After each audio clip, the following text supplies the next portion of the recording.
morning's program. A gold star to each of you for showing up on this cold and wintry Chicago morning. How many are from Chicago? Do we love Chicago with our other hand? Most of you do. This has been a really exciting and unique event for us to put together because MBGH over the years has had relationships with the University of Illinois Chicago off and on for years.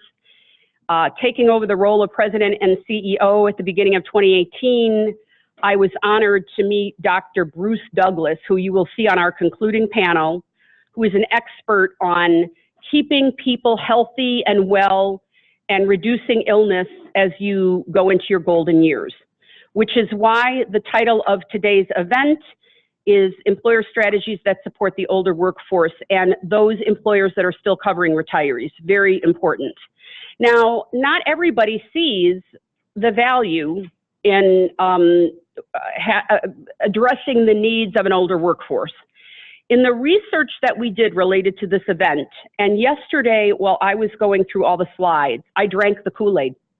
I couldn't believe how important this is. I couldn't believe how relevant it is today.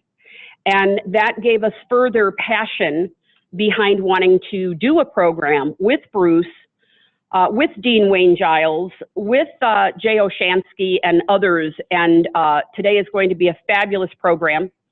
Susan Hayes is with us, a bunch of other people. If I missed your name, I'll be introducing you in a minute. I'm going to walk through a few slides with you on MBGH and then something I found that was very interested related to this, but I want to go over a few housekeeping details. Breakfast will continue to be out for a little bit longer throughout the morning break. We have beverages in the back of the room. On the washroom facilities are through this door or around there, and you're going to walk down that hallway getting to the food area across the opening here where the food is, left and at the end of that hallway. The reason is there's doors on the other side of the elevator that they're keeping locked now. So how many employers in the room this morning? Okay, great. And we've got a number of people on the phone today as well. Just so you know, we'll be recording this. And then we have a writer on the line who also provides us a summary of the program results. So not only will you have the opportunity as a member or even in attendance if you're not a member today to get a copy of the recording of the program to share with your colleagues, but you'll also have a written summary. And we keep all of those recordings and summaries archived on the members only section of the MBGH website. There's a lot of things we do that employers don't necessarily know about, our members don't, so we're really trying in 2018 and 19 to get that information to you. In addition, we've got 5 different employer toolkits, and they focus on managing specialty drugs, diabetes in the workplace, pain management and opioid abuse and misuse. We've got one launching next month on migraine management. We've got one on preventative benefits and a number of other resources. Do not ever hesitate to call us and ask us questions. Will the staff raise their hand real quick? Also those of you laughing at our dear Denise Giambalvo, who broke her arm a week ago Sunday and had surgery a few days later. This is her first day out of the house, and thank you for coming. To honor Denise, we did a program last week on marijuana legalization. Not that we're hoping it gets legalized. It was a very neutral program to help employers prepare for the if. And with the new governor in the state, it became an even bigger if, not a bigger if, more possible. So the purpose of that program, and if you want to see the summary and the recording, let us know. Staff can help you get to that.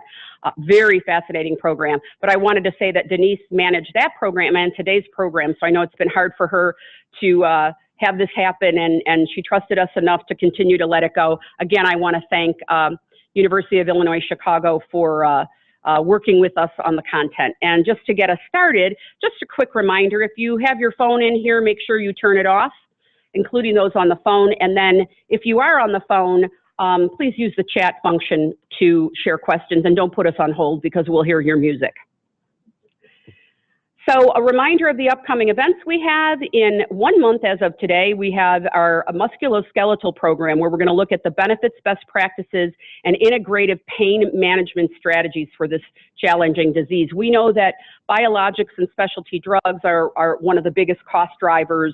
Medical care is a big cost driver, but when you start looking at diseases other than specialty drug costs and maybe diabetes, musculoskeletal comes in at a huge cost impact. So we decided to devote an entire half day to this topic. If any of you in this room have expertise on this, please let me know, because we've got a few slots still available for employers to present on what they are doing that is new and unique. And then our annual conference is May 8th and 9th. I have a little slide on that next. And then finally in June, we'll have our employer forum on pharmacy benefits and specialty drugs. Sign up for that forum quickly because we always sell out. We have it in this room and we're limited to 120 people. And it's so popular that we always sell out. Regarding our annual conference, we're excited to have Dr. Michael Roizen, who just launched another new book, What to Eat When, a strategic plan to improve your health and life through food. He will be talking about that book, talking about the challenges that we face, and also we'll be giving out copies of that book that he will have signed at the conference. You'll see on the right-hand side, we're gonna be focusing on 3 key areas at this year's conference, and accountability, misuse, waste in the system, all of those things are key to us. So we wanna make sure that your supplier partnerships are built on trust, accountability, and transparency, that you're eliminating inappropriate and low-value care, as well as waste and misuse in the healthcare system, and making sure people receive the highest quality access to maximize workplace culture and increase engagement in health-seeking behaviors. Much more, the brochure is coming out in the next few weeks. You'll be receiving it at your office address. So because I wanted to share, there's so many great stats we're going to see today, but I wanted to share some more warm and fuzzy stuff. Why should an employer care about hiring an older worker? And I ran across, of all places, monster.com, these employer case studies, and I'm just going to quickly read some of them. At Safe Streets USA, age diversity is obvious and considered a strength by all, with fresh ideas and energy being mentored by wise and experienced guides. These are the kind of quotes we need to let all employers see because they forget the value of these employees. Active Environmental, it's awesome to learn from the older employees within the office. They care about curating the next generation, similar concept. Liberty Tax Service, older workers have more knowledge in areas we need, and they are a great help. Franklin International, many people work here till they're 70. Maybe it's because the company offers great phased retirement and part-time work as well as good retiree medical benefits. The GAO, is included here. And I thought it was interesting that the GAO's focus is on making government more efficient, and it places high value on the wisdom and insight an older workforce can bring to the employee can bring to the workforce. Wegmans Food Market hires older workers who are retired. They want to just work part-time, so it's a great way for them to stay active. We're going to hear more about that from Susan Hayes shortly. TJX, which is Marshall's, Home Goods, TJ Maxx, they offer a wide range of ages at each location of people that they hire. We think about even Walmart with our greeters and things like that. Nike, they work to keep older colleagues happy, working and active within the company. I thought that was great. And then finally, Omni Systems. What makes this company such a great place to work is the value the company places on its workers' years of experience and how it can benefit the greater workforce. Senior colleagues are valued, and most often they become mentors to younger operators. That really says it to me, for me. When we talk about older workers, we're also looking at labor shortages for certain jobs, and I often will use Procter & Gamble's example. Our board member, Sandra Morse, who is retired from P&G, but she used to talk about the fact that it took 10 years to train a paper maker, whether they were making diapers or paper towels or toilet paper, took 10 years. So if that person was ill, whether it was a chronic condition, multiple chronic conditions, there was something catastrophic that happened, they didn't have someone to replace that worker. And then that worker also was encouraged to train new people in those areas. So we've got all this intellectual capital, but in a lot of organizations, we're not seeing it trickle down to the younger workforce. So that's why the older worker is so important in today's marketplace, to not only address the issues of today, but also those of the future and get the next generation ready. With that said, I am honored, and I told this to Dr. J this morning, who is our first speaker. When I talked to Bruce Douglas, Bruce, raise your hand, from UIC, there we go. He said, you have to have Jay at your program. And I'd heard the name, I knew he was well known, and reading about him and seeing more and more, I was very, very impressed. But he's a humble guy, and I like that about you, Jay, so thank you for that. So let me introduce our opening keynote. And by the way, at the top of your agenda, there's a little mark at the top, a little thing at the top that says this is where you can get program materials. If you want to download that, either during the meeting on your smartphone or after, to look at all of the PowerPoints. We're really trying to cut down on paper consumption, so we don't copy our bios or our PowerPoints anymore, okay? But all of the PowerPoints will be made available to you afterwards. Okay. Jay Oshansky is with the School of Public Health, University of Illinois, Chicago. He is also a professor in the School of Public Health. I already said that. He's a research associate at the Center for Aging at the University of Chicago and at the London School of Hygiene and Tropical Medicine, and chief scientist at Lepidus Solutions.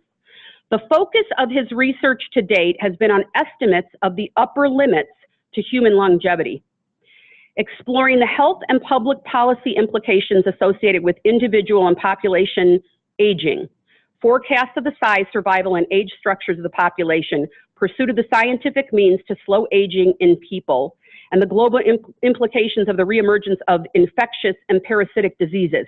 I do not normally read that many bios, but when I read that, I thought, these people need to know what his background is.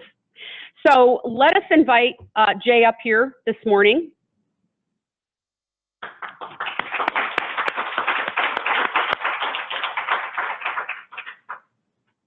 Good morning. Thank you. Let's pull this up.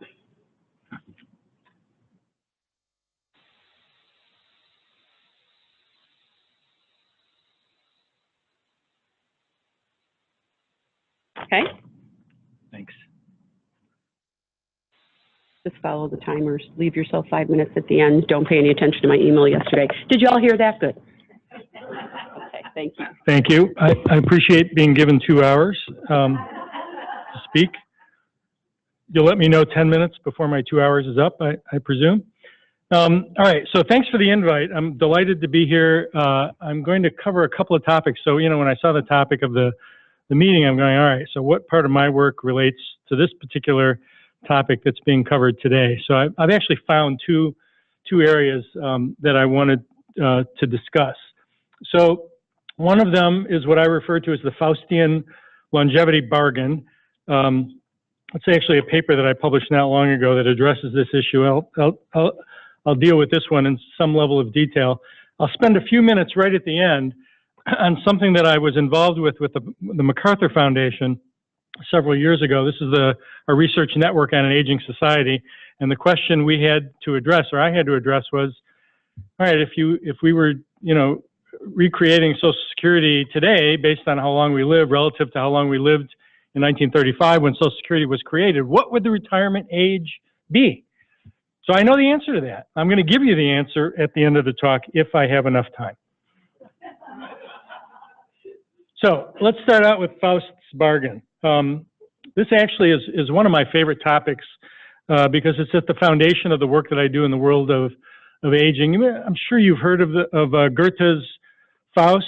You know, this is an 18th century story about somebody who's disillusioned with his own limits of knowledge, and he ends up meeting with the devil. The devil, Mephistopheles, makes an offer. In exchange for your soul, Faust, I'm going to give you the following: unlimited knowledge and continuous youthful vigor, among other things, but I just only listed those.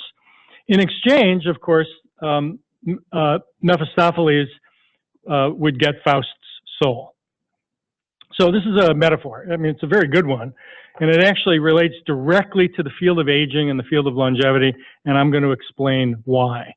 When it comes to longevity, we were given a bargain. This is about 1850. So it's like Mephistopheles came to visit us in 1850 and said, I got a deal for you. You know, back then life expectancy was about between 45 and 50.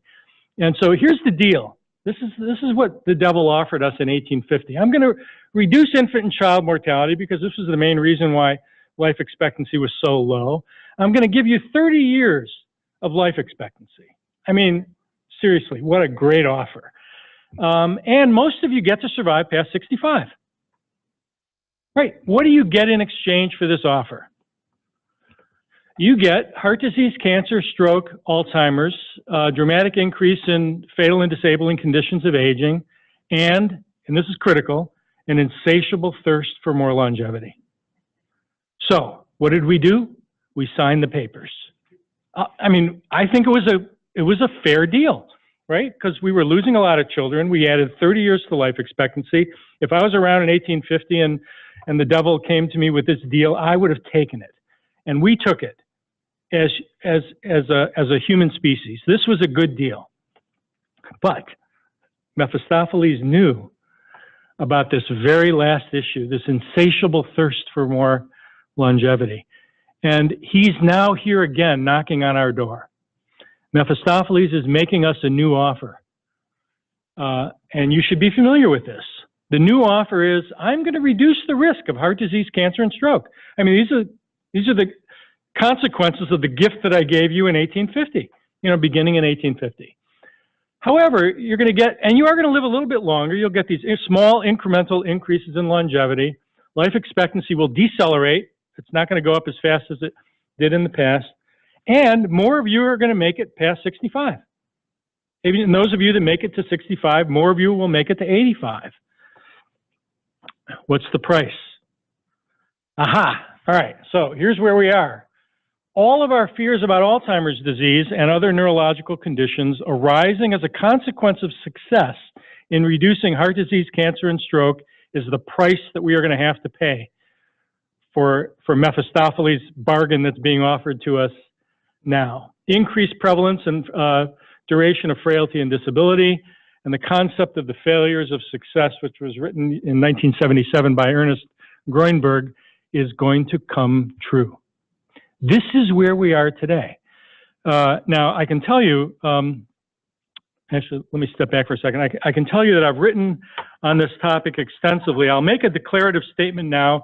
I'm going to back it up with a little bit of evidence, but if you actually gave me 2 hours, I would give you a considerable amount of evidence to back this up. And that is, as long as we live today is about as long as we're ever going to live. This is as good as it gets. I know that people are trying to convince you that we're going to achieve some sort of radical life extension, that we're going to all make it out to 100. I've seen books on this. I've seen topics, entire, symposia focused on this radical life extension. I will argue it is all nonsense. It is not going to happen. And in fact, I argued way back in 2006 that we were going to see a drop in life expectancy in the United States. This was an article we published in the New England Journal of Medicine, and that is exactly what has happened. And we know exactly why it happened. So let me give you some analogies here explaining sort of what's going on. And I like using analogies from other areas. This one actually came up about a year ago during the Winter Olympics. And this was a story that appeared in the New York Times. I don't know if you guys saw this. You did, right? So peak Olympics. This was an argument that if you look at the world records for many Olympic events, it seems as though we've reached a peak. How far somebody can throw a javelin, or how much you can lift weight, or how fast you can run, how fast you can skate. We've reached a limit to all of these events. And if you look at these Olympic events, that's exactly what you see. So and I would argue, by the way, that the same logic applies to longevity. In fact, I'm working on a manuscript now with this title called Peak Longevity. So you'll get a sense of where I'm headed with this momentarily. The peak in Olympics occurred right around 2005, where progress in a lot of events plateaued. and I mean, literally, it has been found that almost every Olympic, well, actually, virtually every Olympic event has experienced some sort of plateauing on what it is that we can do in terms of high jump and shot put and whatever. We've basically reached the limits of what the body is capable of doing. Now, this would be a longer discussion, by the way, but does anyone here believe that we possess genes that preclude us from throwing a javelin further or jumping higher or running faster? Is there a genetic limit that's designed to stop us from breaking these records that exist today? Does anybody believe that that natural selection operates that way? Well, I would assume you would say no. There's no reason for natural selection to limit how far we can throw something or how high we can jump or how fast we can run. And for the same reason, there's no reason to expect that human longevity is limited by genes, that there's some sort of basic biological force that stops us. But yet there is a limit to how long we can live, and there's a limit to how far we can throw things or how fast we can run. The same actually applies to human height. As it turns out, there's only so far, we can only grow so tall, and once you get people that go beyond a certain limit, they actually start facing some rather significant health problems associated with height. This form of bipedal locomotion that we use for getting around actually creates all kinds of problems with our spine. I've had one with my lower back as well. I actually have spinal stenosis. Let me get past this. Basically, as far as human performance goes, this is about as good as it gets. And in terms of human longevity, this is about as long as we're going to live. It doesn't mean we can't make progress, by the way. It doesn't mean we can't reduce the risk of major fatal diseases. We can. It's just not going to make us live that much longer. We're now talking about adding weeks and months to life, no longer years. Even a cure for cancer, which I don't see happening anytime soon, would only add about 3.5 years to the life expectancy of the population. It wouldn't add all that much. Aging gets in the way. So to communicate this concept, I was invited by the editors of JAMA last summer to write an article. The editors got wind of this work that I was doing on efforts to slow the biological process of aging, which I would argue is the only way we can break through these barriers, these longevity barriers that exist. And the editors at JAMA got wind of this, and they invited myself and my colleagues to draft a few articles to illustrate the logic and the line of reasoning behind what we were suggesting. So I've been using this figure in presentations for the better part of a decade, but I never published it. So I asked the editors, I said, is it okay with you if I publish this figure? Now let me explain what this is. If there's anyone that's been trained in demography in the room, you've got one person, so you know what this is. This is called the distribution of death. So if you took a hypothetical group of babies born in a given year, let's say 1900, and you applied to those babies the death rates at all ages in that year, and you plotted out the ages at which they would all die, you would get a distribution of death. Actually, let me see if I have a laser pointer here. I do. All right, well, you can barely see it, but this is a distribution of death for females in the United States in 1900. That little bump right there is maternal mortality, right around age 20. Back then, life expectancy for women was about 50 in the United States. What did we do? We bought we signed the contract with Mephistopheles. We brought down early age mortality, and we redistributed death from the young to the old, quite successfully. The vast majority of all deaths in long-lived populations today occur between the ages of 65 and 95. Everywhere in the world, in a developed nation, it looks exactly like this, with some minor variation on what this distribution looks like. So we built this mountain of mortality. This is what death looks like, and it occurs with great regularity in humans, and for reasons that I'm going to explain momentarily, it actually occurs with great regularity in almost all other sexually reproducing species as well. The problem is, and this is the Faustian bargain, is that we pushed out the envelope of survival into this region of the lifespan out here, which I refer to as the red zone, which is where frailty and disability increases exponentially. So what are we trying to do? What as we reduce heart disease, cancer, stroke, and Alzheimer's, we slightly push out this distribution of death, but we're pushing it out into a region of the lifespan where frailty and disability gets worse and worse. We don't want to be out here frail and disabled. We want to be out here healthy, if that is at all possible. And therein lies the danger of the current medical model of efforts to attack one disease at a time, heart disease, cancer, and stroke, as if they're all somehow independent of each other, when in fact we know that the underlying risk factor for almost everything that's going wrong with us in long-lived populations today is the biological process of aging. And that, I would argue, is where our attention needs to be focused now, and that's actually sort of the entire first line of reasoning. So I have to give you a little bit of background on biology. I honestly, when I teach students in the School of Public Health, none of them walk away without a basic lesson in evolution. And it's remarkable that anyone that we're not actually teaching this to our graduate students, because they need to learn why it is that things are occurring the way they're occurring. Now, this is a highly condensed explanation. Oh wait, actually, there was one thing I forgot to tell you. In this particular figure here, when I used to present this was when the Chicago Bears were really a bad team, which was most of the last, well, since 1986, right? I would refer to this red zone as sort of like a football field. It actually makes perfect sense because, you know, back then when the Bears got down to the 20-yard line, they had almost no chance of scoring a touchdown, right? They could push it that far, and then that was about it. So what was the reason for this? All of the defenders on the opposing team were concentrated into a shorter distance. It was easier for them to defend the offensive players on the Bears. So the same logic applies to longevity. Once you push out the envelope of survival way out here, you run into a phenomenon called competing risks. Multiple diseases are presenting themselves in older bodies. So, you know, the longer you live, the less you get. This is the deal that Mephistopheles has given us. It's like, all right, yeah, I'll give you a little more survival time, but it won't be much. And it's going to get harder and harder to push out that envelope of survival. So why does all this happen? So this is, like a 2-hour lecture that I give to my students that I'm going to condense into a couple of minutes. This is the Indianapolis 500 race car analogy that I've been using for quite some time.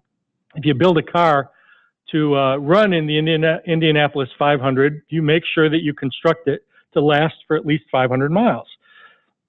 If instead of turning the engine off at 500 miles, you continue to run them around the track, they would start to fail because they weren't designed to go much past 500 miles.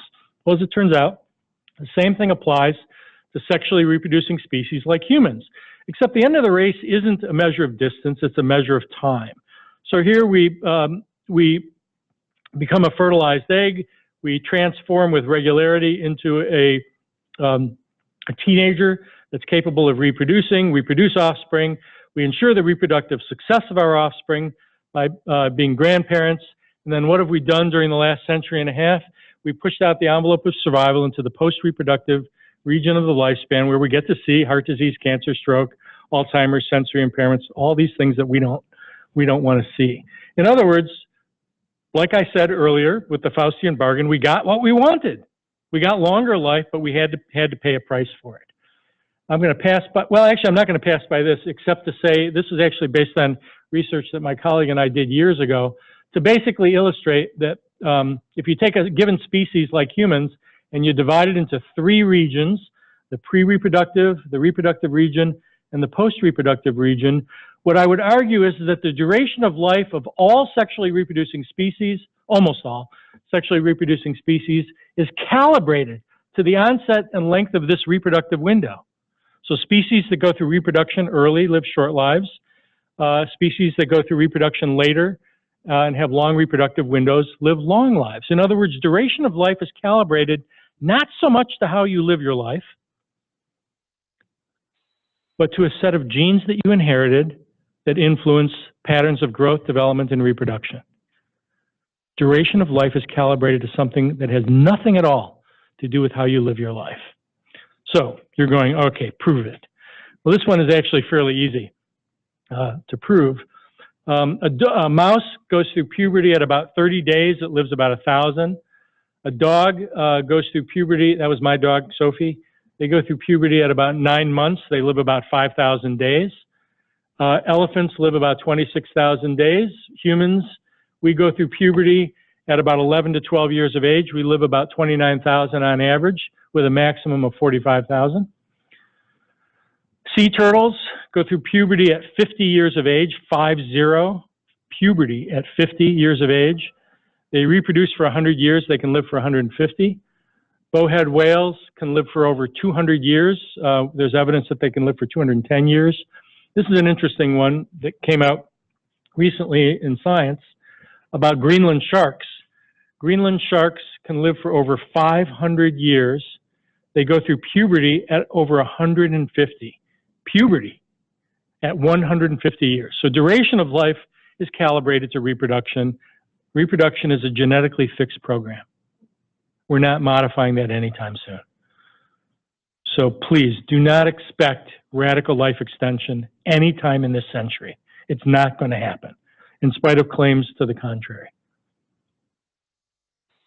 So I was a runner for many, many years.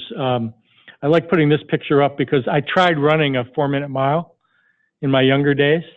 And the best I could do was the equivalent of a 5.5-minute mile for 1 lap. That was the best I could do. Is there a gene that says, Jay, you can't run a 4-minute mile? No, but I can't run a 4-minute mile. Is there a gene that says you can't live for 120? No, there's no genes that preclude us from living much longer, but we can't live that long because of basic body design. And there's a whole lecture I would normally give on basic body design and why our body design won't allow that to happen. I don't really have time for that today. So aging is basically an accident of surviving beyond our biological warranty period. Just like you could drive your car beyond its warranty period, things start to fall apart. Well, we drive our bodies essentially beyond their biological warranty period, and things start to fall apart. Why are we surprised at this? There should be no surprise. And we should also be concerned about the consequences of the current effort to influence aging. Let me step back for a second because I'm not entirely convinced that we have sound operating on this computer. You do have it operating? Okay, so I'm going to turn this on in a moment, but let me just preface it by saying it's a whiteboard story on why it is that while I'm giving you this whole story about limits to longevity, I'm going to suggest that there is a way around this. There is a way to break through this ceiling, and it's to slow the biological process of aging, not to attack the diseases associated with it. So let me give you the whole line of reasoning in about 2.5 minutes using 300 words. I was limited when I did this. So let's see if this will work. What was the major medical breakthrough in modern history? Was it anesthesia, antibiotics, or vaccination? Was it the wonders of medical imaging, from x-rays and ultrasounds to CAT scans? Or pacemakers, coronary angioplasty, heart transplants, or genetic engineering? Could it have been drugs like Prozac, statins, or even Viagra? I'm going to start it over? I'll start over. We won't count it towards your time.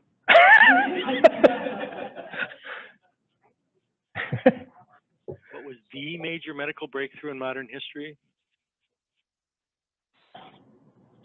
Was it anesthesia, antibiotics, or vaccination?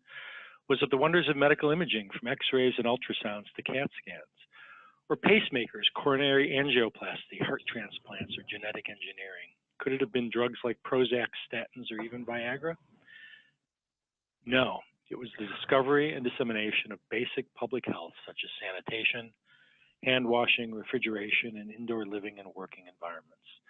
Before the 1850s, we didn't understand its importance in warding off communicable diseases, and people died as a result, often in thousands and almost always at very young ages. Public health fundamentally changed what it means to be human. Along with modern medical breakthroughs, it was simple things like clean water and sanitation that helped humans dramatically change the conditions under which we live, enabling us to experience much longer lives and, for the first time with great regularity, the biological aging of our bodies.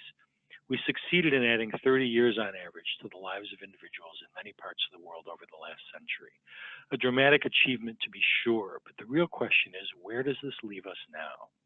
Is there a price we have to pay for the privilege of living longer? The answer is a definitive yes. While communicable diseases once killed us at a young age, today many more people live long enough for the privilege of experiencing chronic degenerative diseases associated with old age. Fragile bones, muscle atrophy, cancer, heart disease, sensory impairments, all signs that the human body was not designed for long-term use. In fact, we may have already reached, or in a way actually exceeded, the biological limitations of our bodies. When people reach older ages with both mind and body intact, it's a wondrous thing to behold. But where one or the other doesn't make it, the result can be devastating, a prolongation of old age, the very thing many of us fear most. Under these conditions, longer lives can be emotionally and financially challenging for the dying as well as family and friends. But aging and old age need not be thought of only as a time of loss and decline.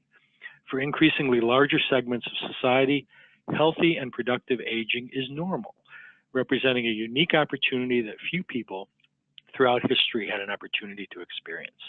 A healthy older life can and should be nurtured. Today, a new medical breakthrough stands before us that may be as important as public health a century ago.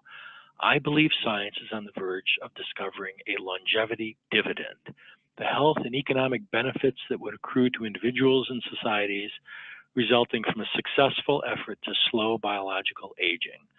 Science is not there yet, but if we find a way to extend the period of youthful vigor, even by just a few years, the trade-off of chronic diseases for 30 years of life that public health brought us in the last century will yield a new and more positive way of thinking about aging and the extended lives many of us enjoy.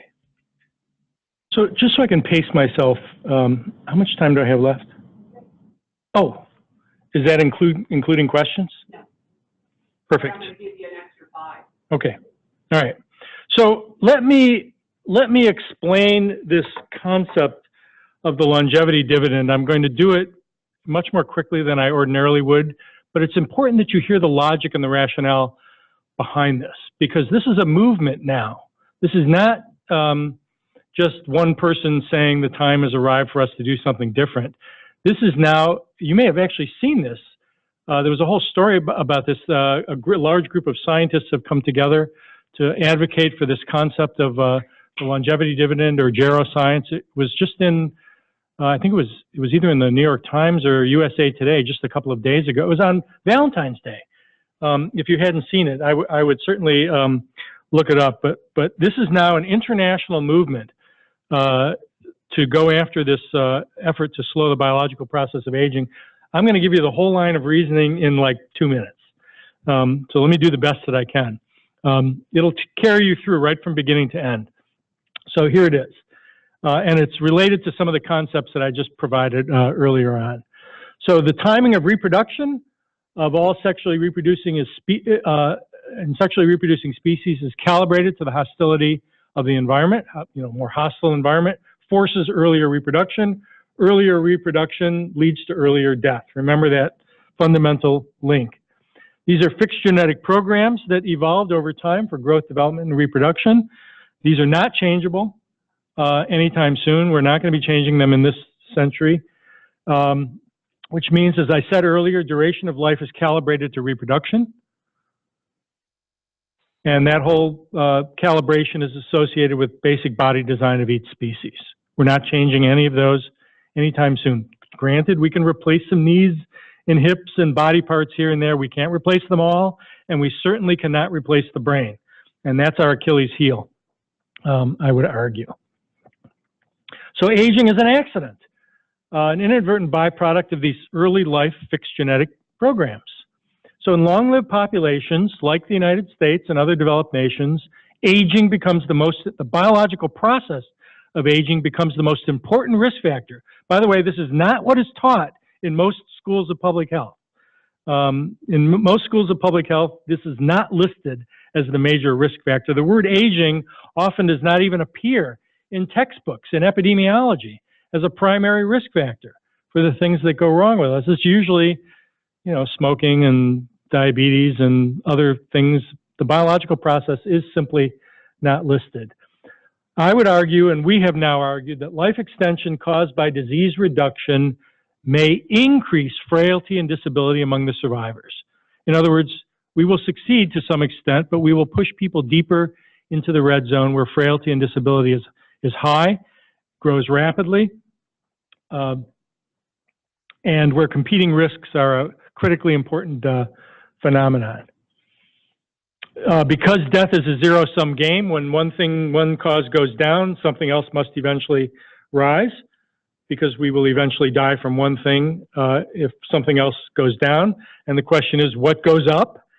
When heart disease, cancer, and stroke go down, we know what it's going to be. Mephistopheles has given us a vision of where we're headed.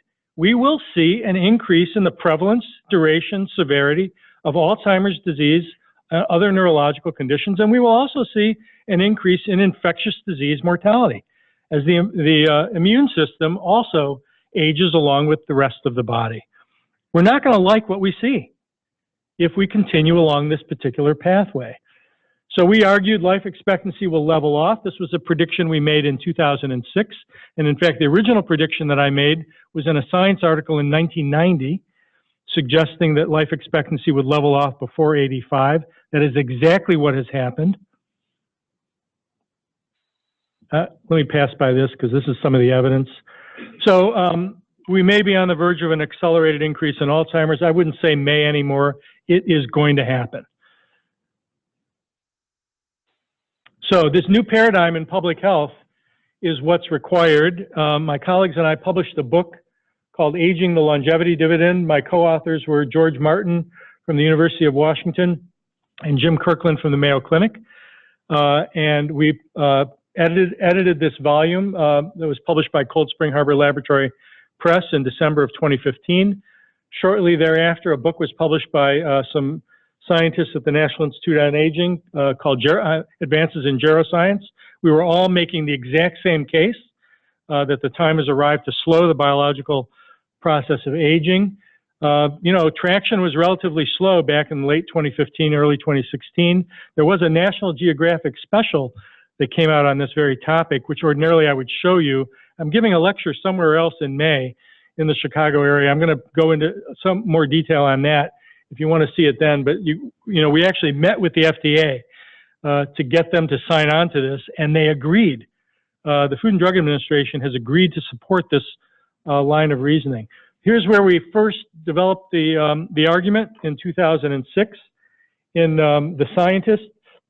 My co-authors were Dan Perry from the Alliance for Aging Research, Rich Miller from the University of Michigan, and the late Bob Butler, who was the founding director of the National Institute on Aging. He was a great supporter of this line of reasoning.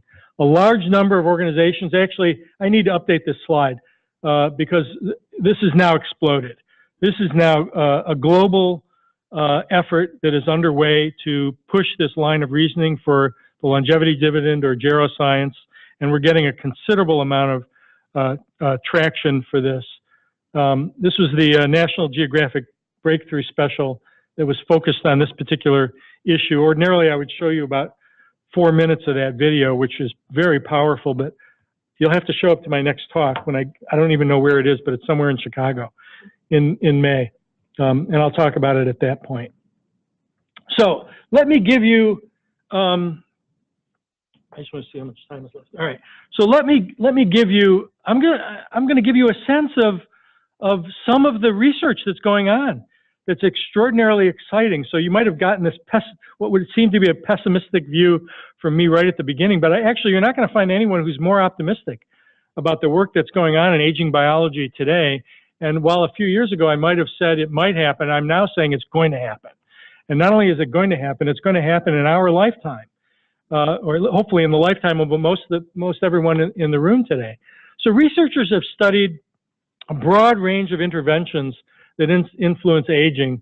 This one here is an interesting one. This work is being done by Nir Barzilai at the Albert Einstein College of Medicine and Tom Pearls at Boston University, studying the genetics of exceptionally long-lived people. That's Jean Calmon, who lived for 122 years. She smoked for 100 years, by the way, in case you didn't know that. Is the woman to the right smoking a cigarette as well? She's lighting her cigarette on her 100th birthday candle. Now, I do remind my students, this is not a license to smoke, because most of you that smoke will die early. You'll have to pay a price for that. But guess what? There's subgroups of the population for whom smoking is not a risk factor. The same thing with obesity. It's not a risk factor for everyone. And actually studying the genetics of these long-lived people and figuring out how it is that they seem to be protected when the rest of us are not offers great potential for learning about the genes that these individuals possess that somehow are influencing perhaps a decelerated rate of aging that these people are experiencing. By the way, when you look at the biochemistry of this woman here, they've looked at the blood workup of Jeanne Calment. It all came in about 18 to 20 years younger than she actually was. Now, some people would say, well, she's a fraud. I'm actually working on a manuscript on this particular issue today on verifying the age of Jeanne Calment. But we think that these people can live for 100 years or longer because they're not aging at the same rate as the rest of us. They're actually experiencing biological time at a slower rate. And understanding how that biological time is operating and what genes are contributing to that decelerated aging, we think is actually foundational. Caloric restriction's been known for a long time. Of course, we're not doing that. We become increasingly more obese, but it doesn't stop us from trying to figure out how caloric restriction seems to extend healthy life. There isn't much evidence that it would make us live longer, by the way. It may make mice live longer and fruit flies and nematodes live longer, but there's little or no evidence that it would make humans live longer. Researchers are studying metformin, rapamycin. This metformin compound, this is used to treat diabetes. I'll tell you a story about this in a minute, but my colleagues and I are initiating a trial to test whether or not metformin is a compound that has potential to slow the biological process of aging. There's very good promise to suggest that it might. So let me give you some examples, I just chose these as interesting examples of research that's going on today that's leading some researchers to believe that we can modulate aging. So have any of you heard of parabiosis? You have. Most of the time, most everyone says no, they actually never heard of this. It's actually been around for a while. To make a long story short, if you connect the cardiovascular system of older and younger animals, you get two phenomena occurring, one of which is rather shocking. And I'll use a word that I don't actually normally use. So the younger animal experiences a form of accelerated aging. But the older animal, when connected up to the younger animal, experiences a form of rejuvenation. So growing younger it's like not really in my vocabulary. I normally would not say that, but these animals actually do appear to grow younger. Now, of course, as soon as somebody publishes something like this, the anti-aging community comes out and says, all right, well, we're going to start selling the blood of younger people to older people, see if we can get them to spend the money to do this. And there's a company out in it's got to be California. I mean, where else would this be? Hang on a second, because this was a story that appeared in the news today. Did you see this? Right. So the U.S. Food, I'm reading from exactly. So the FDA said that they're warning consumers to avoid infusions of young people's blood to ward off aging, memory loss, and some diseases as the commercial popularity of such procedures grow. Following the warning, Business Insider reports that startup company Ambrosia, that's the name of the company. Is it in California? I don't know where it is, but I saw it on the news actually last night. Yeah, I'm pretty sure it's California because I'm pretty sure I know the person involved in creating this. And they're trying to make money. They're selling it for $8,000 for 1 liter infusion. That's not the way it's going to work. And nobody actually knows what it is in young blood, whatever that is, that's having the effect. There's clearly something doing something, but nobody yet knows what it is. And it's just premature to be doing anything like this. But it doesn't mean there's the potential for this to work in some other way. And this is the way in which we think parabiosis might work. We think at birth, and I can tell you that when my daughter had my grandson 4 years ago, I said, make sure you freeze that cord blood. I said, because contained in that cord blood are stem cells that have the potential to influence his life, to influence your life, and maybe even influence his grandparents' life. So freeze that cord blood. This is the way in which this might work. So you freeze that cord blood at birth. You figure out what it is that's contained within the blood that's having the rejuvenation effect. You replicate those through cell differentiation, and then you get infused with your own equivalent of cord blood, or your own blood from day one, throughout the rest of your life. And this is the way in which this is likely to work. It's not going to work with getting infusions of other people's blood. It's much more likely to work with essentially getting your own young blood infused throughout your body throughout the rest of your life. That's the direction I think that parabiosis is headed. But there's something there. Senolytics. Have any of you heard of senolytics? This is like the new big thing. This is being studied at the Mayo Clinic, and there's very good science behind this. So to make a long story short, as our cells replicate, eventually they run into a limited number of cell replications. The cells, at that point are supposed to commit suicide, apoptosis. It's a good thing. You want to get rid of the cells that aren't doing what they're supposed to be doing, except they don't always succeed in dying off. And the ones that don't die off, we call zombie cells. These zombie cells are just hanging around, interfering with the normal functioning of other cells contained within a particular organ, like the kidney or the liver or other body parts, for example. Senolytics are compounds that are introduced into the body that clear out zombie cells. Very exciting work that's going on today at the Mayo Clinic and elsewhere, and there's evidence to suggest that it works. So I'm just giving you a heads up. Senolytics may be the term that you hear coming up in the next few years as a potential therapeutic intervention to modulate aging. So I'm actually not going to spend very much time on this, except to say that one might ordinarily think that all of the interventions that I'm talking about here are only for younger people. No. As it turns out, there's evidence to suggest that these interventions and many other interventions work as well as or better in older individuals than in younger individuals. And I know one person in this room will particularly appreciate this message, suggesting that, guess what? Exercise is extraordinarily powerful. It's the one thing, it's sort of the magical elixir that exists today. And you're going to hear a whole lecture on this.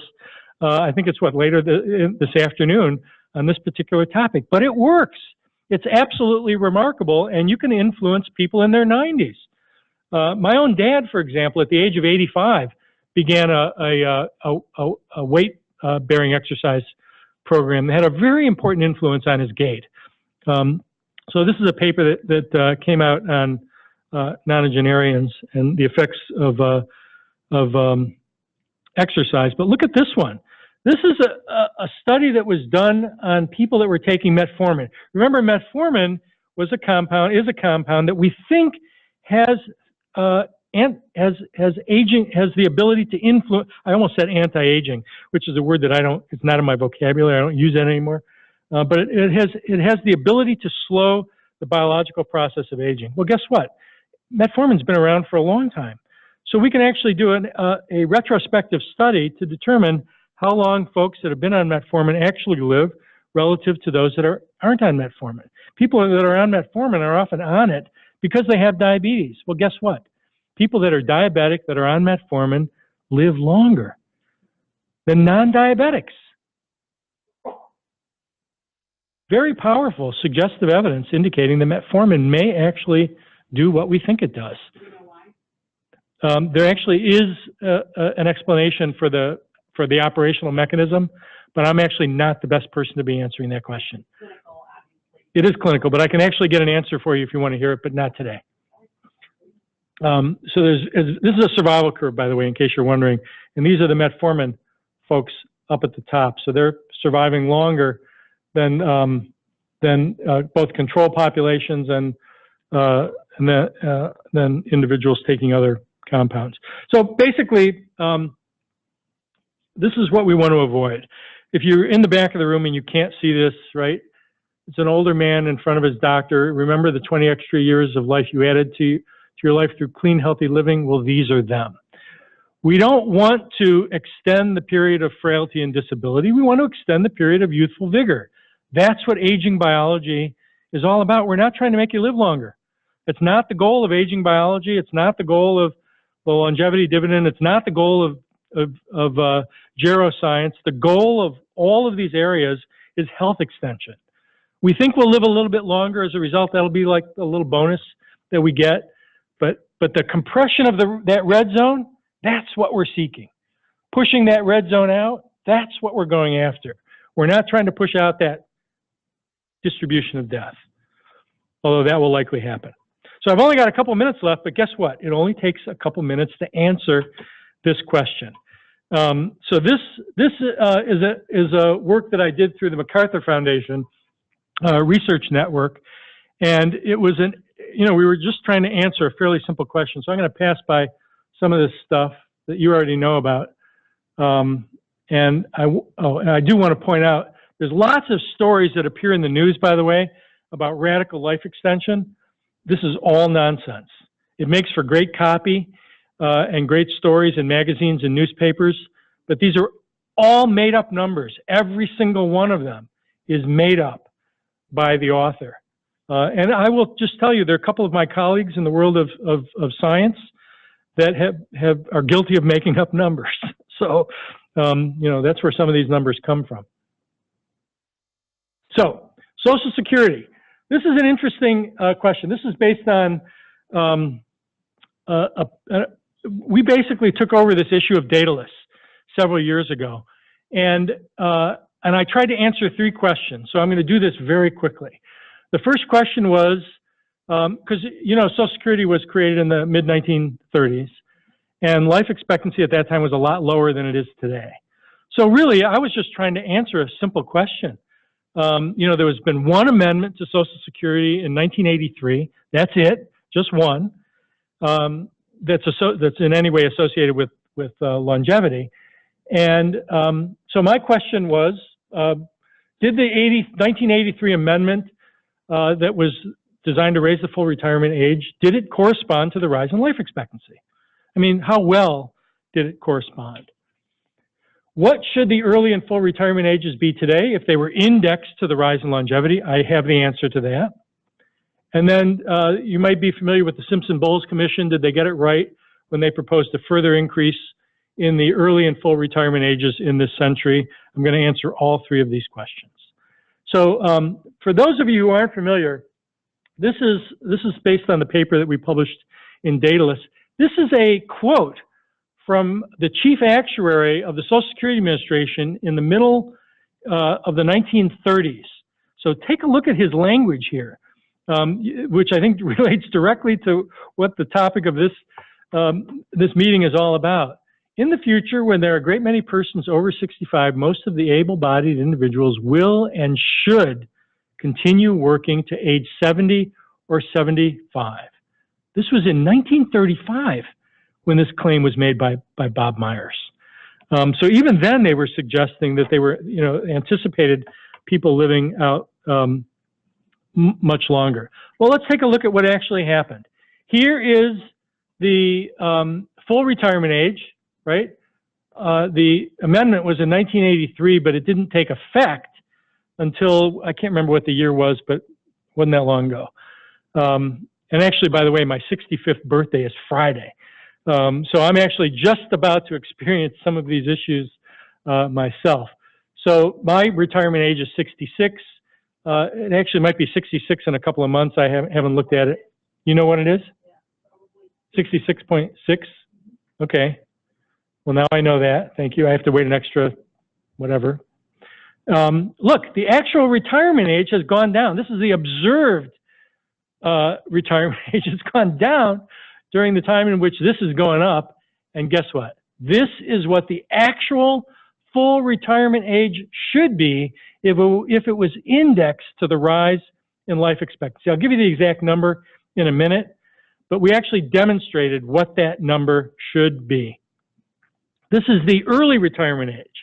So right now it's 62.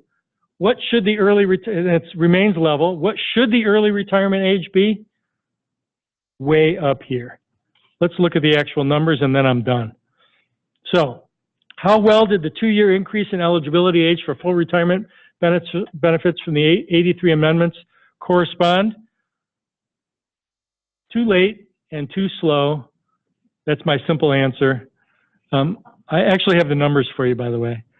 What would the early and full retirement ages be? This is sort of the final number. What would they actually be if they were indexed to longevity? The early retirement age should be 66.5.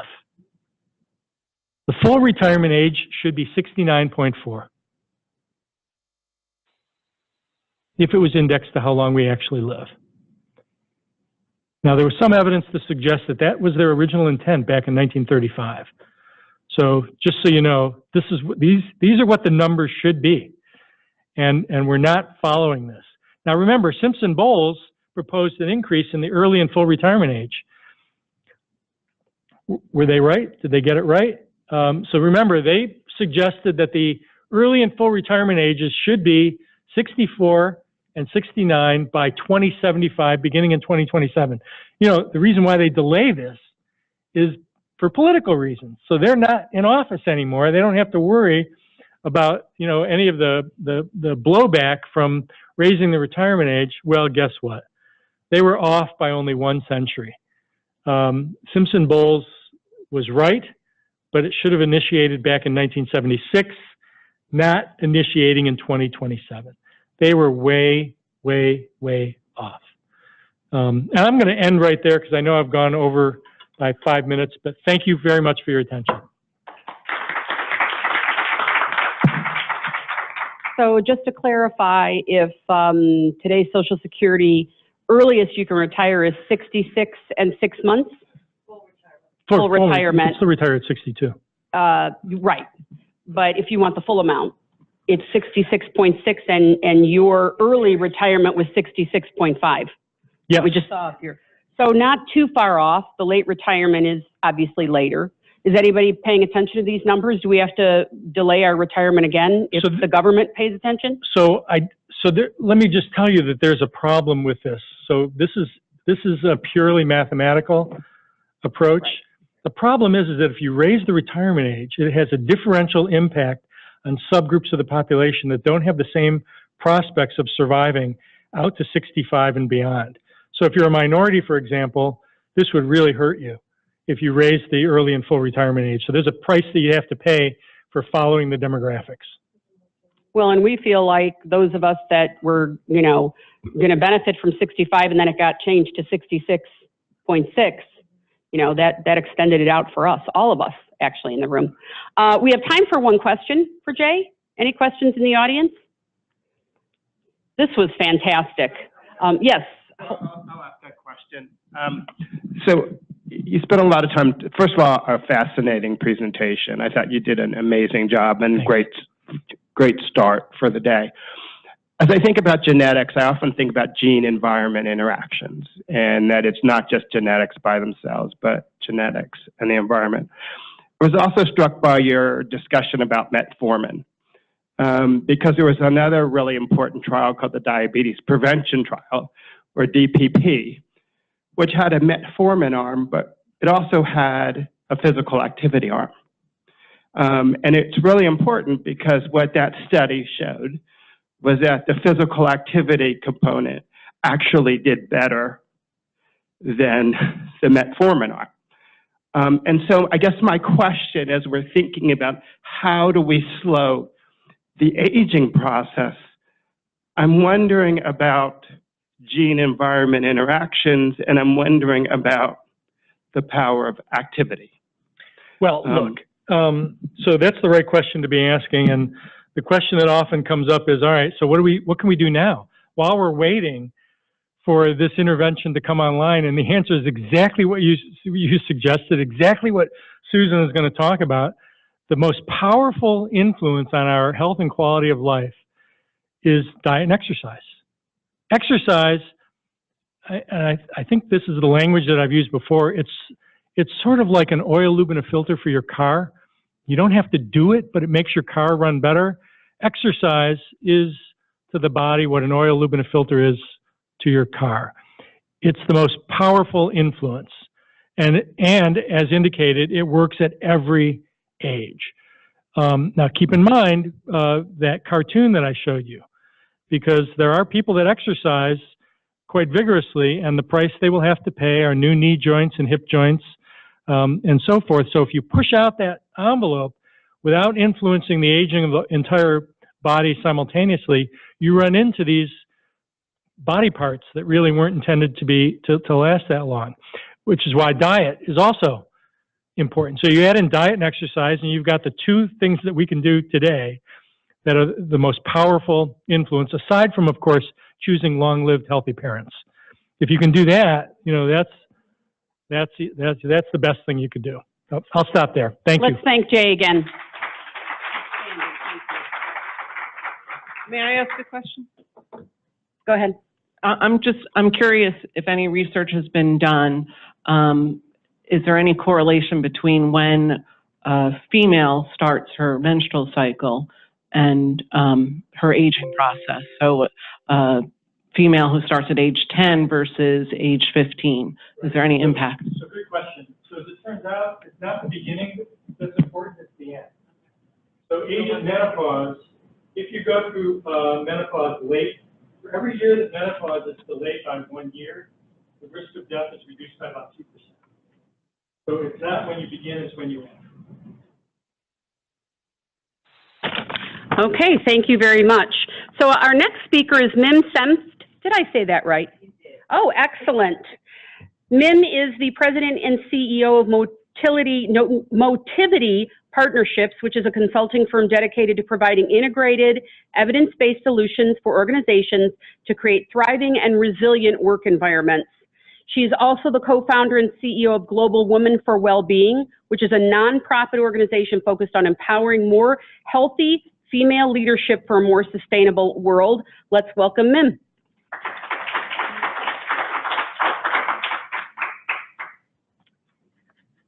Great. Well, it is really exciting to be here and talk about my own demographic. I normally don't get to do that.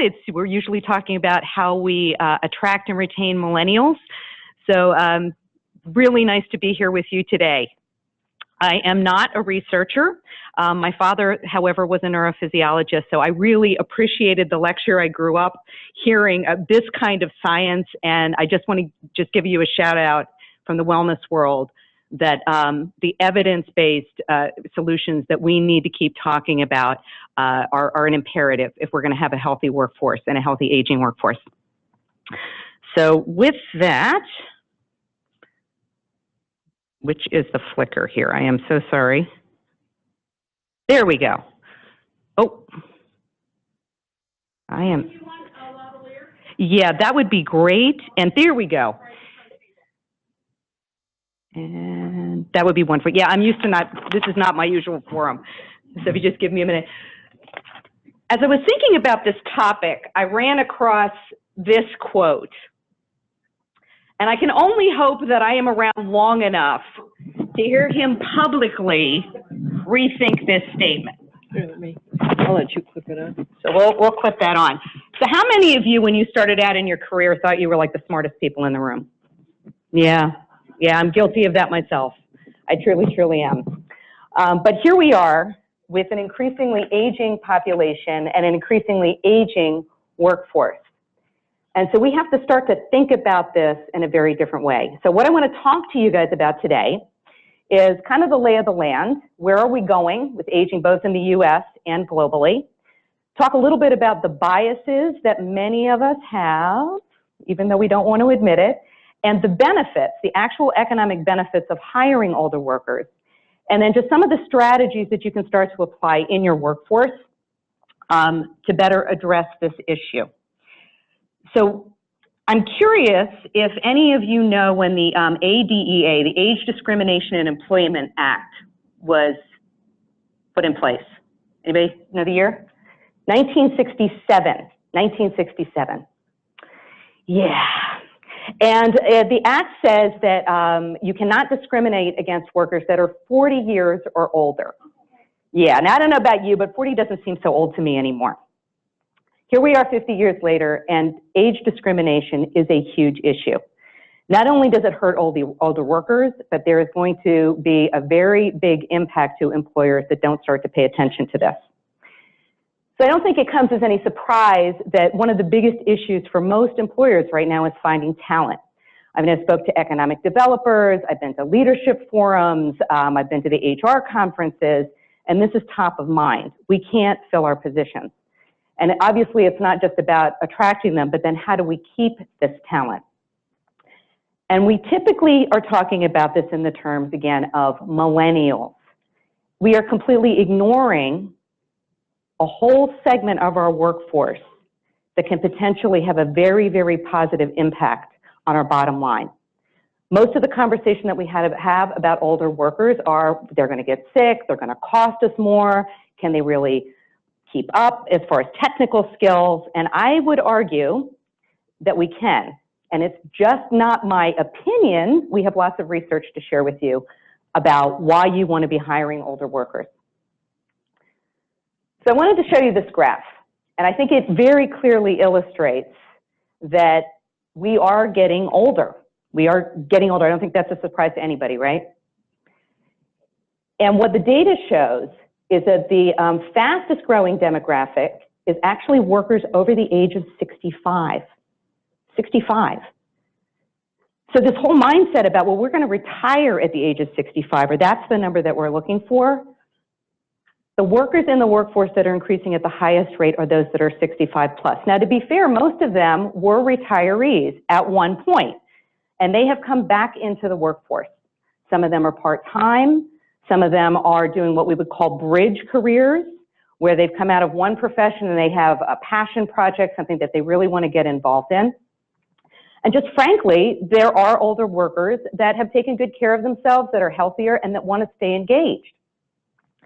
So it's important that if you are looking to attract and retain talent, you've got to recognize that as your population is aging, you want to start reaching out to some of these folks that have the talent and the skills and really the health to come back in and drive a better bottom line for you.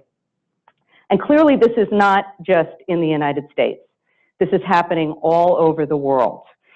Most of our industrialized nations are really struggling. So I wanted to put a few numbers up here just about some of the countries, and I'm sure you've probably read about this. And in fact, as I was flying in here, Time Magazine has a whole article about the gray wave happening in China. So we talk about, economics of China taking over the world, but the reality is they went with that one-child policy, and it's not working out too well for them, clearly. The other side of this that I found very interesting is that a lot of the leadership in these countries, one of the solutions that they have for this is they're going to pay women to have more babies. Has anybody read about this? Yeah. So as a woman in business and talking to younger women that are coming into the workforce, I don't think that's going to be a really good strategy. Women are now getting educated, they want careers, they're not going to go backwards and suddenly start having 4 or 6 babies. And besides the fact that honestly, you have a baby tomorrow, that baby's not going to be in the workforce for another 20, 22 years. And then depend if you want somebody with a higher degree, a master's degree, PhD. So we have to look at this in the short term. And how are we going to start to solve for this problem? So I have a question for you. What do you think the percentage is of the folks in our workforce in the U.S. that are going to be over 55 by next year? How many of you think it's going to be 15%? 20%? Yeah, you're educated, 25%. 25%. How many HR teams or leadership teams are really thinking about this? 1 out of 4 workers? We should be paying attention.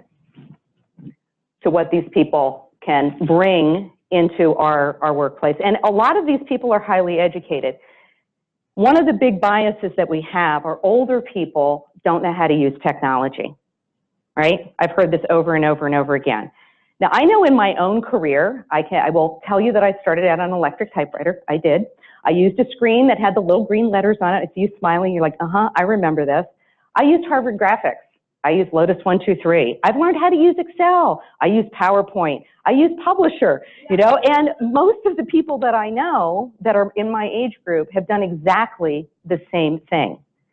I may not be a tech native.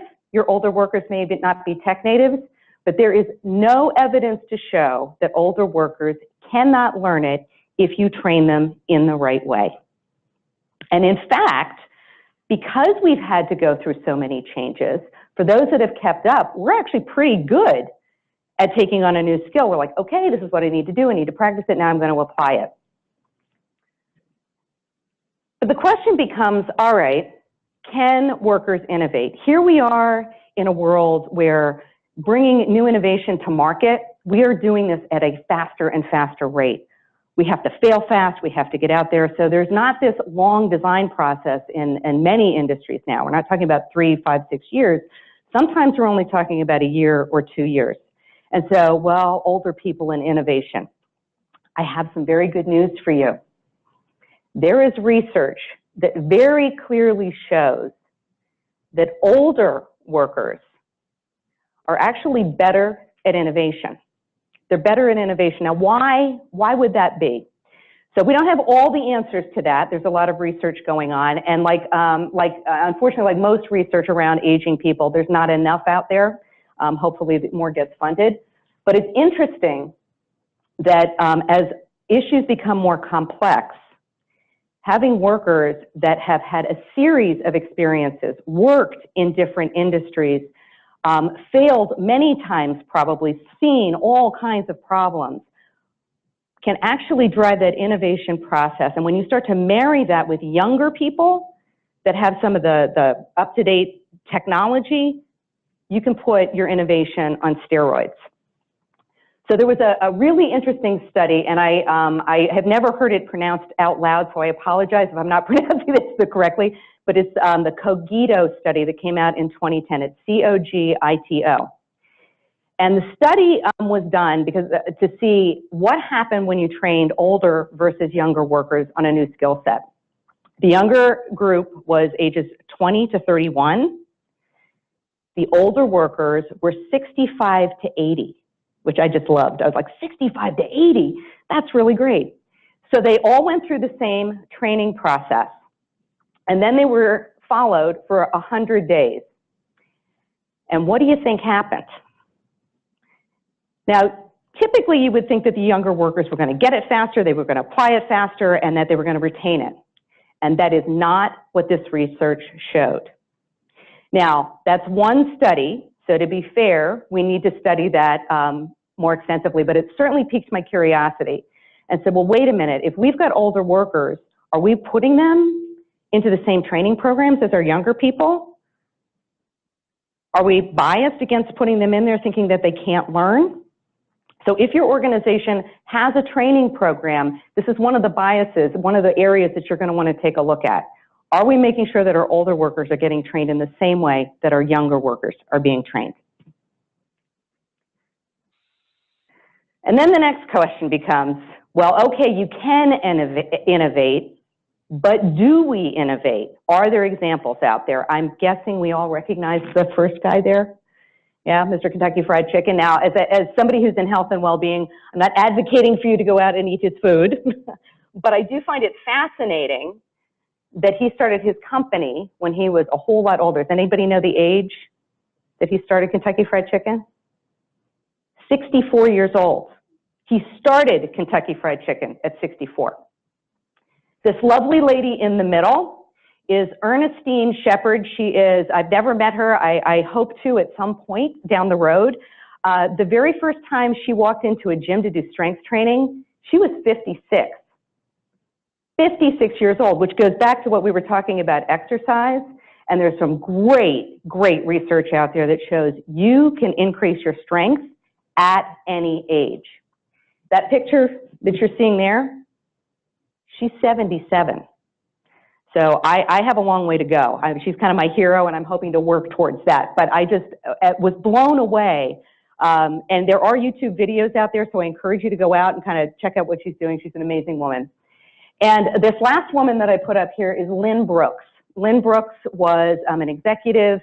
She was ushered out the door in her mid-50s, and she got bored. She didn't know what she wanted to do. So she started Big Apple Greeters. Anybody heard of Big Apple Greeters? That's in New York City. And she came up with this brilliant idea of, we've got all these people coming into the city. Why don't we do a better job of matching the tourists to our resources? This is now international. This is done all over the globe. And so to think that older workers are not capable of innovating, are not capable of not just innovating, but having the drive to develop successful companies and projects is just not true. And I'll give you one more. So we've all heard of Geico, right? The guy who started Geico, he started it when he was 50, 50. Starts to make you think. So we'll put those ages up there. We are clearly not our grandparents. We just aren't. And I know that, you know, looking back, my grandparents retired. My grandfather passed away from a heart attack at 64.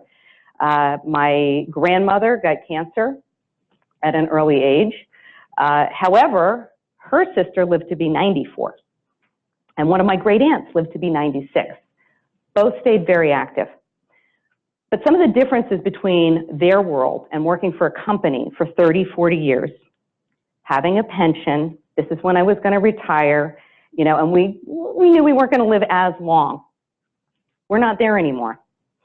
I think the really hard, cold truth here is that a lot of folks that are older don't have pensions, but the bigger piece of this is that in 2008, what happened to their 401ks?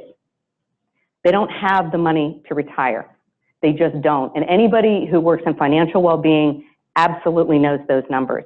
It's not just that people want to work, it's that they have to work or they cannot meet healthcare costs. And so when they don't have that financial support, it's not just hurting the company, it hurts their community, and it becomes a public health issue. So that's kind of the scarier part of this. We are getting healthier. And again, if you're going to stereotype people, there are a lot of us that are very, very active. I averaged 5 miles a day every day last year. That was my goal. I was going to go and do that. I said, I'm going to make myself healthy. I'm going to just keep, you know, moving. I didn't do exactly 5 miles every day. And, you know, I'm 57 years old. So it can be done. Now, that's my choice in terms of what I'm going to do for my own health and well-being. If we look at these people as not being productive citizens within our society, what's going to happen? And I would argue that, yes, I believe that diet and exercise are key to healthy aging, but there's a third component that I've heard many public health officials, wellness professionals, organizational psychologists, the Alzheimer's researchers talk about, and that is social connection. Social connection. So before I started my own company, I was on site at Goldman Sachs running their wellness program for 1.5 years, and we brought in the Alzheimer's researchers. And it was really interesting because the demographics of the people in the organization are in their 20s and 30s. But there was a lot of curiosity. They have parents that are aging. They're afraid. I mean, the news is out there, and they're very smart people. And so they asked the researchers on the stage, okay, what is the number one thing that we need to be thinking about if we want to slow down dementia, if we want to maybe not avoid, but at least, maybe we're getting Alzheimer's at a much older age. And it was surprising. I mean, it surprised me too, this whole idea of social connection. And so this is another reason for wanting to bring older workers into your workplace. Because if we're leaving them out, we're pushing them out the door, they're now out in our communities, they're disconnected, they have no social connection, chances are they're going to get sicker faster. instead of the reverse and saying we've got all these benefits and all their knowledge that we could be bringing back into the workplace. Not only does it benefit us, but it's going to benefit our communities in a way that I don't think most organizations are thinking about. So I'm curious, but how many of you work with economic developers, or have talked to any of your economic development people in your communities? Yeah. So I have to share that this was very new to me. About a year ago, I got a phone call and they said, would you come in and speak about the healthy built environment? Because there's this whole big movement around Fitwell and the well building standard. And, you know, what does this mean for communities and economic development? So I was happy to do that. So I go to the conference and I'm walking around and, you know, all of these, and I'm sorry, everybody knows what economic developers do? Yeah. Right, so they're trying to bring in the business. And what do you think the big topic of conversation is there? Viable workforce. Viable workforce, once again. So if you are not connected to your economic developers in your community, this is a really good partnership for businesses, particularly as you're looking at an aging population. If you want to get a really good read on what's going on in your community for a particular office that you might have in Salt Lake City versus San Francisco, they have some amazing data about where you are and where you're going to go. And so if you're going to start to build this case about bringing in older workers into your workplace, this is good solid data that you can pull from, and I'm sure they would be more than happy to come in and share that data with you. So how do we feel about this? I mean, you know, I'm looking around the room and most of us kind of fall into this demographic, but how many of your companies, by show of hands, have any real strategy around attracting and retaining older talent? So nobody's including that in their diversity and inclusion initiatives in their organizations. How about? There's an answer. There are companies, and I'm sure it's no secret to many people that AARP for years has been surveying companies, and they have chosen, and it's not going to be Quaker Oats and General Motors and General Electric. It's on the smaller side, but it's growing. Yeah, right, and there's, yeah, and I have that as a resource at the end of this, AARP data. There is plenty of research out there in the marketplace, and I'm fine doing this interactive. I'm fine. So you said you had a question? We need a microphone over to you. Let me do that. Mm-hmm. Thank you. We're like that because it's accidental. It's our pension programs and the vesting. And so we actually, because of that, we actually attract an older age. I mean, I'm one of them. So but it wasn't as though we planned it. It's because we have these pieces that the pension plan, our retiree medical, all those pieces, and this is a result, not that I think we really put some forethought. So our average age is what? No, it's 55 now.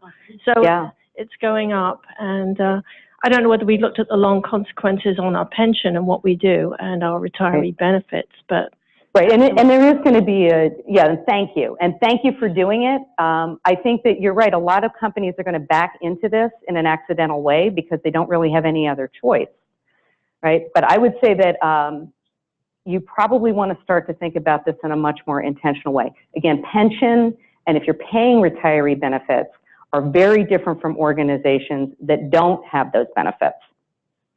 And so I think that there's a lot of strategies that you have to look at on both sides of the fence if you're going to do this effectively. Specific things that we know through research that older workers bring to the table. So does anybody want to take a guess at some of these? Number one, problem solving. And they're usually a whole lot calmer about it. They've seen a whole lot, right? I don't know how many of you have had millennial teams, and I've had some great, amazing, great workers, but the panic that happens sometimes with some of these talented millennials, oh my gosh, the world is ending.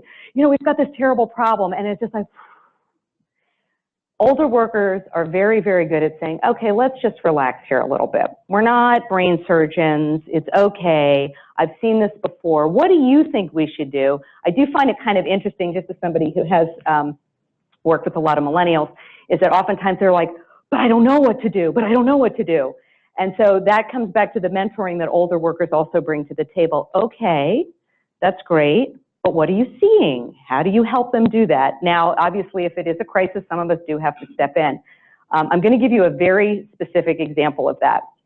And I certainly don't want to trash anybody, but we were doing just a basic data feed, right? With data, it was going to be an enrollment platform, national.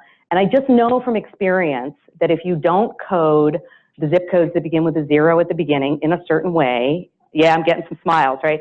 This is a big problem. So big organization, work through this, talk to the data folks, you know, yay, we think this is going to work. Open enrollment for this particular program, and what do you think happened? Oh my gosh, all these people in Boston, and they can't sign up, what's going on? Called up the guy and I said, did you change the data code? No, that can't possibly be it.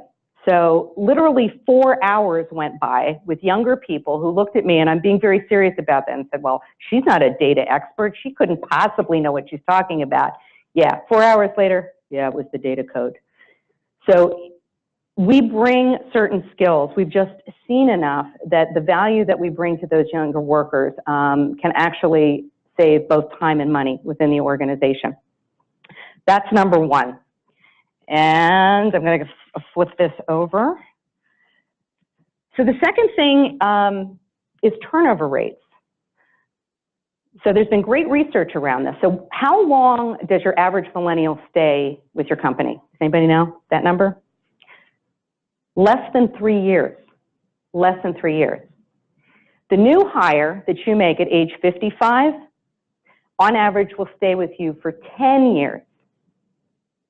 So there are some real cost benefits there, right?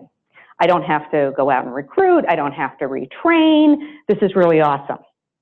That's just very practical, and I don't think most people out there think about that.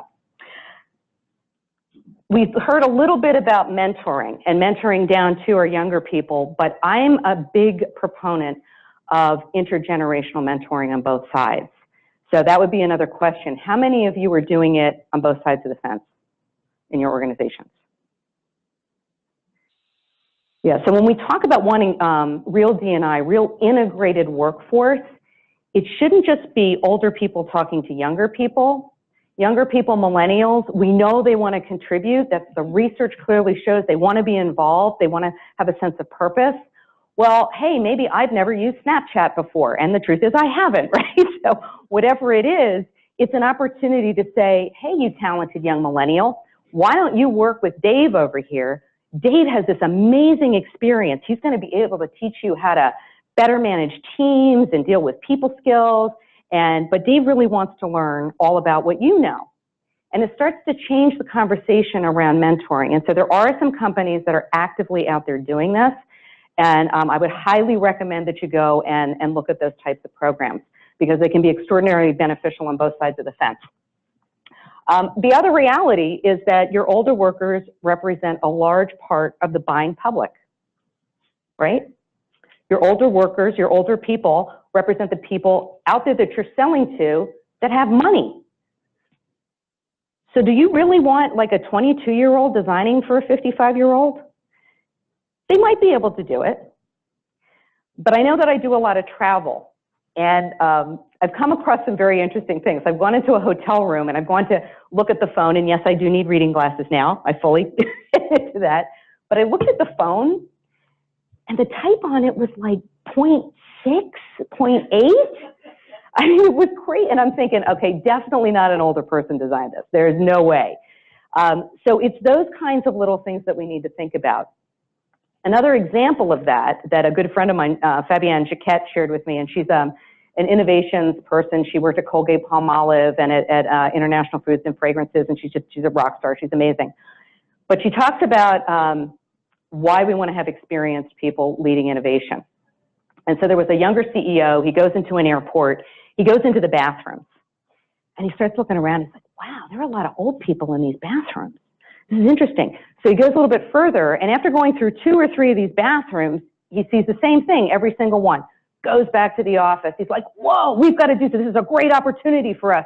We're going to build bathrooms that are, more elder care friendly. And thank goodness he had some experienced people on the team that said, that's great.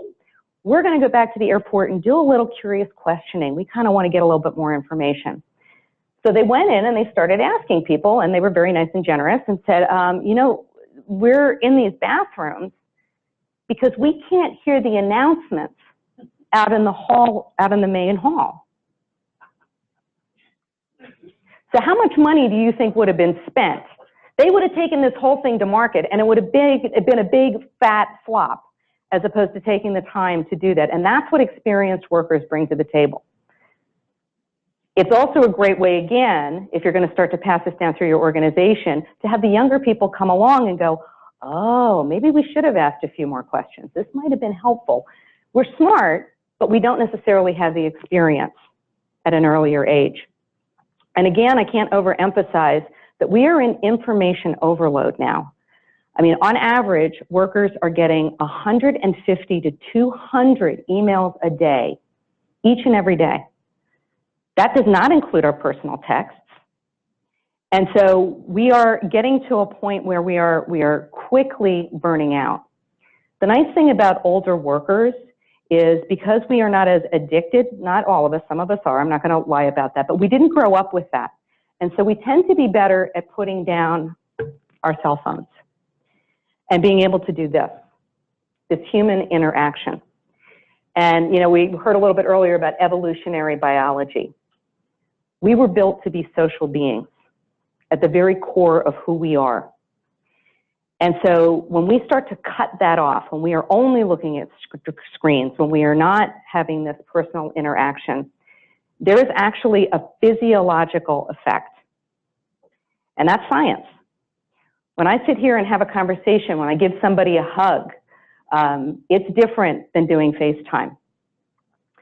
And so it's another place where older workers do an exceptional job about building social capital within your organization. And how many of you have seen the research about millennials and having issues with having them interact with people? Yeah. So this has a real impact on how well your organization is communicating at all levels. So we really do need to rethink this, don't we? There are a whole lot of benefits that older workers can bring into the workplace. They need to work, they want to work, they're capable of innovation. And maybe instead of the trajectory of looking at how we're going to retire them and get them out the door, that we look at other options within the organization. Maybe they don't want to move up to the next level.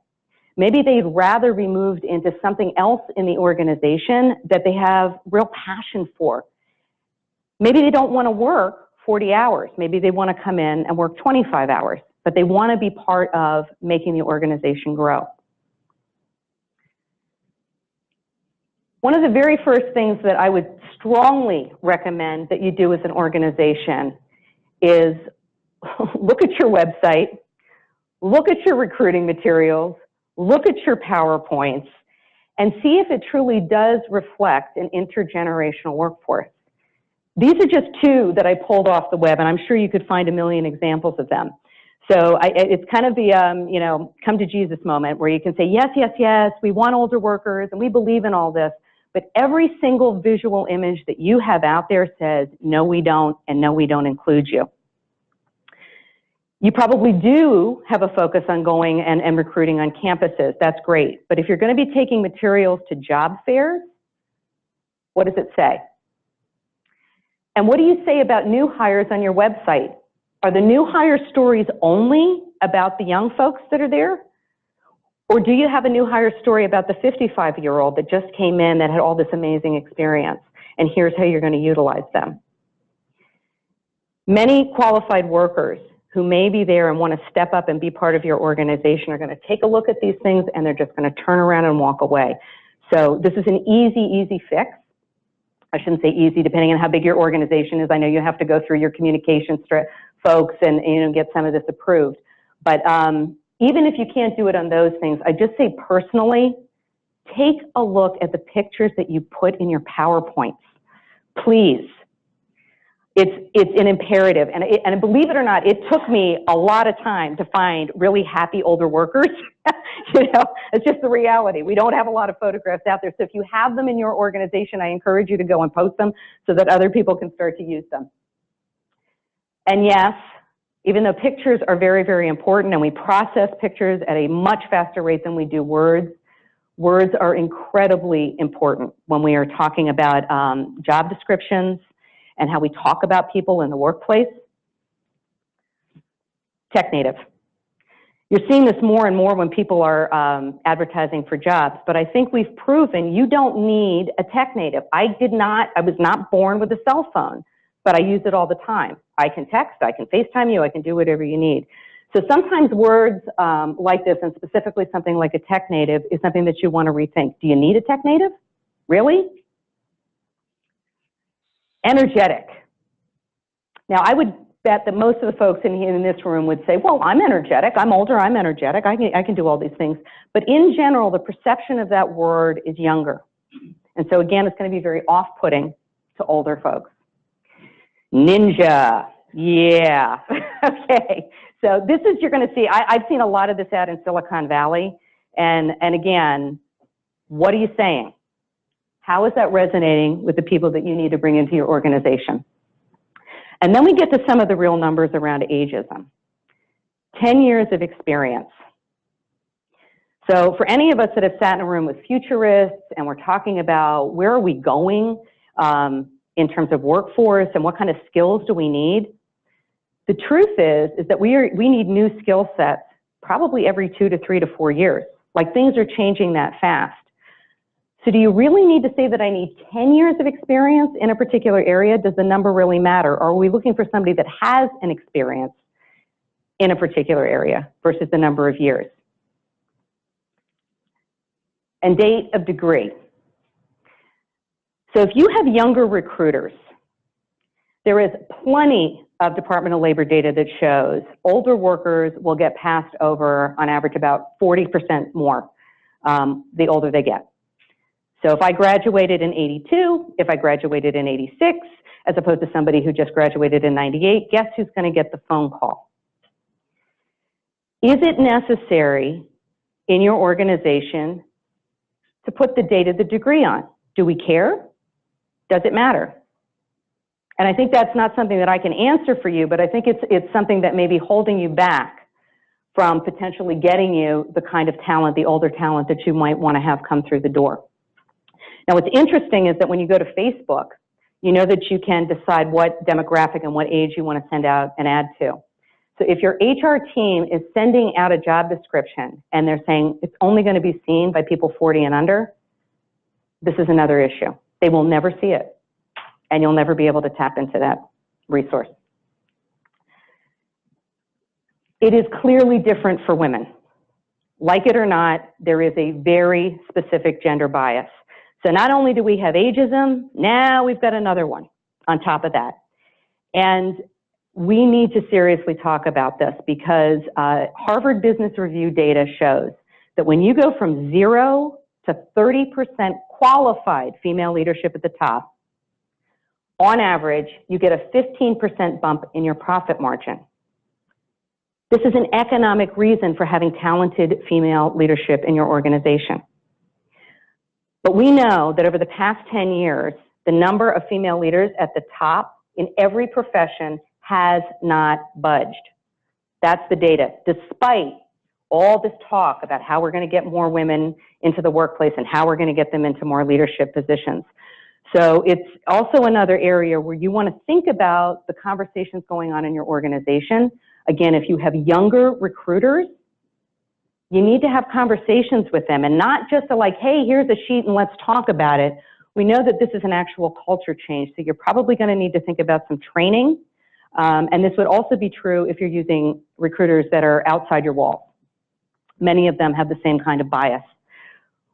Women also tend to have more breaks in their career, which is probably not surprising to any of the women in this room. Though there are great men that are caretakers out there, and I don't, ever want to not honor that. AARP's data, Global Women for Wellbeing's data, all the data that is out there around caregiving, shows that the vast majority of caregivers for older parents, for children, for adult children that are disabled are women, and it doesn't matter if you're a CEO or if you're making $15 an hour at Starbucks. And so it is important that we start to think about how we're going to start to redesign the workforce and our time and flex time so that we get the benefits of female leadership, the stronger profit margins, and bring them back into the workforce in a more meaningful way. With anything, it's not going to change unless you get your leadership and your stakeholders on board. So I've been in the worksite wellness and benefit space for many, many, many years, and I've seen the flavor of the month. We're going to throw another platform. We're going to have another app. And any of us that have been in this industry for a long time know that this does not work without a clear, culturally specific strategy and a project plan, and making sure that you have measurable results. What are you measuring? BMW had some foresight about one of their big factories in Germany, and they recognized that their workers were aging. And so they went in and worked with the workers about adjusting the workforce, again with, not at them, which I'm a big proponent of. And so they made about 70 tweaks, not major things, but things that helped adjust as they were aging. They saw a 7% increase in productivity and a 2% decrease in absenteeism. So this is measurable. This is measurable, and that is what is going to speak to your leadership. In this big discussion about diversity and inclusion, we know that we are now spanning the Gen Zers all the way through folks that are even from the Great Generation. There are still people in the workforce that are 85 years old. My father-in-law retired from the diplomatic corps at 65. He then went on to have a 20-year career raising millions of dollars for nonprofits, and then wrote his first book at 85. We need to rethink the workforce. We need to understand that, like it or not, we're all aging, the workforce is aging, and we have to fill the positions. So I'll leave you with this. The Department of Labor data shows that in 2017, 6 million jobs went unfilled. 6 million jobs. Looking at older workers is a really smart economic way to solve for this. So it just leaves me with one question. What are you going to do? What's your strategy going to be? And I will tell you that this amazing gentleman is Bill Bond. He was a mentor to me. He was the wellness director for MD Anderson Cancer Center for their entire organization. He won the C. Everett Koop Award. And I have to tell you that this man and his energy and everything that he did in his 50s and 60s, I am personally deeply grateful for. And I know that when we start to bring in these people, we can put all of our organizations towards a much better trajectory in terms of the economic health of the organization. So thank you. I hope you're a little more excited about hiring some older workers, and I'm happy to take any questions that you have.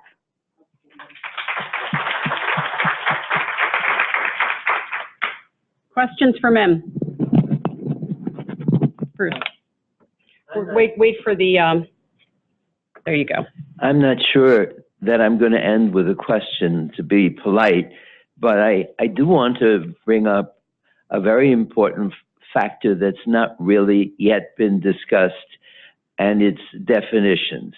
And you know where I'm going. The word older has been thrown around all morning, and I would only bring up that we don't know what older means. It has no clear definition, right? Especially in your talk. When does older begin?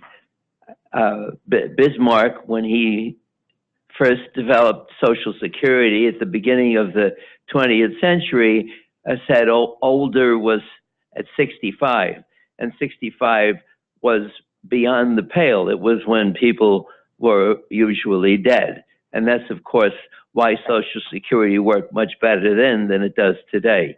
But I think as we move on, and in my brief presentation later, we'll bring this up. What does older mean? Right. What does aging mean? And Jay brought this up briefly. What does senescence mean? And what's the difference between senescence and aging? And I hope that these things in the background will be thought of as we move on through the day. And I think you're right. I think this idea of what is older is changing. I don't know that there is one definition out there, but I think as we see more and more older workers in the workplace, that we start to focus on what they contribute, we're going to start to redefine what older means. And so I think you're right. I don't think there is a specific answer to that yet, but I think that 65 is not the 65 that it was 30 years ago. And there are just some economic imperatives about people staying in the workplace and having to work longer that make it necessary for us to design the workplace to keep them active and engaged. Thank you. We have time for one more question.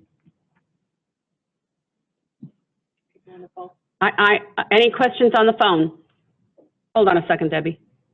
Okay, go ahead. Hi, is this on? Yeah. Hi, I enjoyed your presentation. I'm just curious if there's been any research on not just bringing in older employees, sorry, using the word older again, but also once they get in, kind of what has to happen as they're managed by people who might be younger than them and some of those challenges. Right. No, that's Yeah, a really good question. Again, there's not, because this is a fairly new issue, I mean, in the world of research, we're talking about this phenomenon happening over, like, you know, maybe the past 20 years. There's not as much research out there. There is some, and there are specific examples of organizations. Like I said, this cross-mentoring is really important. Being much more careful about your languaging as you bring them in, and how they're talked about within the workplace. It's like any other bias. You know, we talk about it. It really is part of your D&I, diversity and inclusion, overall organizational goals. It should be.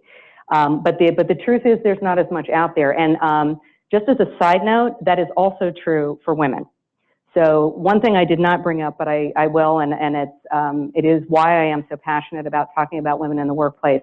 Most health research for many, many years was done on men and male animals. And so there's also a healthcare equity issue for women in the workplace that often does not get discussed. Again, more research needs to be done. I just talked to one of my dear friends, Michael Lee, who's a big researcher at Harvard. He's working with Cleveland Clinic. I had a conversation with him. He said, oh yeah, we include women in the research. I said, okay, but are you breaking it out so that you see? And maybe there isn't, but maybe there is. And this has been a huge issue. We are physiologically different. So that gets to more of the benefits design and thinking about how you're going to address this for both aging men and women. It should be different. And I feel we're on a precipice of that changing. Yeah. We're not there yet. No? But we're talking about it in wide ways now that we haven't seen in the past. Yeah. Let's thank Mem. Thank you very much. So we're gonna catch up on time. We will end on time as well. And so what I'd like to suggest is we take a 5 to 6 minute bio break. Visit with your people. As a reminder, you can go out this hallway and swing around and get to the bathrooms by going to the end of this hallway and to the left. Or if you want to go directly across, you might be able to get through those double doors and then it's to your right. And we'll see you. That worked. Guilt, right? We're going to have some time for networking during lunch as well. In fact, scope out who you may want to sit with at lunchtime so you can chat while you're there. Hey, just a quick reminder, there is an evaluation form in your packet. It's really, really important that you fill that out before you leave. Not that we expect any of you to leave early, but just in case, make sure you fill that out and you can leave it at the front desk or right on the table. Okay, Bruce, we're going to get started again. Thank you, dear. All right, I am excited to introduce the next few speakers because this is based on a project that we've been working on for some time that I'll let Judy describe, but I want to start by introducing John Jansa, who is the Vice President of Smart Policy Works. John has worked in the public benefits and human resources space for the majority of his career for both public and private employer organizations, and he has extensive knowledge in Medicare and Medicaid benefits coordination, which is quite a skill. He is joined by Judy Hearn, who is the Director of Strategic Initiatives for MBGH. And Judy comes to us as a former board member and many, many years of working with Pactiv and Reynolds Leverage Services. We're really grateful to have her on our staff for the last several years as an internal employer expert.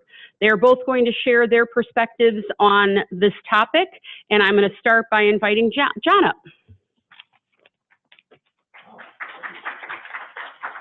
Thank you so much. Let me turn this on.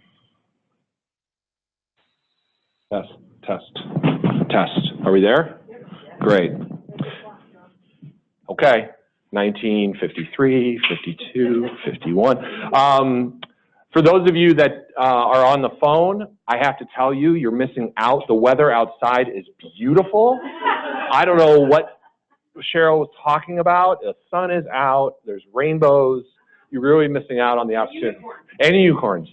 But I do want to say seriously that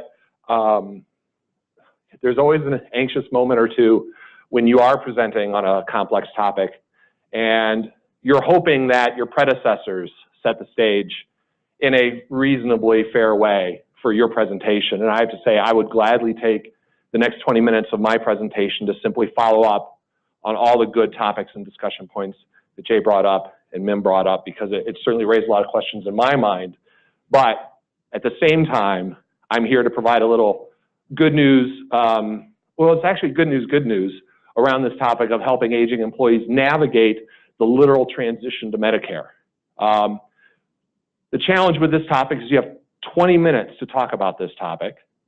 And I think if any of us have dealt with the public benefit space, you know that's a heavy lift. The good news is if you're looking for some just broad generalizations and the lay of the land, that's what I'm here to do. And the other good news is that if you really need some specific steps or points on how to help employees navigate this cumbersome and complex topic, Judy will be able to supply that as well. So there's just no way I'm going to lose in this next 18 minutes and 15 seconds. I will start, though, with a Medicare trivia question. And I know somebody in this room knows the answer to this question. It's a two-parter. The first part's fairly easy. The year Medicare became law of the land, became a public benefit, what year was that? I heard 65 somewhere. 1965. Who was the first Medicare recipient? I know, it sounds like, you know, you could say John Smith, and you'd probably be right. But actually, does anyone have an idea? He was actually at the signing. If you have a picture in your mind of when Lyndon Johnson signed the act, he was actually sitting next to President Lyndon Johnson. Harry S. Truman was the first Medicare recipient. So when you all go back to your offices and you get into that inevitable Friday afternoon Harry S. Truman trivia contest, you're gonna ace that one. So this is not news. Workers are working past age 65. These are just a few headlines pulled up from the tail end of last year into literally 3 weeks ago. And what's interesting is the discussions in the articles are talking less about just, oh my gosh, workers are working past age 65. It's articles that talk about what are the challenges, what can employers do, what should employees be doing when thinking about this new reality of working past age 65. And this is a progression in the expectation of workers throughout the U.S. I'm going to just make sure this is right there. When you're someone with ADHD, you got to be able to move around, and little shiny laser pointers are great. So this is a Gallup poll that's put out every year. At what age do you expect to retire? Under 65, at 65 and over. And you can see this is back in 1995. Practically half of the respondents said they expected to retire under age 65, and only 14% said over 65. When you move ahead 20 years, it's essentially flipped. From 14% over 65 to, in 2017, 39% of the respondents said they expected to retire past age 65. Now, the reasons why workers are expecting that reality, that can vary, and that certainly is a topic for another conversation. But it does place the onus on employers to say, if you're hiring someone who's 55 or 50, and if that retention window is 10 or 15 years, in what state is your HR and your benefits program able to answer the questions that are going to come up? Which is why we collaborated with Midwest Business Group on Health to do this Medicare Transitions Survey, which was a survey sent out to MBGH members, a couple sister organizations, sister coalitions, and prospective members. Over 100 surveys were sent out. We saw a little bit, around a 50% return rate on those surveys. And it was designed to assess from the members their basic knowledge regarding Medicare transition, activities that employers are doing around Medicare transition, some of the most common questions, and the existing tools and resources that are used. All surveyed companies reported having employees over the age of 65. And the majority of the respondents, 50 out of 53, said they get inquiries from their employees about this transition to Medicare. Oh, there we go, sorry. So the question was, one of the questions in the survey was, how often do you get questions from employees about Medicare? 94% of the companies that responded said they got questions either sometimes or often. These two big chunks. Nobody said never. So then when you talk about, well, how confident are you in your knowledge of Medicare to be able to answer the questions around Medicare? There's a little bit more than 1 in 5 said they weren't confident at all in their ability to answer questions about Medicare. Somewhat confident and very confident. Almost 60% said they were somewhat confident. But what's interesting is almost half of the not confident respondents said they get employee questions often. So if you're in a situation where you're not confident about your ability to answer the question, and yet you're getting asked quite a lot, it puts you in a very uncomfortable situation. The good news is there's a good reason probably why you're not feeling confident, and it may not have anything to do with necessarily your knowledge of Medicare itself, but how Medicare gets talked about when you look at advertisements and articles and such. So, does anyone remember, or is anyone in the room, did you receive that survey? Did anyone in the room remember receiving that survey or fill it out? Okay, good. So this was one of the questions we asked. So, quiz time for everyone here. Choose all that apply. Which of the following statements are true regarding Medicare transition? We have 4 options. Upon turning 65, individuals can enroll in Medicare Part D at any time without a penalty, will incur a lifetime penalty if they do not enroll in Medicare Part B immediately, will incur a lifetime penalty if they do not enroll in Medicare Part B during the initial or special qualifying enrollment period, or D, will incur a lifetime penalty if they enroll in COBRA and delay enrolling in Medicare Part B. Now, there's more than one right answer here, so I'll give everyone a second. I'm not going to keep score, don't worry. But, all right.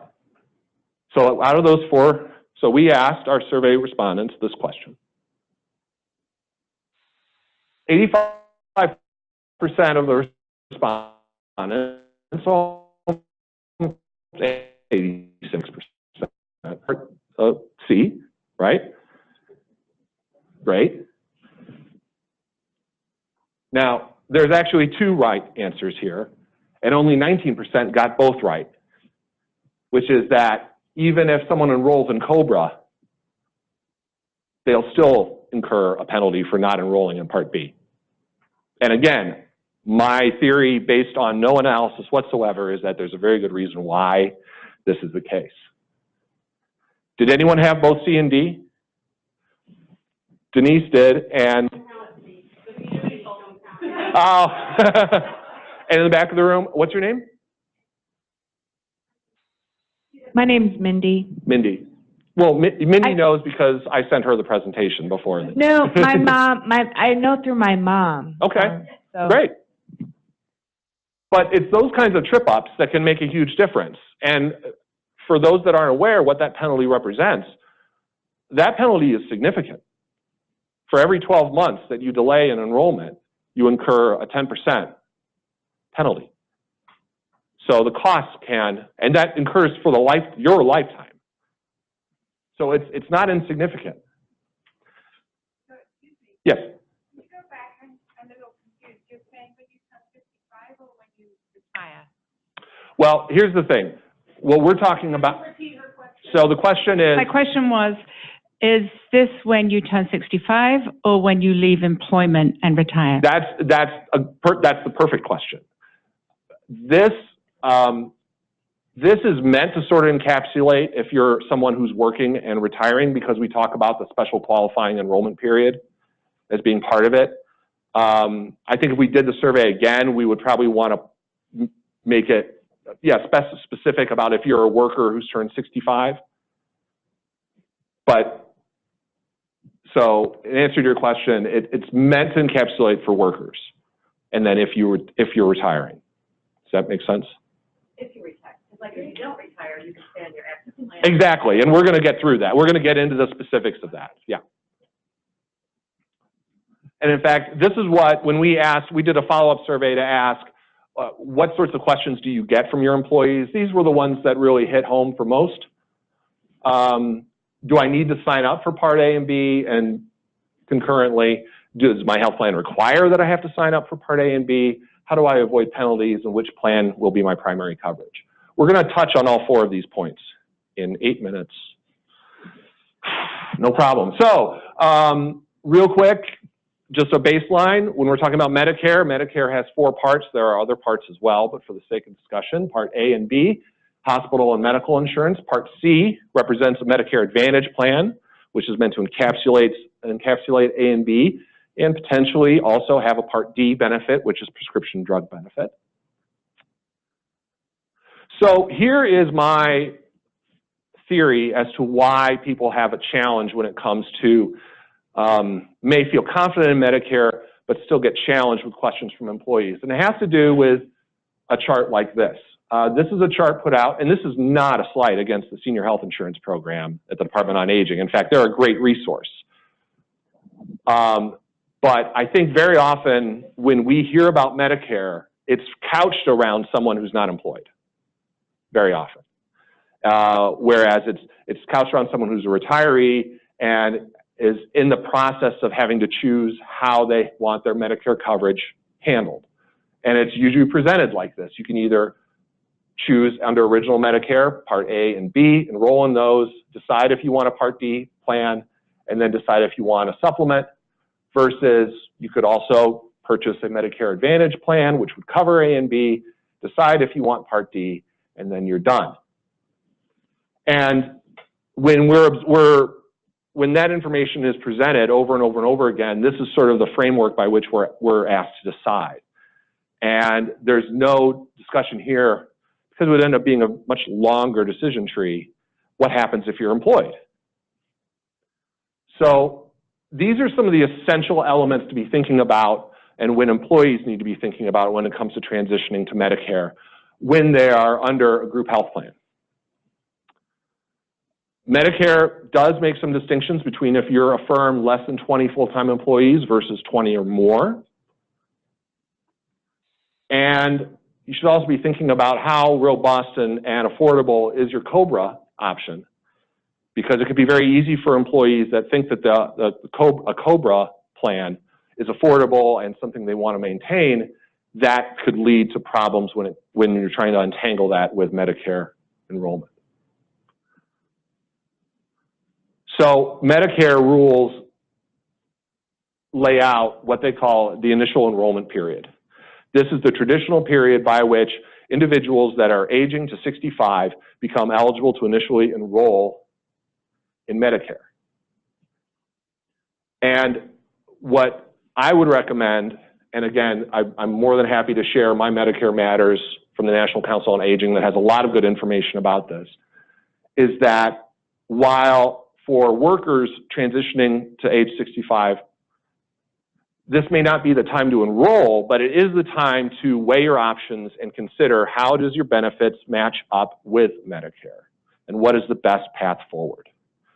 So if you have workers that are age 63, 64, there should be some opportunity here in these 6 months to be thinking about what is the best option for you. And this is where it gets very challenging because everyone's situation is different. And so the IEP, again, 3 months before the 65th birthday, the month of your 65th birthday, and the 3 months after. That is your initial enrollment period where that evaluation should take place.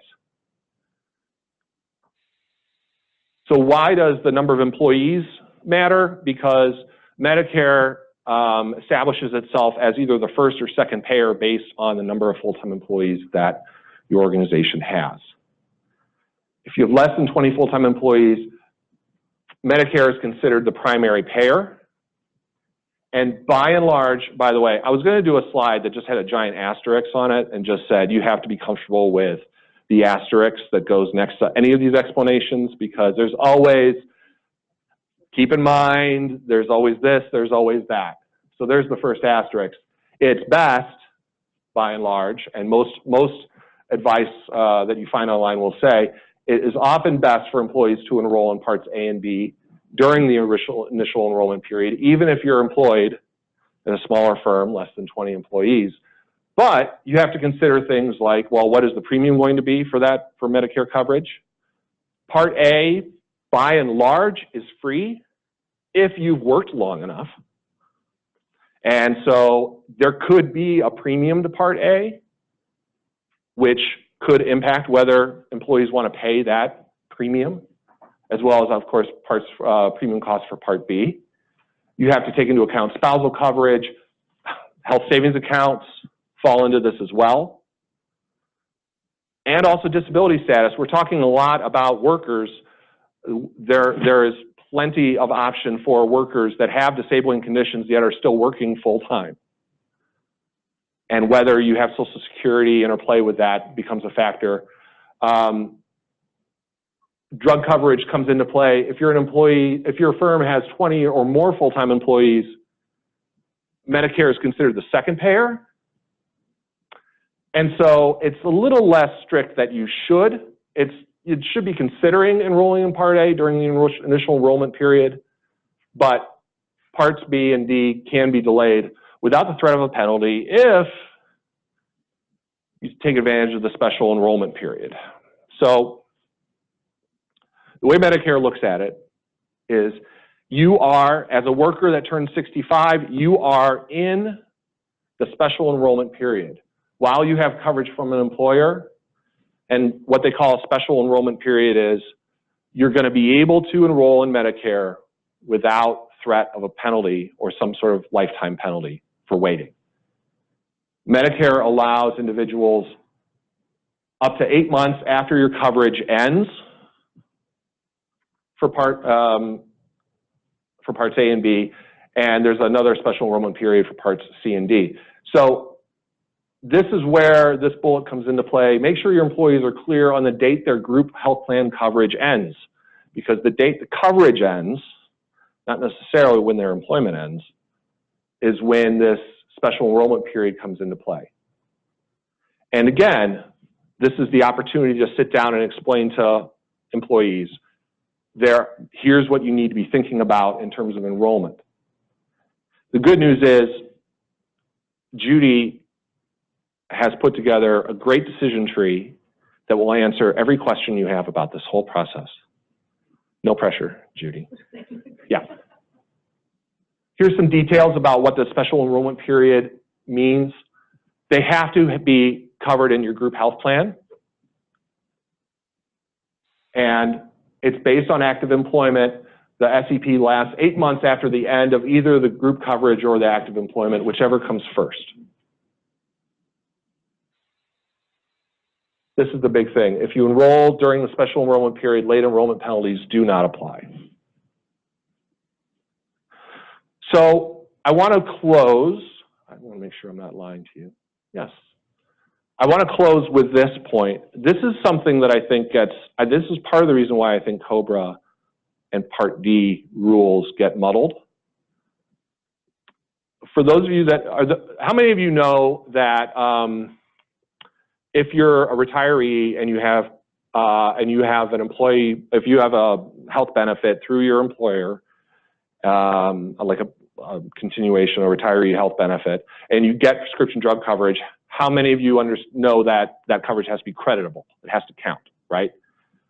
So it's this idea of if you have a prescription drug plan through your employer as a retiree, then you don't need to sign up for Part D because you have creditable coverage through your previous employer. My theory is that people construe that to mean, well, if I have insurance, health plan insurance through my old employer, then that counts the same. In other words, through COBRA. And it doesn't. COBRA does not count as insurance in terms of helping you avoid a late enrollment penalty because they don't consider it insurance from active employment. So just because someone's on COBRA doesn't mean you don't have to worry about your special enrollment period, and you don't have to worry about signing up for Medicare. It's a critical piece that doesn't get brought up, and it really needs to be discussed. And very often what it really means is that employees should consider enrolling during their initial enrollment period.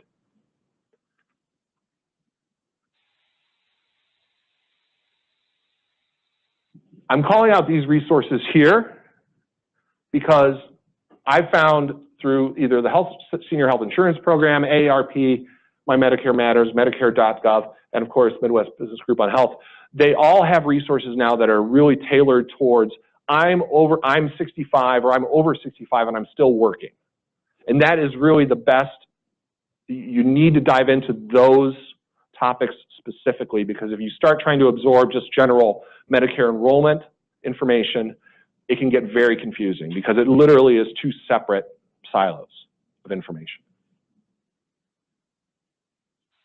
A little about ourselves and the work we do. We spend our time thinking about public policy and how it interplays with state governments and organizations, and certainly this falls under the gamut.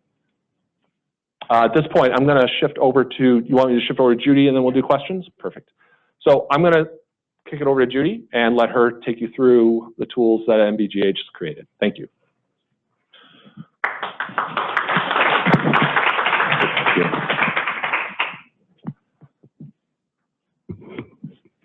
I'm going to stand here to the side, let John keep on the lavalier. So this is the interactive part. In your packet, for those of you in the room, we actually have copies of the tools, and I believe you'll find those on the right-hand side of the packet. And there's two of them. One is the Medicare Transitions FAQ, and the other is a two-sided flow chart. So I'm going to be referring to those for a couple minutes. First, a little background, and special thank you to John and to Barbara Otto from Smart Policy Works, who met with Midwest Business Group on Health back in 2017 and kind of brought this concern to light. And prior to my being on staff here, as Cheryl mentioned earlier, I was on the employer side, managing the health and welfare plans for a large manufacturer, and I had Medicare-related questions and retirement-related questions and severance-related questions at all times. And I thought I knew what I was talking about, only to find out after we had a roundtable discussion in 2017 with many of our employers on this very topic, that I had some misconceptions and that I possibly gave people some wrong information. And that made me feel terrible. And so that's one of the reasons we kind of dug into all the details.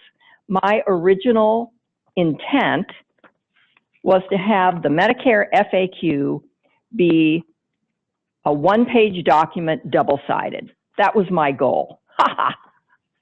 It just wasn't possible. This is an 8-page, so 4 pages, double-sided. And I used a bigger type size. Why did I do that? Because those of us who are older can't necessarily read as well in the dim light.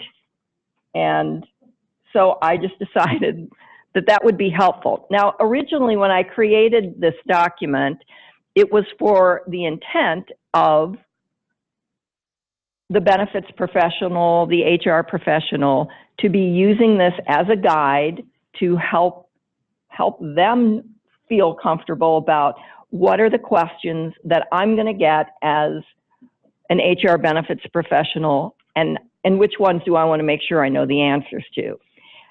As you look through this, you'll notice that it's really written as if the employee or the aging worker or the retired person, as if they are reading it themselves. You may want to use it as you counsel someone.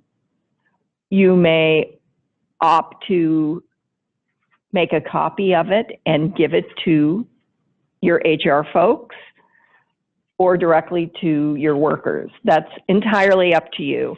And you may customize this in any way that you want. We have documented this as a PDF that is available. We'll also send it out when we send out our summaries and our recordings of this. But if you want the Word version so that you can put your own logo on it, you are welcome to do that. And maybe you want to add some specific information about what your organization does with regard to retiree health insurance. I know that phenomena seems to be a quickly vanishing benefit for many organizations. So it's one of the reasons that I felt this kind of information was really so important. I'm not going to go through this page by page. I wanted to call, again, a little attention on page 3 of the document, what happens if I enroll in COBRA, that John mentioned. And it's really that fact that COBRA and retiree health plans aren't considered coverage based on current employment. And I think that was one of my concerns or my misconceptions. And I'll reference then to the very next page in the middle when it talks about you have this special enrollment period that starts at one of these times, whichever happens first. Whichever happens first. That was where I messed up. I thought, well, whichever happened, and that's the month after employment ends or the month after group health plan insurance based on current employment ends. But it's whichever happens first. So if your employment ends before your group coverage, as in the case of a severance package, potentially, it's when your employment ended, because that occurred first. So be very careful about those severance conversations with employees, particularly if your organization is offering something special to encourage people to opt out of the workforce. You don't want to make a mistake and then have them come back to you later and say, hey, you told me I wouldn't have a penalty, so I just waited till my group coverage ended. So again, that's why I talk about that. I also have that on page 5 as well. So take a look at this. I did not create this without assistance. We actually owe some of the credit to our folks at Willis Towers Watson and the folks at One Exchange, because they answer these questions all day long when retirees or people thinking of retiring call into them.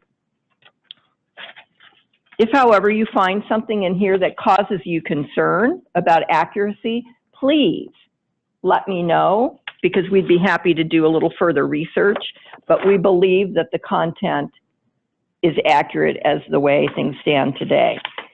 So here's a flow chart, and I was able to get this on a single page, but the print is really tiny, and I apologize for that. So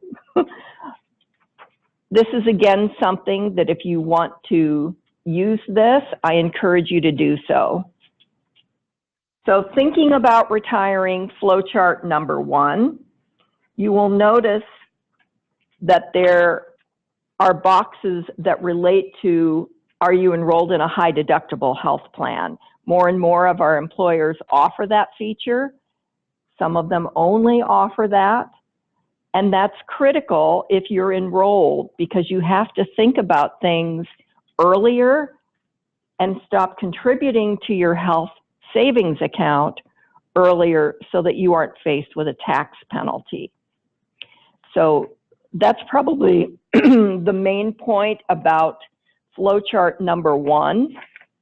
We're also a little generic in some of the references, because again, if you want to alter this based on whether or not you offer retiree health coverage or whether you offer a relationship to an organization that provides guidance to retirees, then you could actually put in specifics instead of saying, plan to call an insurance partner. We just wanted that a little generic for the purposes of our initial release of this, because people may have their own personal insurance broker as they age and consider what they're going to do when they are retired. But people can also call private exchanges or even contact public exchanges, and certainly contact Social Security to get a little more information about what some of their options are. So I hope that these tools give you a little bit of guidance, and over time I expect that we will enhance and improve on them, but I thought I wanted to make sure that you had some initial tools that hopefully will provide some value to you. There's also one other item in here that I'll call your attention to. If you were at our January program, we had this available, but we have also put it in today's program. It's how consumers' healthcare preferences vary by age, and has the different age categories and really how they learn. So I think if you weren't able to attend our January program, this is available as part of your handouts. So let's see if you guys have any questions. Mindy's bringing a mic to you, John. And then we'll go, then we'll do John, then whoops. Let's do John, then Debbie, okay? You have a mic. Yeah, so my question is on HSAs. I go back and forth on this. Do you know, on page 3 it says I can turn down part A and B as long as I'm employed, covered by an employer insurance.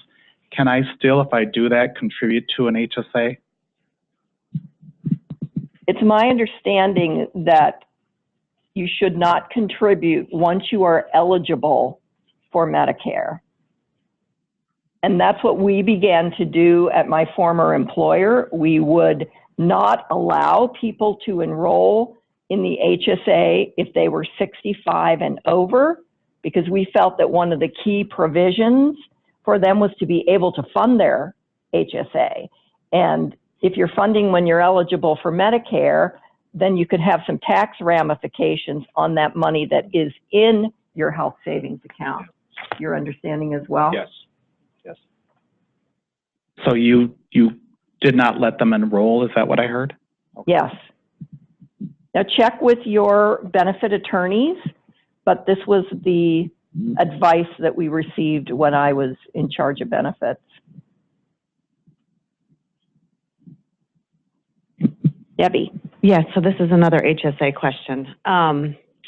We have retiree medical, and for our pre-65 retirees, one of the plans that we offer is a high deductible with HSA. So I'm looking at your flow chart, and it seems like if we have pre-65 retirees who are 64, so they're going to turn 65 during the year, they shouldn't be contributing to their HSAs. Is that correct? Right. I never, yeah, really.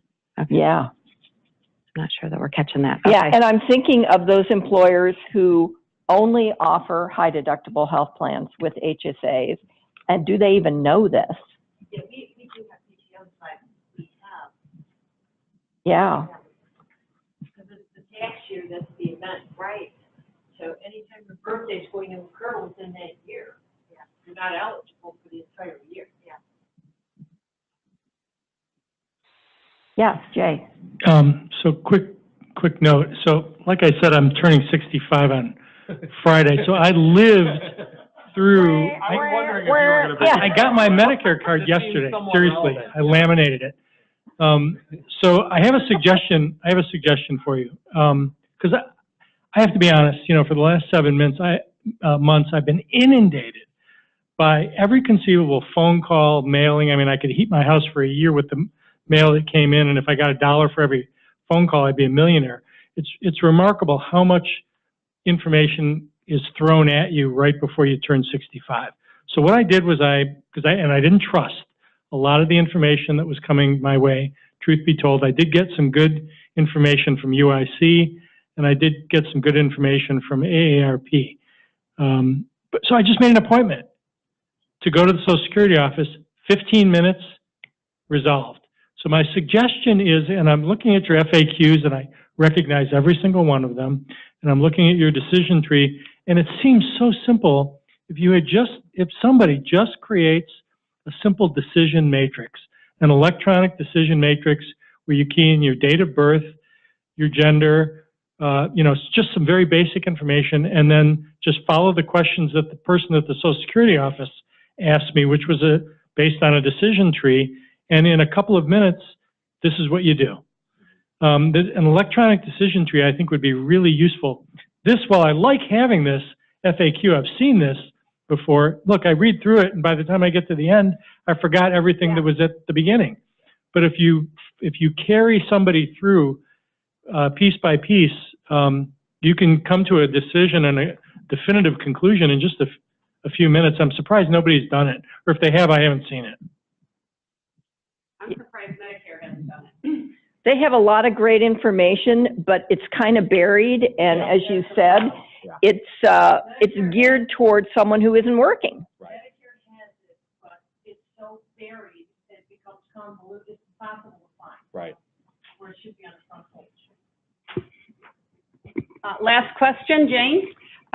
First of all, I'd like to commend Midwest Business Group on Health for raising this issue with employers, because it is very important and the material is very helpful.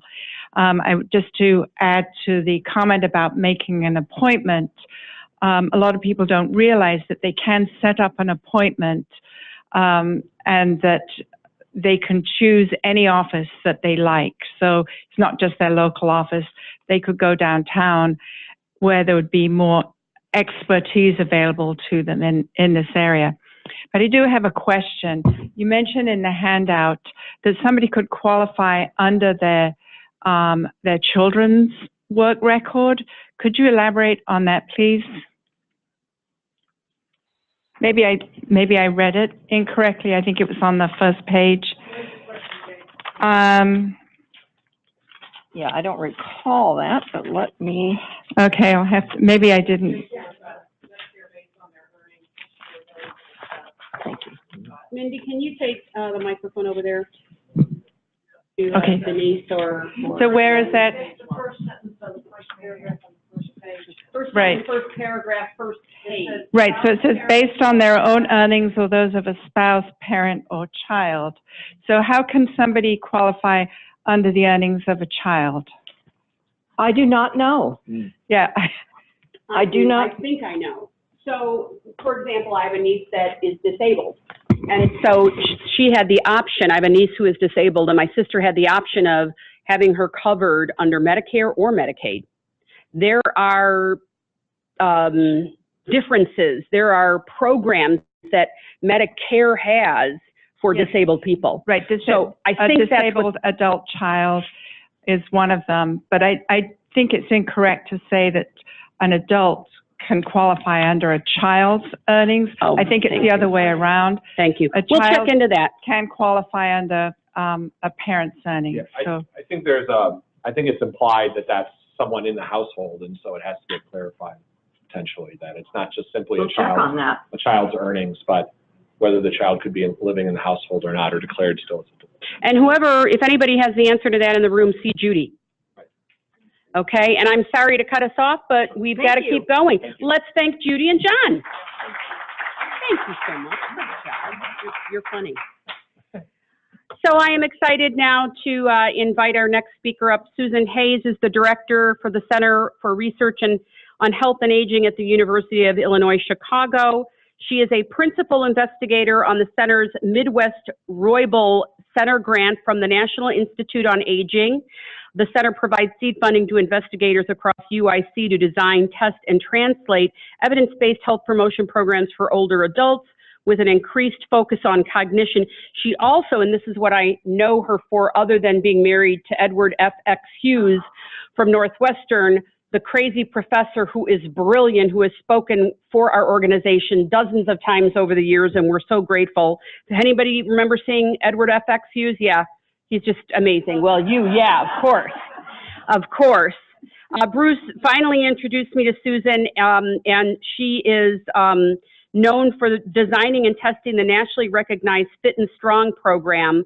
It's an exercise and behavioral change program for older adults with lower extremity osteoarthritis. Let's welcome Susan. You want to stand up here? Thank you. Good morning. This is such a tough act to follow, but I feel confident because I've got the wonder drug. Okay, so anyway, that's a big ticket to play. So I'm going to just kind of get going and get started with this presentation. I've got to figure out, what do I do? Scroll down here with this computer to advance the slides? Or do I just use this? You can use the clicker too, okay. Or you can go up, like, okay, up or down. Okay, terrific. Okay, great.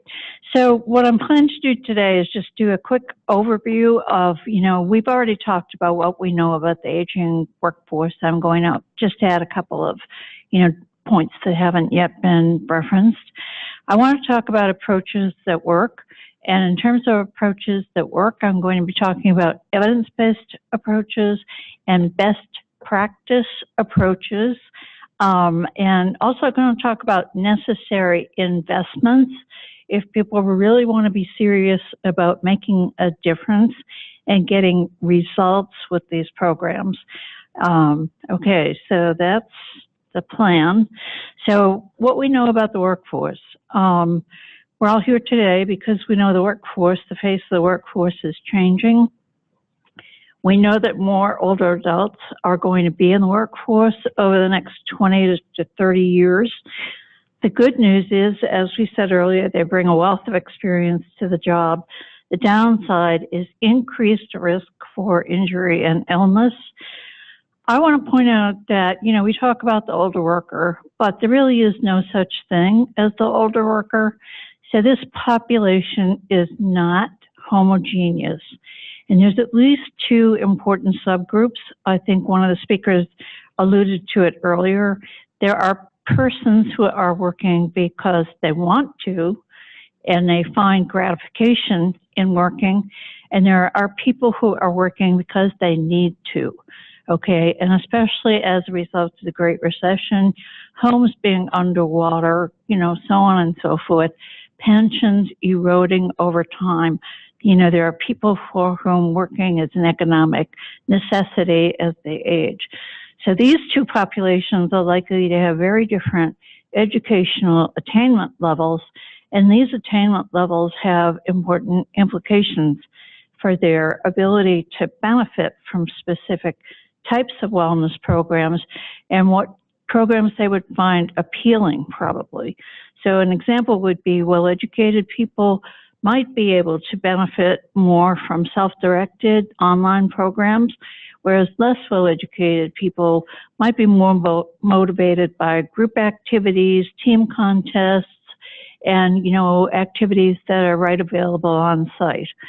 So the key word for both of these is options. You want to have a menu of different choices that are available for people to choose from. So another thing that we need to be aware of is that we all know that workers differ with respect to the physical demands of the job. So the experience of a truck driver who uses lower extremity muscles repetitively compared to somebody who is in a clerical job and highly sedentary, compared to nurses and CNAs who are on their feet all the time doing heavy lifting and in emotionally draining kinds of jobs. These are very different, you know, kinds of situations that place different physical and emotional demands on people. We also know that older workers differ from younger workers because they have pre-existing conditions. We know that 80% of adults 65 years and above have 2 or more. And in terms of medications, the median number of medications that older workers are on is 4. So that's pretty, those of you who do benefits, I'm sure are aware of that. The other thing that I really want to spend a couple of slides talking about is many older adults are sedentary. And that's increasingly true in the world that we work in. You know, people are sitting at a desk, staring at a computer, you know, for like 8 hours a day.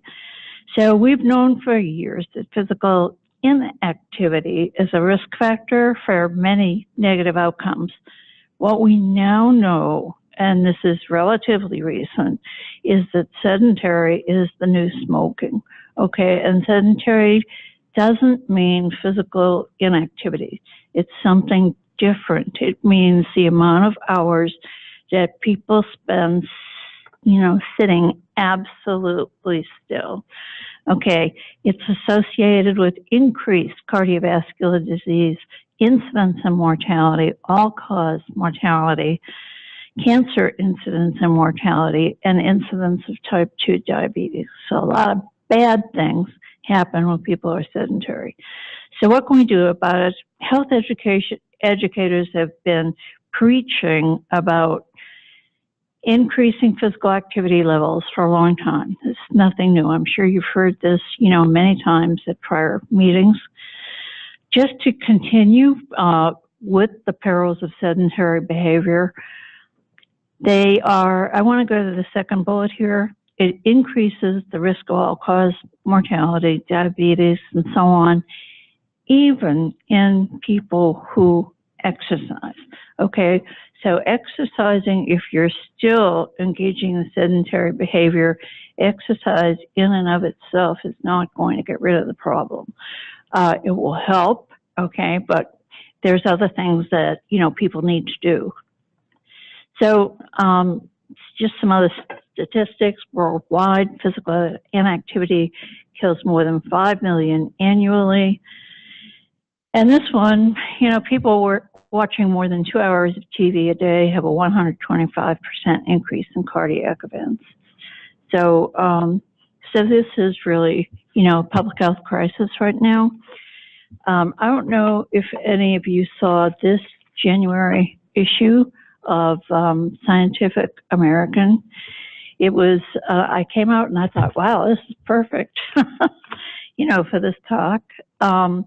So this was written by a fellow named Ponser, and the title of the article is Evolved to Exercise.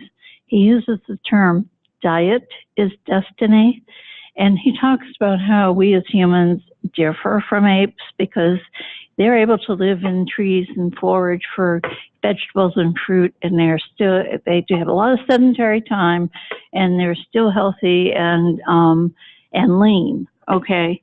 Humans are different because we evolved differently to be meat eaters, and we if you're going to, we developed the ability to use stones, to be able to capture animals, eat that meat, so on and so forth.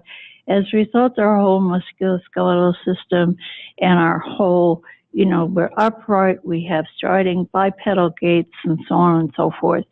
So we have evolved differently, and we have bodies that require physical activity to be healthy. So it's not just an option anymore. So let's talked about the dangers of sedentary behavior. Let's talk about, kind of the upside, which is the benefits of physical activity. Again, it really is a total wonder drug. It improves sleep. Many older adults in workforce with multiple chronic conditions are probably having difficulty sleeping at night. It reduces this is a big one. It improves cognition. Okay, I think there was an article just recently in the New England Journal showing that, physical activity improves cognition. It also reduces the risk of chronic disease onset and or improves the ability to manage existing conditions. So, and you don't need fancy equipment. Walking is fine. It's very effective. And you can do it anywhere. You can do it in a hallway, a parking lot, a cafeteria. And we know that you don't have to engage. We have new information. You don't have to engage in physical activity for long periods of time. You can do bouts of physical activity now, and you can obtain the same physiologic benefits. And there's other good news that I'm going to get to in just a second about how even we have a recent trial that we just finished that shows even minimal weight loss can be associated with functional improvement in older adults with osteoarthritis. So I'm going to digress for 1 second here to talk about the fact that I'm a member of something called the Evidence-Based Leadership Council. So the Evidence-Based Leadership Council comprises the leading top-tier evidence-based health promotion programs for older adults in the United States. All of the programs that have been a part of the Evidence-Based Leadership Council. Okay, sorry. Can you all hear me now? Okay. All right, so all of the programs were tested in randomized trials. Their findings have been published in refereed journals, and they've all been vetted by the National Council on Aging, and they are posted by the Administration on Community Living of Department of Health and Human Services. Many are also listed as arthritis-appropriate interventions by CDC and listed on the NCI Research-Tested Intervention Programs, which is a mouthful website, RTIP's website. Okay, so I want to talk for 1 second about arthritis. We talk a lot about cancer, heart disease, in older adults. Arthritis is sometimes overlooked, and I'm so delighted to hear that you guys are going to be doing something on musculoskeletal disease because it's so important. It's the most common cause of disability among older adults. It affects 31 million people. 1/3 of people with arthritis we know also have depression or anxiety. And if they have it in the lower extremities, it's very likely painful, large weight-bearing joints. People stop moving around. It leads to sedentary behavior, which we know is bad, and then total body deconditioning, weight gain, so on and so forth, a cascade. So I want to talk very briefly now about the diet information from our latest Fit and Strong study. So we developed this program, Fit and Strong, for people with lower extremity osteoarthritis. If anybody wants to know more about it, I'd be happy to talk with you later. So the latest thing that we did with the program was to test a new version of it that included a dietary change weight component. We did it on the south side of Chicago. 92% of the participants were African American, 86% were women, and we found a statistically significant 2% weight loss at 8 weeks. So you might say that was maintained at 6 months. So you might say, okay, 2%, that doesn't sound too exciting. Well, the good news is that we also found a statistically and clinically, it's easy to get statistically significant differences. Getting a clinically significant difference is another story. So we got both statistically and clinically significant improvement in lower extremity pain and function at the same time points. So this is good news. Just want to talk really briefly about another study that we did at UIC with older workers. We did it with staff. We tested an online versus a coach-based wellness approach. It was a randomized trial. And before we started the study, we did a focus group with staff. And what we found is that staff were so excited about the fact that management were actually we're thinking about them. And we're doing something, like positive about their health. This was, coming off the Great Recession. The university had not been able to increase, wages, but staff, really resonated to the fact, well, at least they're interested in doing something about our health, and that's great. What we found is that we found improved outcomes at 6 and 12 months in the group that got coach programs, that the in-person reinforcement. Many real age people who got the CAN program on the website, they never got beyond the assessment stage. Importantly, both of these were light intensity. They were not a multifaceted, integrated culture of health. Okay, so here are the outcomes. You can see we had at 6 months and 12 months for the coach program, increased minutes of moderate physical activity engagement, decreased calories, energy from fat, and increased fruit and vegetable intake. Other approaches, this is evidence-based programs. A guy we know, a colleague of ours, Matt Smith, tested the chronic disease self-management program. CDSMP is now being offered, was developed by Kate Laurig at Stanford. It's now being offered worldwide. This was the first formal test of it in a work site. It was just published about a month or two ago. So this was a 6-month trial. Mean age of the sample was 48, and here are the benefits. Physical act in the treatment group, physically decreased physically unhealthy days, fatigue, sedentary behavior, soda, sugar beverage consumption, fast food intake. So, these are all really terrific things. Okay, so now I want to talk very briefly. Those were evidence-based approaches. These are best practice approaches. So 2 companies, O'Neill Industries and American Cast Iron Pipe, implemented award-winning programs.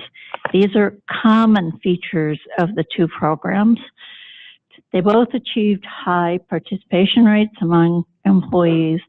They provided health assessments and screening. They offered health coaching. They used a highly visible wellness team, provided access to fitness facilities, either on-site or giving people membership off-site. They provided access to dietitians and exercise instructors and provided financial incentives to employees.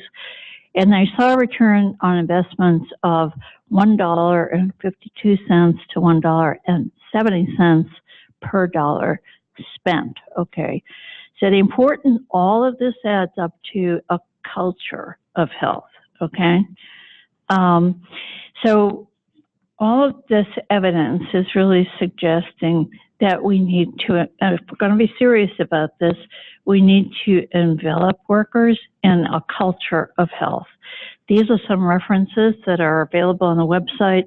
The first one is from a CDC guide for employers that really is fantastic. So what can you do? So you can't do a culture of health overnight. That's kind of hard. But there's all kinds of things that everybody can do. First, you can make your hallways and public spaces, physical activity friendly. You can mount posters. You can remove obstacles. You can promote the use of stairs whenever possible. Ask workers to help make stairways inviting. You know, we have the worst looking stairways at my place. I can't tell you. I mean, they are like totally discouraging of anybody ever getting into them. Encourage older workers to wear clothing and shoes that are physical activity friendly, and then have people join teams, you know, kind of make it fun. Encourage people to use watches so that they get reminders to get up and do things, get up and stretch, walk around. You can encourage people to eat outside in the summertime, to go for walks. You can encourage workers to stand. A lot of places, you know, in our workplace, we have a lot of staff who are converting over to having standing desks. You encourage them to join or coach sports teams and walk children to school in the morning. You know, anything that will get people up and moving around. So, but why stop with the workplace? So there's lots of things you as a company can do to work with community groups that involve movement, schools, teams, so on. And the other thing is you can support age-friendly initiatives. So Chicago, I think, very recently has joined the worldwide movement towards age-friendly cities and been certified as such. So older adults like destination walking. You can talk. You can have your people in your, you know, resources department talk with older adults about destinations that are walkable for them. Benches are important. In the U.S., we don't invest for whatever reason in benches, you know, like in our downtown areas.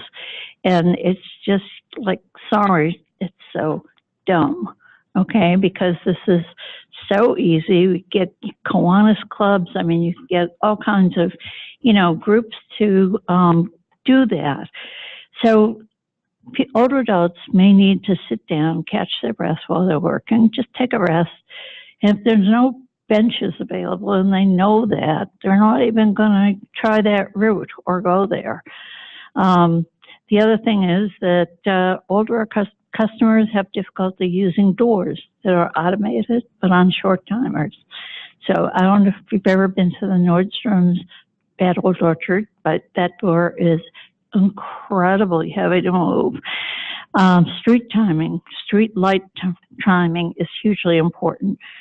We were designed purposely to have beautiful boulevards in Chicago, which are wonderful, but they can be very challenging for older adults, for people with disabilities, for mothers who are pushing strollers and so on. Our office is on Roosevelt Road, west of Ashland. You have to move to get across Roosevelt Road. Okay, it is a challenge. So here's just some links to approaches that work for you to refer to in the future. So summing up, we have a huge success in the United States, reducing smoking with substantial declines in cardiovascular and lung cancer mortality as a result. If we could impact smoking, it's like putting a man on the moon. If we could impact smoking, we can impact sedentary behavior. It won't happen overnight, but it will happen if we all put our minds to it, make it a priority, and try comprehensive, creative approaches. The good news is, as other people have said, you know, earlier in this meeting, people continue to benefit from physical activity across the lifespan, and everyone of every age can engage in some form of physical activity at a time and place that works for them. They need to be nudged in the right direction, and they need to be supported, you know, by their office that they work in, by their colleagues, and by their physical environment. So, closing thoughts, just want to add one more thing. You know, everybody talks about return on investment. Well, I think it's important to kind of raise the question, is return on investment the only metric that companies should use.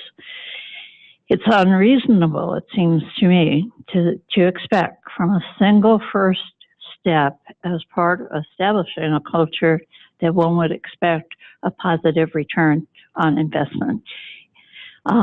So during our coach study here at UIC, I interviewed our chancellor. So UIC has 15,000 employees, and I asked the chancellor about return on investment. He said he didn't care. He said investing in the health of our staff is the right thing to do.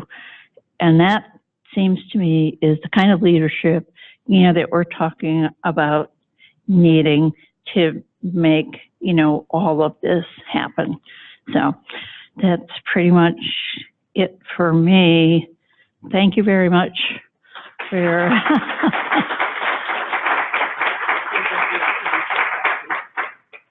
This was excellent. Do we have any questions in the audience? Yes, Jane, somebody's going to come there with a microphone. Thank you for the excellent presentation. A couple of years ago, I looked at the My Strength program. Dr. Norm Ryan was a great fan, and the outcomes were good. The barrier was that my company was not able to find a way to bill for it through the insurance. And I just wondered whether in the past, years that has been solved, and now there is a way that a company could put it on and the people who participate could just submit a claim to their insurance company. A great question. Yeah, that is a great question. So I think if you go to that website, the CDC website, that guide, may have some examples of, where people found the resources for some of these programs. I know that, for example, we are talking about our program that has been used up till now with retirees, Fit and Strong. We're talking with Medicare Advantage plans about... Strong, I used the wrong term. It wasn't Fit and Strong. Oh, okay, sorry. It did mean your program. Okay, great, wonderful, wonderful. Okay, all right, hey, I'm here to work with you on that problem, okay? Yeah, we can, let's talk about it and figure out if we... Pardon? We've been talking, we have been, approved by every single, kind of vetting program that's out there. And now that Medicare Part A, has this new, what is it, I'm sorry, I used to have this term at the, the social determinants of health, the new Chronic Care Act. So there are now new opportunities that, these programs can use to bill for programs like this. So I think that, we're talking to one plan right now that is interested in doing this. So we'd be happy to really talk to you more about it. Okay. Pardon? Yeah, it's under the Chronic Care Act, and what it does is enable plans to bill for things like home-delivered meals and other kinds of things that in the past they were never able to. It's not so much able to bill Medicare for, but they now can provide them under their, under their premium. And there are people who are saying that if plans are going to do that, they really need to kind of increase the reimbursement, for the plans that, do uptake the benefits. So it's a work in progress. Jane, did that answer your question? Yeah, I think that where Medicare goes, if Medicare can figure out how that can be billed, then I think employers will be able to follow suit and do that. But when I looked at it, I want to say Fit and Strong was a really, really great program for people who had arthritis and pain as an alternative to opioids treatment. Absolutely. And keep us informed if you two collaborate and there are any lessons learned so we can share them with our members. Let's thank Suzanne very much. So So I promise you we were going to end on time, and our next speaker, Diane Kolak, has been kind enough to say, I will eat first. Let Diane in line first, because we're going to lunch. So she has a chance to eat something before we ask her to come up a little early. We're going to shorten lunch, but you can eat through her presentation. So we're not really shortening it. We're just going to ask her to present. She's first in line, and then we'll make up a little time during our break, and we will end on time. So with that, employees to the Willis Towers Watson Global Benefits Attitude Survey. And it's really related to the role of benefits in defining employee value proposition. The second part, we're going to review some strategies that support the aging workforce while at the same time allowing for recruitment and retainment, excuse me, of younger talent, because we can't design benefits for only one part of the population. Thank you. Oh, you know what? I have some here. I'm going to try. Thank you. Our Global Benefits Attitude Survey is completed every 2 years, and it analyzes the responses of more than 31,000 employees in 22 markets around the globe.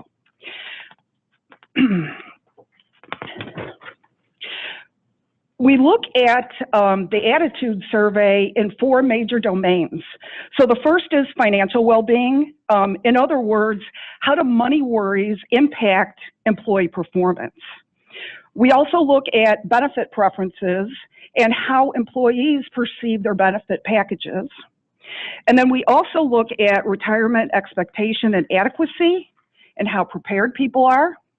And then we also certainly look at the impacts health, stress, and well-being on the employee performance at work.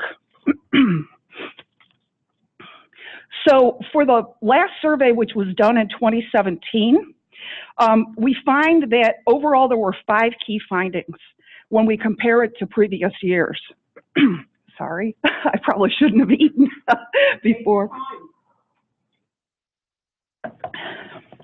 So first of all, we do find that satisfaction has started to decline across all generational categories when we had seen an increase in overall satisfaction with financial status.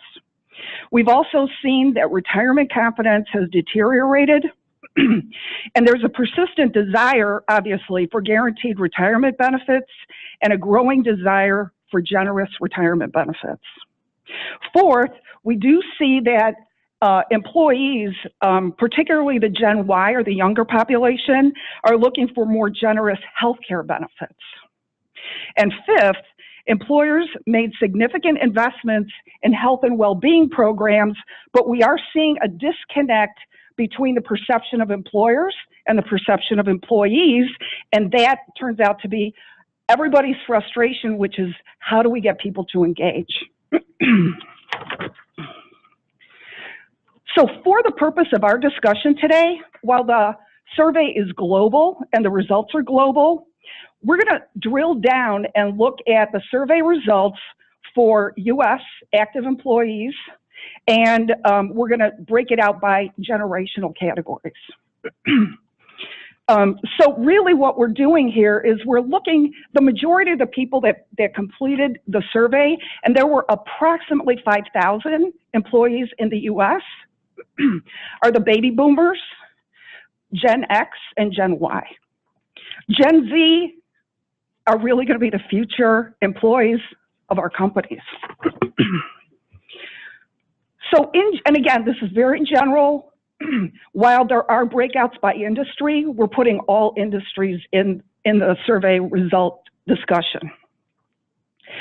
So the circumstances, I'm not going to go through all of these, but just to call out a couple of things. If we look at baby boomers related to debt, personal debt, we are seeing that the levels are low, but the personal debt is on the rise. And we're going to see a breakout of that in a few minutes. Money concerns also affect work. Obviously, the more stress people have, the more illnesses and absence you'll see.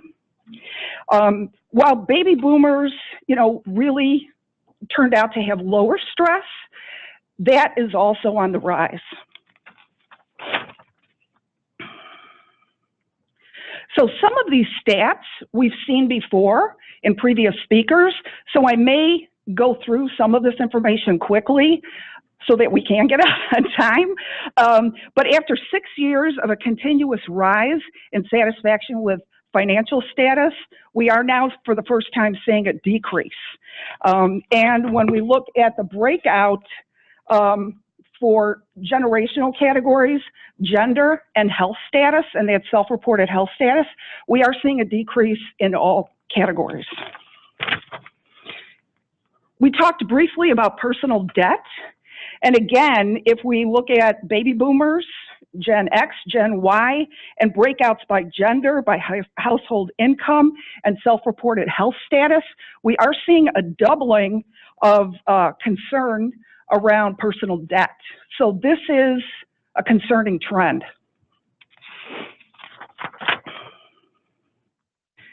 We talked briefly about confidence in the ability to retire, and we are seeing, after a long period of improvement over the years, we are starting to see now a decrease in overall retirement confidence. Baby boomers do have a decrease, but certainly not as great as Gen X and Gen Y. So again, from a benefit perspective, those things need to be taken into consideration. And we've seen this now reported, I think, through all the speakers. More than 1 in 3 workers, active employees, still expect to work past the age of 70. So that might not be very concerning to an employer that might have more professional employees that are going to be aging, but certainly for workers that are in a maybe heavy manual labor situation, that certainly is a cause for concern around increases in accidents and so forth. Now this one, I think you have to be a Gen Z to actually read the labels on the screen. But basically what this is showing is when we're looking at perception and desire for the benefit package, we can see that there's a lot of desire for each of the generational categories to have choice. So again, if the design is really geared towards an older population, we might be missing something and have gaps with the younger group.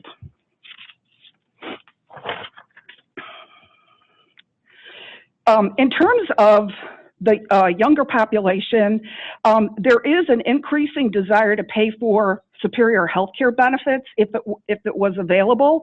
So again, the desire is there for baby boomers, but it's increasing at a more rapid rate for younger populations. When we ask the question about whether or not benefits meet the needs of the individuals, clearly people that have more choice and more availability of voluntary benefits have higher satisfaction scores. So, you know, again, people really respond positively to overall choice. A lot of the employees said that if they had a fund that they can use wherever they wanted in terms of maybe more retirement benefits, more insurance, or greater choice in health plans, that would tend to drive higher satisfaction. So when we look at health and well-being, this is an area that I thought I would show the global responses, and health priority is a priority across the globe. So maybe several years ago, we didn't see as much consistency, but we certainly are now. Now, this is the interesting fact here. So when we looked at the perception of employers on how well their well-being programs are impacting the health of their employees, their satisfaction rate or their impact percentage was 56%. However, if you go to the right, you see baby boomers rated that at 27%, Gen X at 33%, and Gen Y at 34%. So there's still a disconnect between perceptions of employers on how well their well-being programs are working versus the employees. That's an area that I get involved in a lot. So in terms of a summary, there are certainly similarities across the generational categories for financial well-being, benefit preferences, retirement, and health and well-being, but there are some key differences. And I'm just going to spike out, again, just for the boomers. They are least likely to be worried financially, but that worry is starting to increase. Boomers do show a greater preference for a variety of different options, especially as it relates to benefits that will increase their wealth or manage their wealth. In terms of retirement, boomers are showing a greater confidence in their retirement adequacy. However, that is starting to wane. And for health and well-being, and again, this could be a result, or you might be seeing in your engagement rates for your well-being programs. Can you hear me? Okay. Did you have a question? Oh, okay. Boomers are wary of personalized, what they term as interference in their health and well-being. So that is not true for every employer individually, but collectively, we are seeing that boomers, have some concerns about privacy, and so that could result in some lower engagement rates. So we're going to switch gears now to part 2, which is some strategies to attract and retain talent across generational categories. Did you have a question? I don't want to. Did you have a question? No? Okay, sorry. So our conversations at Willis Towers Watson are really evolving from, more of the traditional types of benefits discussions to a broad category that we'll call culture of the organization. And, we heard earlier that there's evidence and proof that companies that have a serious inclusion and diversity strategy are doing better financially. They're doing better in the marketplace when they grow, and certainly bottom line is improved. When we look at younger generation categories, corporate social responsibility and social recognition are becoming much more important to them. Do the words match the music? So a serious diversity and inclusion policy that also is aligned with benefits is very, very important to consider. So one area that we're finding is when we do a review of benefits, everything from member eligibility to the medical and pharmacy coverage, we find disconnects or gaps and inconsistencies in those policies versus what a various generational employee might be looking for. So for example, one of the biggest ones right now, that second category of medical and pharmacy coverage, you might say, well, gee, we want to attract a certain demographic, and maybe same-sex fertility coverage is important to them.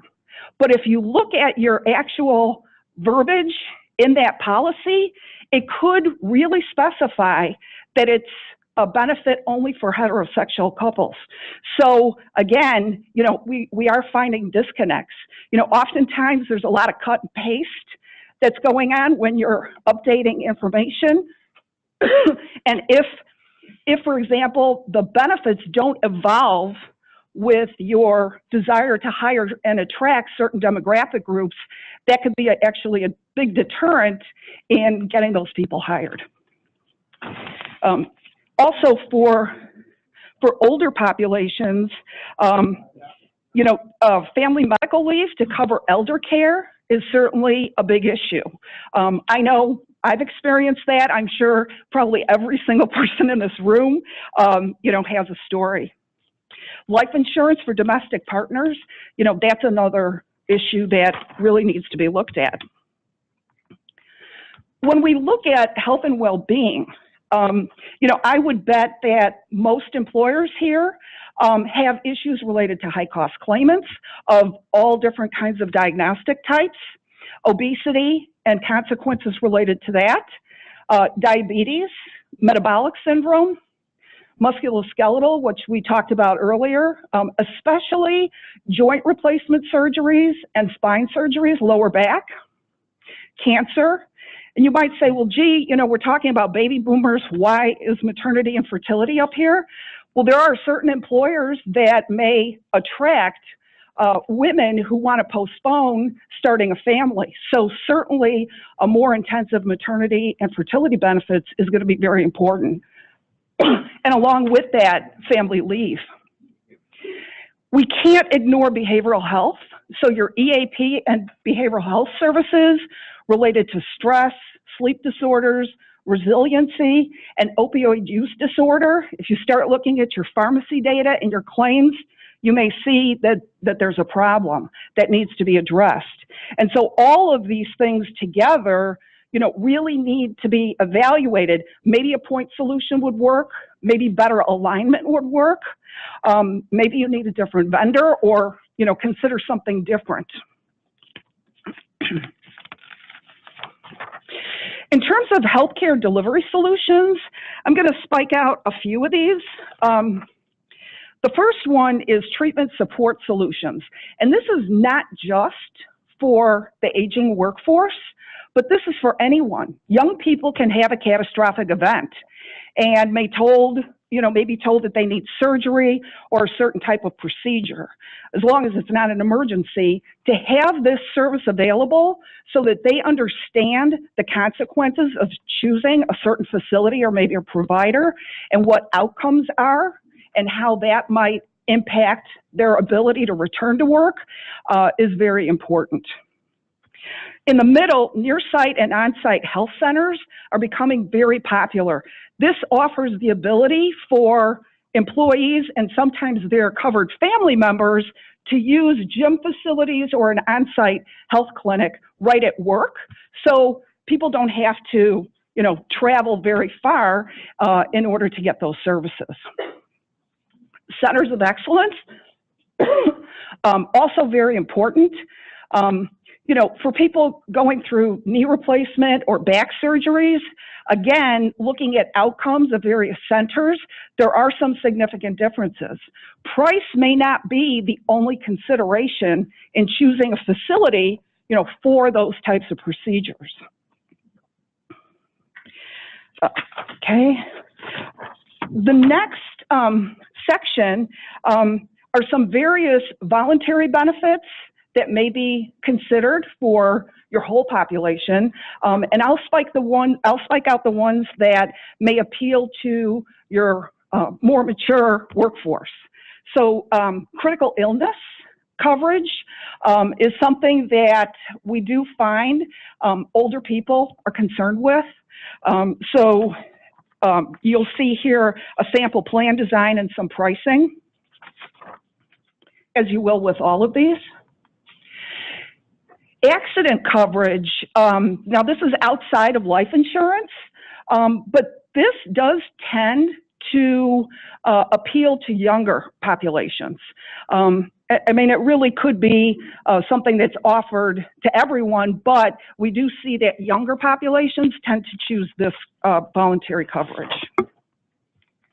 Hospital indemnity, again, older populations do look for this and do select these voluntary benefits, but when you've got a younger population that's maybe starting families, they do look for this type of coverage so that they get a lump sum payment when they're in the hospital. You know, this could really help with maternity costs.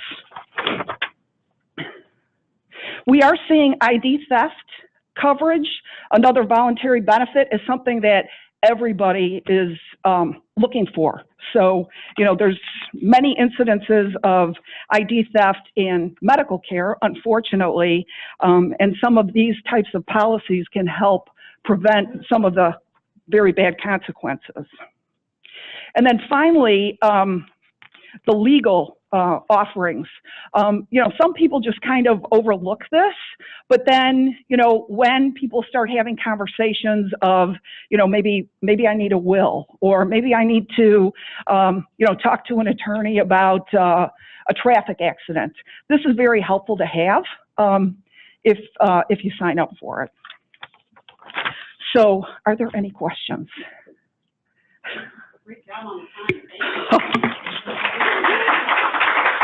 Thank you.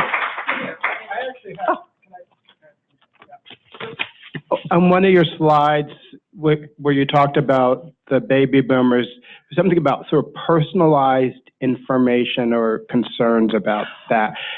Can you talk a little bit about what that, I don't quite understand what that means. Sure.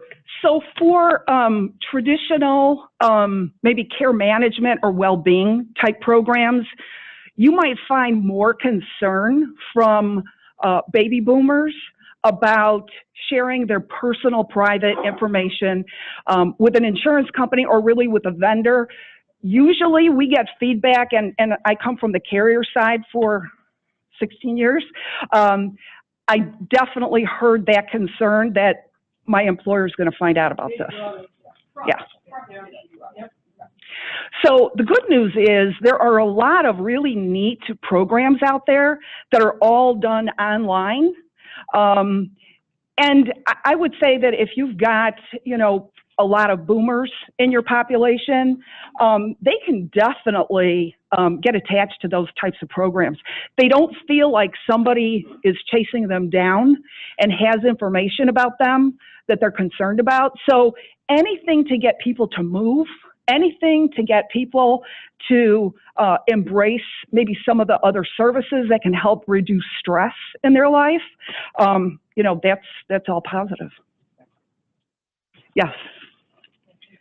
I really appreciated everything you shared today. And two things that I think don't get enough emphasis, particularly with an aging workforce, is specific, not just having here's where you can go get your will, but there are now wellness programs that you can bring on site so that people understand what power of attorney and getting these things done. And that is such a big wellness benefit.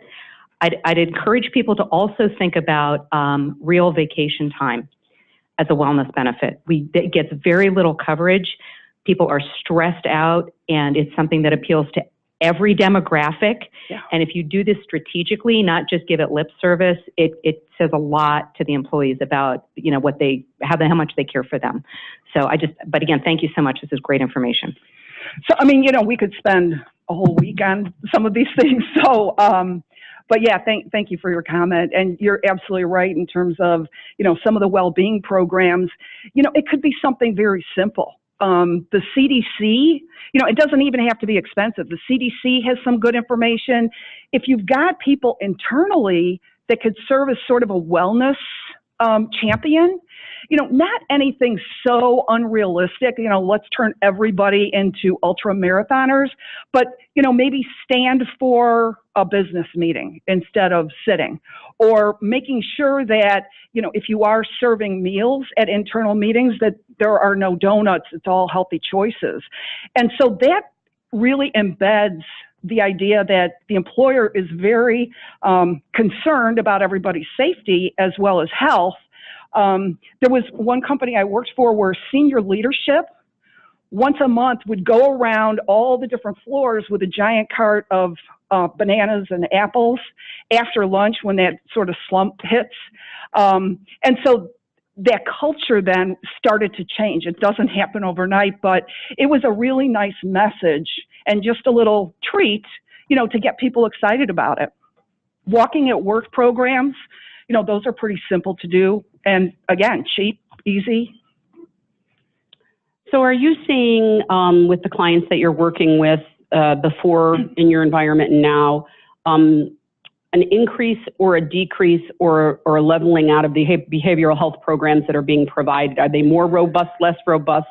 And are you seeing trends towards older workers, let's say people over 55 needing to access those programs more. And I know we have a speaker coming up on caregiver support, and I'm living, eating, and breathing that right now. Absolutely. So I know it was a two-parter, but the first part, you're seeing the programs being expanded or not? Yes. I would say that the conversations are definitely increasing. It used to be, oh yeah, I need behavioral health benefits and, I'll throw an EAP in there. Yeah, check the box, exactly. Now, people are understanding more about the impact of stress on health, on productivity, on absence. One of the things I see all the time is if you look at your ER utilization, and if you do a little drill down on diagnoses, you see a lot of nondescript migraines, abdominal pain. When I see that in a population, I automatically go to there's some stress going on here. There's some behavioral health element that needs to be addressed. Resiliency. We talked about sometimes the younger workers get all freaked out.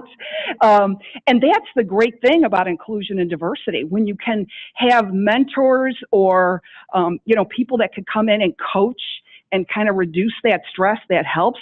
But the concerning thing in the beginning, again, financial worries are starting to go up after there was a decrease.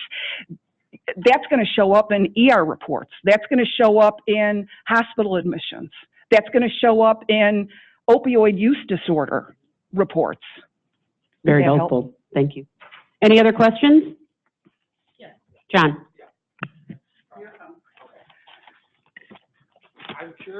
I'm curious your thoughts on the interplay between the push towards a more diverse workforce and including people with disabilities, and how it overlays with programs like this and healthy worker type programs where you could be conceivably, if you're not thoughtful about how you implement these programs, you could be essentially locking some of your employees out of accessing those because a walk-a-day program sounds great, but I use a motorized chair to get around. So have you encountered that kind of interplay and how that could work for employers? Somewhat, but I would anticipate that those conversations are going to go up. But even in that case, a walk-at-work program, just, walk around the building, someone could help the individual in the motorized wheelchair. I mean, just getting outside in the sunshine for a break, if they're sitting in the cube farm, can have a tremendous benefit. One other comment about that, there is a legal reason. You do need, if you're putting it in writing, you want to be careful because you're absolutely right. You can get sued. And choice, obviously, none of these things are mandated. But when the wellness committee or the benefits committee kind of get together and share ideas about what might work, definitely have representatives from all the different diverse groups and, see what their feedback is. They may have, completely different ideas that no one has thought of. Final question? Before she leaves, you know what this lady just did? She got us not only on time, but ahead of time. Thank you so much. Thank you. Thank you. Thank you so much.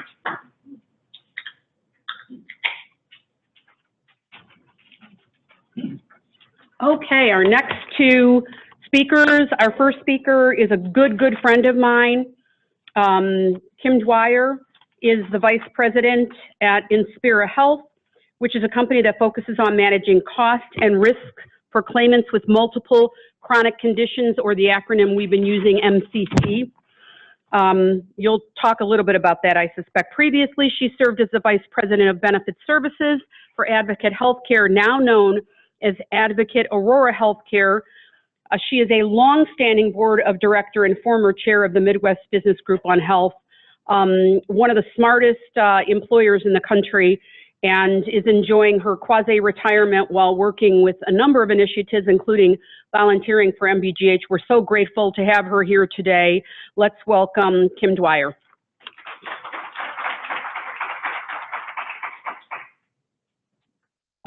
Thank you, Cheryl. You're welcome.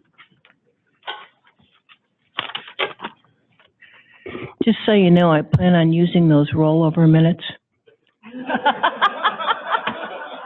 But we're ending on time. I know. I know.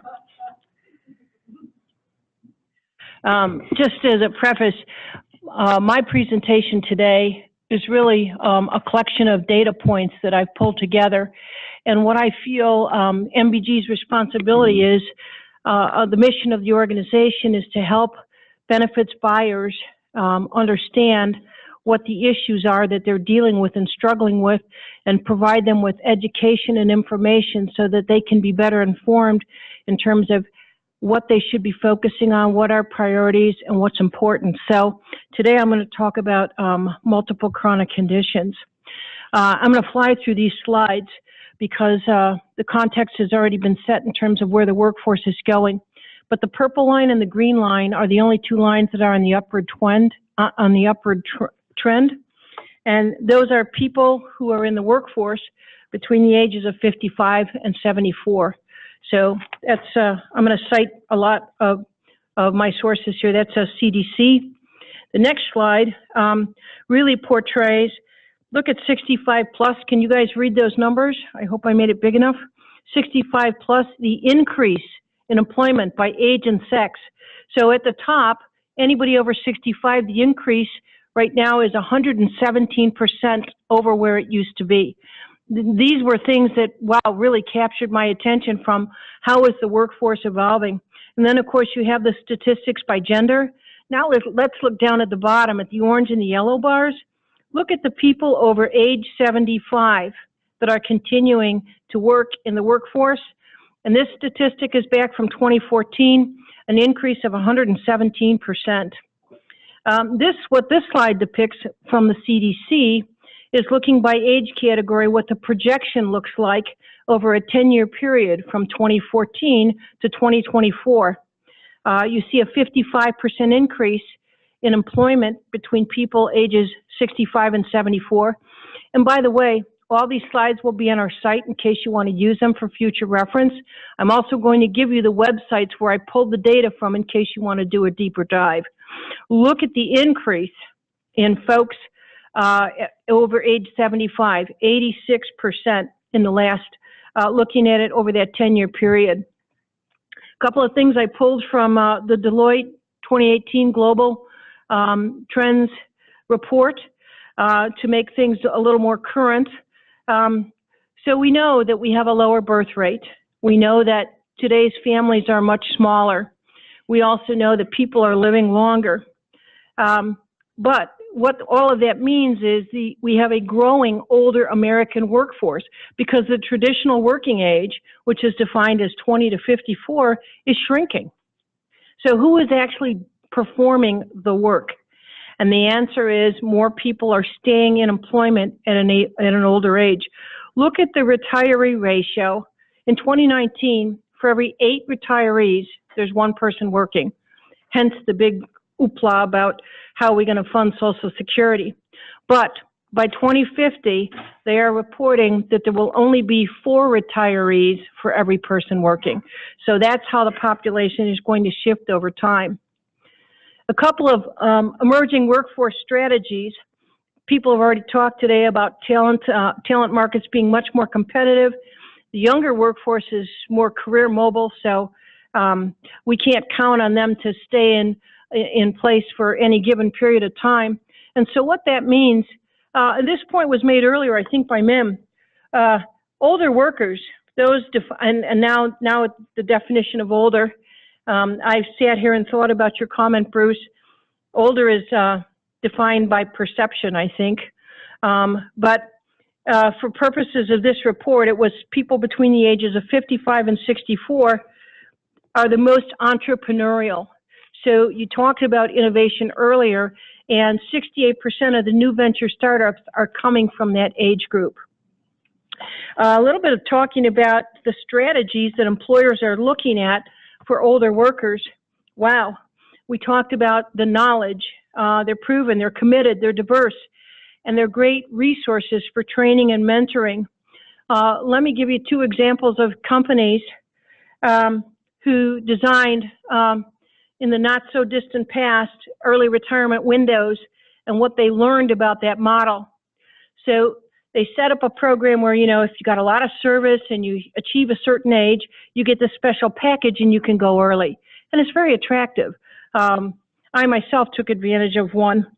And so I will tell you is now you look at your workforce and you say, who's going to qualify because they've got a lot of tenure?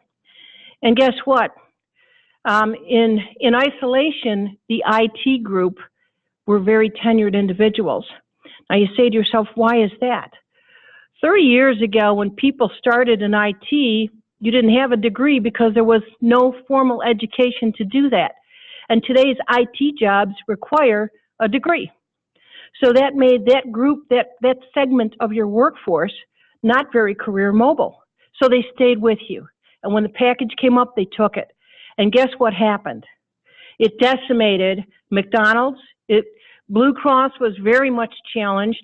And to backfill for these kinds of jobs, when you lose all of that experience, particularly when programs are written in code that were done by individuals who know that, but it's not something that you can necessarily learn, you have to transfer. So those are some of the consequences when you think about strategies for your workforce and what you're going to do. Somebody alluded to BMW, and I did some information on that study, and some of the things they did just by engaging their associates. That productivity increase of 8% was due to people working on the line saying, if you would just give us a padded surface to stand on, we can be much more effective. So another great example of employers being more creative with adapting to the environment and defining transitional career models is Home Depot. It's all retired guys that actually know what the widget looks like and knows where to find it. And it's been a great source of employment for them as a strategy. So now I'm going to move from employment strategies to what is a chronic condition.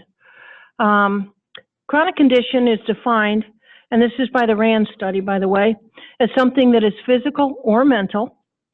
It is anticipated to last more than 1 year, and it has some type of functional restriction or requires ongoing monitoring or treatment. So I thought it was important to kind of set the stage of what is chronic condition. Now this slide really depicts for us the prevalence of chronic conditions by number. And so if you look at the blue circle, 60% of adult Americans have one chronic condition. If you look at the gray circle, 42% have more than one, 2 or more. And if you look at the green circle, I want to make sure they projected the same way on the screen. They did. Okay. 12% of the U.S. adult population has 5 or more chronic conditions. And what's important to note about this is these are what is reported through health claims data. There are lots of people walking around who have not sought health care, and they go unreported. The estimates on that is that it's about 17% that could be missing from the data. And of course, this is all 2014 data. The point that I want to make about this slide is the prevalence of multiple chronic conditions in older adults. You can see ages 45 to 64, 50%, and this is 2 or more is what it's defined as. But then when you get to 65 plus, and I showed you earlier how many more 65 plus are staying in the workforce, that prevalence is 81%. And while the lines look fairly flat, the absolute numbers are increasing because the population size for the older, aging American workforce is greater. This slide, just quickly, a couple more statistics from the Agency for Healthcare and Quality Research. 25% of all Americans have at least one condition, and 2 out of 3 have 2 plus. 66% of the national healthcare cost is going to treat individuals with multiple chronic conditions. And 65%, people age 65 or greater, now we're looking at that, what I will define as the older adult population, 80% of them have 2 or more chronic conditions. So, yes. No, I meant to say age 65 plus. So let me go back to the slide. So see the yellow box there? That's people ages 45 to 64. 49% of them have 2 or more chronic conditions. Okay? No, I misspoke on the cost. I said 66% of national health care cost, aggregate cost, is going to people who have multiple chronic conditions. Okay. And that statement is actually in that slide for you by definition, for reference. Can I mention one thing? Sure. There's one condition, and I don't want you to discuss it because I'm the one who's going to bring this up a little later. But is hearing... How did I know that? No. You can discuss it if you wish, but I'm an expert at hearing loss, and I can show by the apparatus on my head. You notice hearing loss is not mentioned. It is a chronic condition. Correct. And I just want to bring that to everybody's attention at the moment. Yes. And I'll discuss that in a little. Good, because I'm on the panel with you and I wanted to talk to you about that. But part of the challenge with the fact that it's not represented very well is because it's not covered by Medicare.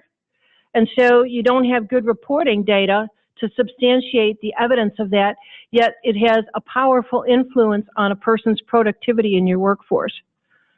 I want to just speak to a moment here about chronic conditions by gender. And I'm just going to suggest to you that you see that the females are predominantly higher, but I think it's because they have a tendency to seek more health care. And so oftentimes when they go for a female exam, they get an annual exam, and those types of chronic conditions are identified. I think the men actually are probably the same or maybe even higher.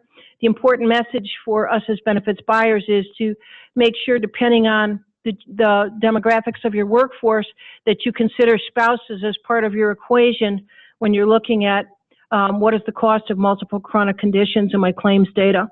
This is just a slide on ethnicity. I'm not going to make any particular point on it other than this once again could be misrepresented data due to access to health care and some social determinants in terms of people's ability to actually get care where they're identified as having chronic conditions. Most of you probably want to know, what are we talking about? What's the prevalence rate? Well, hypertension and lipid disorders are 1 and 2, and obviously that puts us in a precarious position for heart disease. I've listed all the other ones here, and I'm not going to go through them because you'll have access to the data to see where your workforce lands relative to the prevalence. Let's look at the spend now that we understand kind of what those chronic conditions are and how many there are. 14 times, a person with 5+, the column on the far right, the person with 5+ chronic conditions spends 14 times more than a person who has no chronic conditions. This is on average, and this is a national statistic. What I like about this particular graph is it breaks out where the dollars are represented in your healthcare claims. And if you'll note, if you look at 3 to 4 and 5+, the 2 bars that grow the greatest very, very quickly is the green bar. It says ED, but most of us know it as ER. So it's emergency room visits. And the other box that gets really big is inpatient. 2 very, very costly services. So, oh, by the way, I broke out in the back. I'm not going to go through the slide, but I have it broken out by gender on those chronic conditions. So if you have a workforce bias like I did, being in healthcare, we were 84% female. I could look at it differently based on where there is a propensity for certain chronic conditions to present by gender. Now this slide that I'm showing you is actually my data. This is back when I was at Advocate in 2017. I just told you that person with 5 times on a national average is 14 times higher in spend. My people that I actually managed had 29 times higher spend than somebody with no chronic conditions. and that people with 3 or more chronic conditions that I identified were 60% of my total spend, yet they were only 16% of the membership. So part of the reason I share this information with you today is the challenges for us as benefits buyers. Looking at multiple chronic conditions hasn't been a priority for us. Yet when we think about large claims cost, you've got traumas, you've got tragedies. Those are things that resolve and you throw dollars at them and they go away. But then you've got multiple chronic conditions, which is the third component, and those people don't go away. They stay with you forever. They're not going anywhere, and you own them, and their claims cost over time has a significant trend. This chart I'm going to quickly go through, point out 2 things. Emergency room department, look at number of chronic conditions, 5+, how much higher that is. Inpatient stays. So if you're wondering, like, where are the dollars going for people who have MCCs, this is what it looks like. Interesting, prescriptions. People with 5+ chronic conditions, on average, 51 prescriptions per year. And the reason that prescription point is important is this data, this data is from 2018, but I'm going to share with you some other data that's a little bit older, and it doesn't include the cost of specialty pharmacy, which has really caused a skyrocketing expense. Now, so now that I've set the stage for how much we're paying as the employer writing the check, let's talk about what we've done to our employee or their spouse at the same time. This is the out-of-pocket expense that they're incurring. And this was a 2010 slide that I pulled from AHRQ, but I added medical CPI to adjust the cost to today's dollars. What I could not take into account is back in 2010, there were very few high deductible health plans. Today, by virtue of plan design, that financial exposure is much greater, which is creating the barrier for people to get the support they need to manage their chronic conditions. Okay, what do we know about these folks? Boy, I'm in the yellow zone already. Who brought that timer in here anyway? Okay, so people in this population have a tendency to be older. For us at Advocate, the average tenure of people that were participating in my program was 14.3 years. Now, the average tenure of our broader workforce is like 10.2. So this is evidence in the fact that they come and they stay. And they're going to stay with you for a long time. And many times, those are the people who are working past 65 because they've spent some of their financials that could have gone towards 401k on health care. And so you're going to have them. And we know as people age, multiple chronic conditions are more likely to present themselves. I will tell you that 3 out of 4 have an unrecognized or recognized behavioral health issue that is compounding the complexity of trying to treat the care. And typically, employers like myself will go out and buy disease management programs, but the singular approaches have not been very, very effective, and the engagement limit requires somebody at least 6 months before you can see sustainable behavior change from a lifestyle perspective, which I know was mentioned earlier. Okay, so I talked about our choices traditionally with DM, and part of the problem is, the wellness initiatives really are more engaged by people who are healthy and have more money. We know this; it's evidence-based for us. I don't know what else I want to say about DM because I'm not really trying to slam them. I'm just sharing experientially. So the big challenge with this group is they aren't really identified in your population. So you don't really place any emphasis on them across the board, and the behavioral health component doesn't get addressed. So, it's MBGH. I got to come up with some action steps for you to walk away with as employers in the room. Look at your claims data. Look at it by age band, and look at it by longevity. And see if some of the comments I've made today about what statistically is out there truly manifests in your workforce. And it will help you identify, boy, do I have an issue with MCCs, and what is it really costing me? The DM programs, if you're using them, just hold them more accountable. Go for outcomes-based, go for pay-for-performance types of programs in the contract. And so I'm just going to summarize by saying, wow, I got 20 seconds.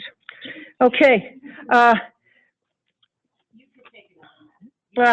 I got to come up for air. So in summary, people are working longer, and the prevalence of multiple chronic conditions is increasing, and it's increasing with age. So the equation is there. It's there for something that should maybe grab your attention. Existing condition management programs have not particularly been impactful for people with multiple chronic conditions. What the AHRQ is saying, and by the way, this is a slide that I borrowed from Dr. Bruce Shearman, for those of you who know him. What they have purported is that acknowledgement of personal priorities, holistic programs that are very personalized, that focus on lifestyle behavior changes to ultimately get people to resolve or improve their condition, have been more effective. And I think that just about, 50 seconds over. Okay. So, we can move into your Q&A part. My last slide was just, these are all the references I used for the data, just so that you have that backdrop. And I've given you all the websites in case you want to do deeper dive.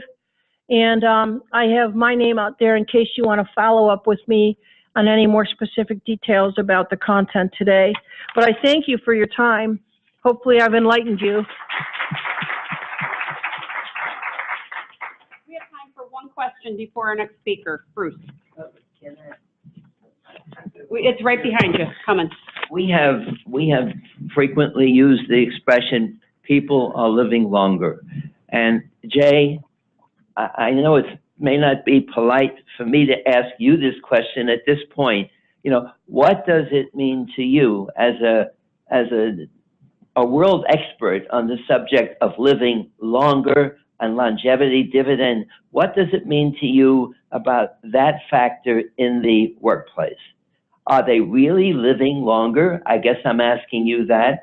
And could you include the issue about the quality of their lives in living longer? Jay, we're going to bring a microphone over to you. And while you walk the microphone over, let me share with you from the benefits perspective. We use mortality tables to calculate when people are going to die, so we can figure out how to pay out pensions and annuities and things like that. And those tables are saying that people right now are living to like 82 years old. And we know that for a fact. We can tell by how we are distributing our funds that our annuitants are living a lot longer than the mortality tables that are out of date. So we have evidence-based documentation to say they are living longer. And I think the challenge with that is we're concerned about whether or not our associates and retirees will outlive their retirement income, which is why we're focused on the longevity piece and living longer.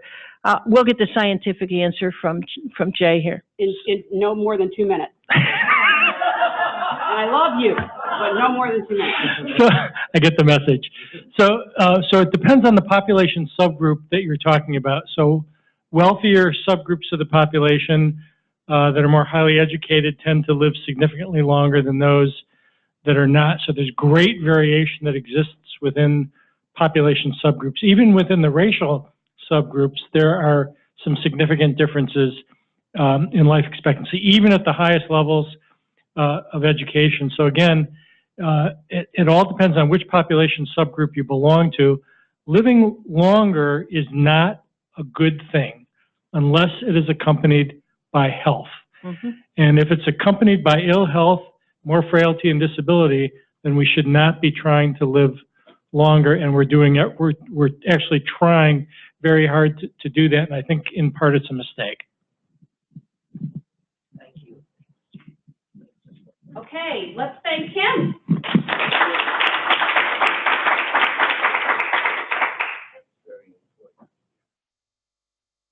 So I'm really excited to have Nayaku Maramatsu, which is a beautiful name. And I don't think I killed it too badly. who is a faculty member of the Division of Community Health Sciences at the School of Public Health and a fellow at Institute for Health Research and Policy at the University of Illinois at Chicago. You had so many great things in your description, and don't ever, any of you speakers out there that I didn't do a lot, it's because I needed to do it succinctly, but I have to add, you do a bunch of stuff, but I'm adding that you're conducting research on global aging and health, focusing on culture, social, policy, system factors that shape health and caregiving experience in aging individuals.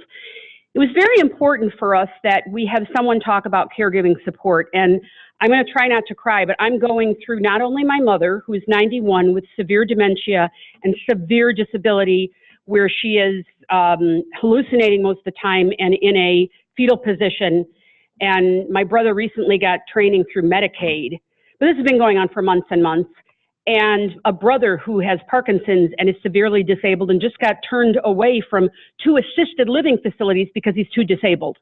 They don't want him. But I just got a phone call, and I shouldn't have looked at it. The hospice nurse was there for the first time to assess her. She said she's going into hospice. So I'm okay because it is end of life, and we're all working on that. It's never easy to lose our parents, regardless of how ill they are. But we cannot forget that this is what our employees and family members go through every single day, just as we do.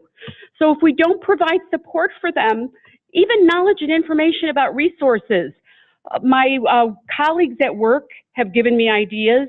Kim and I had a cocktail last night, and she gave me tons of information about the 20 facilities that she checked into for her mom recently.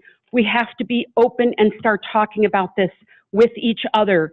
And as employers, we need to get that knowledge and information to our employees and their family members. Thank you for letting me share that. It's a little cathartic, but I feel passionately that as part of all of this, caregiver support is huge and it's growing. And these are our parents and our siblings and people like that. Thank you. And let's welcome Naoko to the stage. Thank you.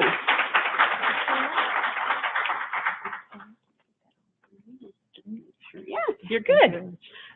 Let me get your PowerPoint up. Thank you very much. It's a really moving story, and so today I'm going to talk about the well-being, caregiving and well-being in the workforce. You want me to tap dance for you while we're waiting? Yep. There we go. Yes, great. Great, thank you very much, Sherry. You're welcome. So family caregiving is the backbone of elder care in the United States and around the world. And increasingly, more and more workers are juggling caregiving responsibilities with employment. Yet, there is a lack of research that really tells us how to maximize the well-being and productivity in employees and employers. So this forum is perfect to address this critically important issue. So thank you very much for the invitation. To get started, we heard very moving story from Cheryl, but could you please raise your hand if you're currently taking care of an elderly parent or family member? Wow, so actually... Is this about half of us? Or more than that, actually. That's a lot. Yeah, and how about those people who expect to have that kind of responsibilities in the future? So almost all of us, right? And each one of you should have a very unique story to tell. So here is my story, which is totally blank. I probably hit the wrong button. I did this. Yep. There you go. Is that good? Yeah, good, thank you. Okay. So I'm originally from Japan, the home of the oldest population in the world. And 1 in 3 people in Japan is going to be 65 and older in 2030. Can you imagine that? Right? So you can see in this middle panel, shown in orange and yellow section. So that is 65 and older. Now, working population shown in green is shrinking from 2005, 2030, and 2055. So caregiving burden has been a really pressing issue in Japan. So to prepare for this real concern, Japan introduced a national long-term care insurance system in 2000. And this is very, very important and historic because for the first time, long-term care access has become the right of people 65 and older, regardless of socioeconomic status or family availability, everybody. Okay? So this introduction of long-term care insurance has rewritten caregiving stories of many families, including mine. So my father had a stroke in 1999, which is just a few months before this long-term care insurance started. And my mother became a primary caregiver with the help of my sister and me as a long distance caregiver. And then my mother gave lots of care to my father. And not only that, he really persistently encouraged my father to do exercise. And my father was really annoyed by that. But due to and thanks to her persistent care and efforts, my father regained his function enough to be able to interact with our son, who was born in 2002. And after a while, he developed multiple chronic conditions, and so he became more dependent. And he started using daycare services, covered by long-term care insurance. And when I heard the news, I thought, oh my gosh, Japanese long-term care insurance has been really accepted into the society, because my father, I thought, would be the last person to use daycare services and enjoy the activities there, but he started using it.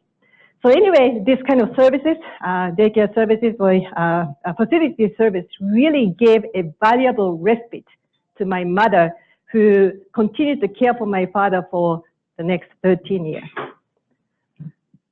So today I would like to urge every one of us in this room to prepare ourselves with knowledge about caregiving and long-term care, and empower employees and employers with resources, and promote health in caregiving. And I would like to also talk about my research called ProHome as an example of these efforts. So first, let's prepare ourselves with knowledge. And let's look at caregiving trends. So who are primary caregivers? So usually these are unpaid primary caregivers, family members, and 2/3 of primary caregivers are women. And the mean age of caregivers is 63, and spouses and older, adult children are the main players in this primary caregiving. And they usually live very close to the care recipient, and the duration of caregiving is increasing. And the majority of people care for their older parents or relatives for more than 4 years. And 1 in 3 caregivers are employed, and this percentage is increasing. And they spend 30 hours or more per week on caregiving, and that is actually decreasing over time, and respite care use is increasing, meaning they are using other formal care or paid services. And this is important, not only multiple chronic conditions, but also 1 in 3 people who are receiving care have dementia or Alzheimer's disease. So this is a major thing, and it is increasing. So this information tells us that caregiving issues in the workforce will continue to grow. So let's look at long-term care. Again, family caregivers usually provide 80 to 90% of long-term care in the United States. But increasingly, paid caregivers or home care aides, personal care assistants' role is increasing. And also people receive care from assisted living, adult daycare, and nursing homes. But these are very expensive. So who pays for these long-term care services? So the #1 payer in the United States is Medicaid. And That's 2015 data. yeah. Wow, it's old. Yes. What's more expensive now? Yep. And then it is important to note that Medicare only pays for short-term, long-term care. So like a few days in nursing homes, skilled nursing facilities, or home health care after hospital discharge, but not long-term care. So this is important to know. And Medicaid, as you know, is a federal state program, and there's a huge variation across states in terms of eligibility, services covered, and also service delivery system. And long-term care in the United States is changing very rapidly. And two trends are that, so there's a real progress towards expanding home and community-based services. And states and federal governments are trying to be away from nursing home-based long-term care. And also managed care is really increasing its presence in long-term care. It's a huge change in this area. And I have been interested in how this state-to-state variation can be manifested in people's lives and their family. And my research indicates that where you live could matter, especially if you don't have resources, especially for those people without children. And so we looked at the state commitment to home and community-based services and how that is related to risk for nursing home admission, and also being able to spend the last minute of your life at home. And actually we found that where people live could matter. Again, blank. We'll get it back. Sorry about that. So maybe I should use this one. I don't know why it's. I'll stand here. Oh, I'll protect it. If again. Okay. Sorry. Thank you very much. You're welcome. So caregiving can be really rewarding, but inherently very stressful. You cannot change the inherent nature of caregiving, but you can make a difference by providing resources. And one of the important resources is information, how to plan long-term care for yourself and for your parents, and how to find services, elder care locator, and also how to find respite care, and how to find caregiving resources. This is very, very important. And good news is that there are a number of very, very helpful websites. So I put some of those so that you can actually go into these resources. There's wonderfully done websites. And have you heard of Aging Network? So Aging Network was established by the 1965 Older Americans Act, and it established a national network of federal, state, and area or local agencies that provide services for older adults so that they can live independently. And also they provide lots of information and services for older people as well as their family. And so for example, in suburban Cook, there's Age Option, and it's one of the 600 or more area agencies on aging in the United States. So I put their website as well, but this provides very, very good information. And so, because states really differ in terms of how the services are delivered. So if you know long-term care in Illinois, does not mean that you know long-term care in other states. And there are many caregivers who are doing long-distance caregiving, and this is important. So it's important to look at national database. Shoot. I got it. Great, thank you. And other important resources is social support at work. And so there's tangible, resources such as flexible hours, wellness programs, and Diane, you mentioned family care, leave, and that is very, very important. So those tangible support is critical at work. And also wellness programs, some employers can provide this kind of wellness programs, and if you do, it's great to encourage caregivers to take care of themselves by using these wellness programs. But not every employer can have resources to do this. In that case, just emotional support, like a just thank you kind of word, can make a huge difference in people who are struggling with, job and caregiving responsibilities. And also it is important to provide support and guidelines for supervisors who may be pressed with, job demand and, employees' needs. Because we are kind of, squished between the two, and you have to do things, but you have to care for your employees. So these are important things to consider. And then third thing is to promote health in caregiving. And it's very, very important to promote healthy behavior, such as diet and physical activity. We really heard a lot today. And these kind of things, healthy behaviors can protect people from stress. And this is very, very important. And which will lead to better caregiving outcomes and also work productivity as well. And when we talk about caregivers, we always think about family caregivers, but we need to also pay attention to paid caregivers who are paid to provide care for strangers. That's, just taking care of your own, parents is difficult. Taking care of others is very difficult. And so why is it important to know about these people? Because these people, paid caregivers, can be critical partners for working individuals, right?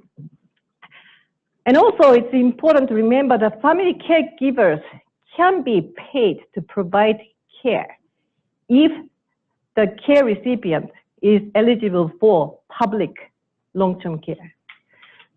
So in many states like Illinois, basically, if your parents need these services, and if your parents qualify for long-term care in state care, then you can be paid to provide care for your parents. So I put some information there, so you can look into that website to see what does it mean.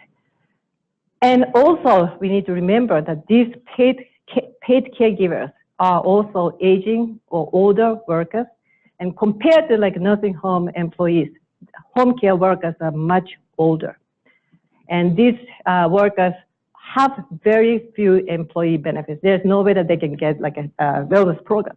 So we have to be very creative in improving their health and well-being. So I would like to introduce you to this ProHome. This is a research project that I'm doing with the funding from National Institute on Aging. And ProHome is a short word for promoting seniors' health with home care aids.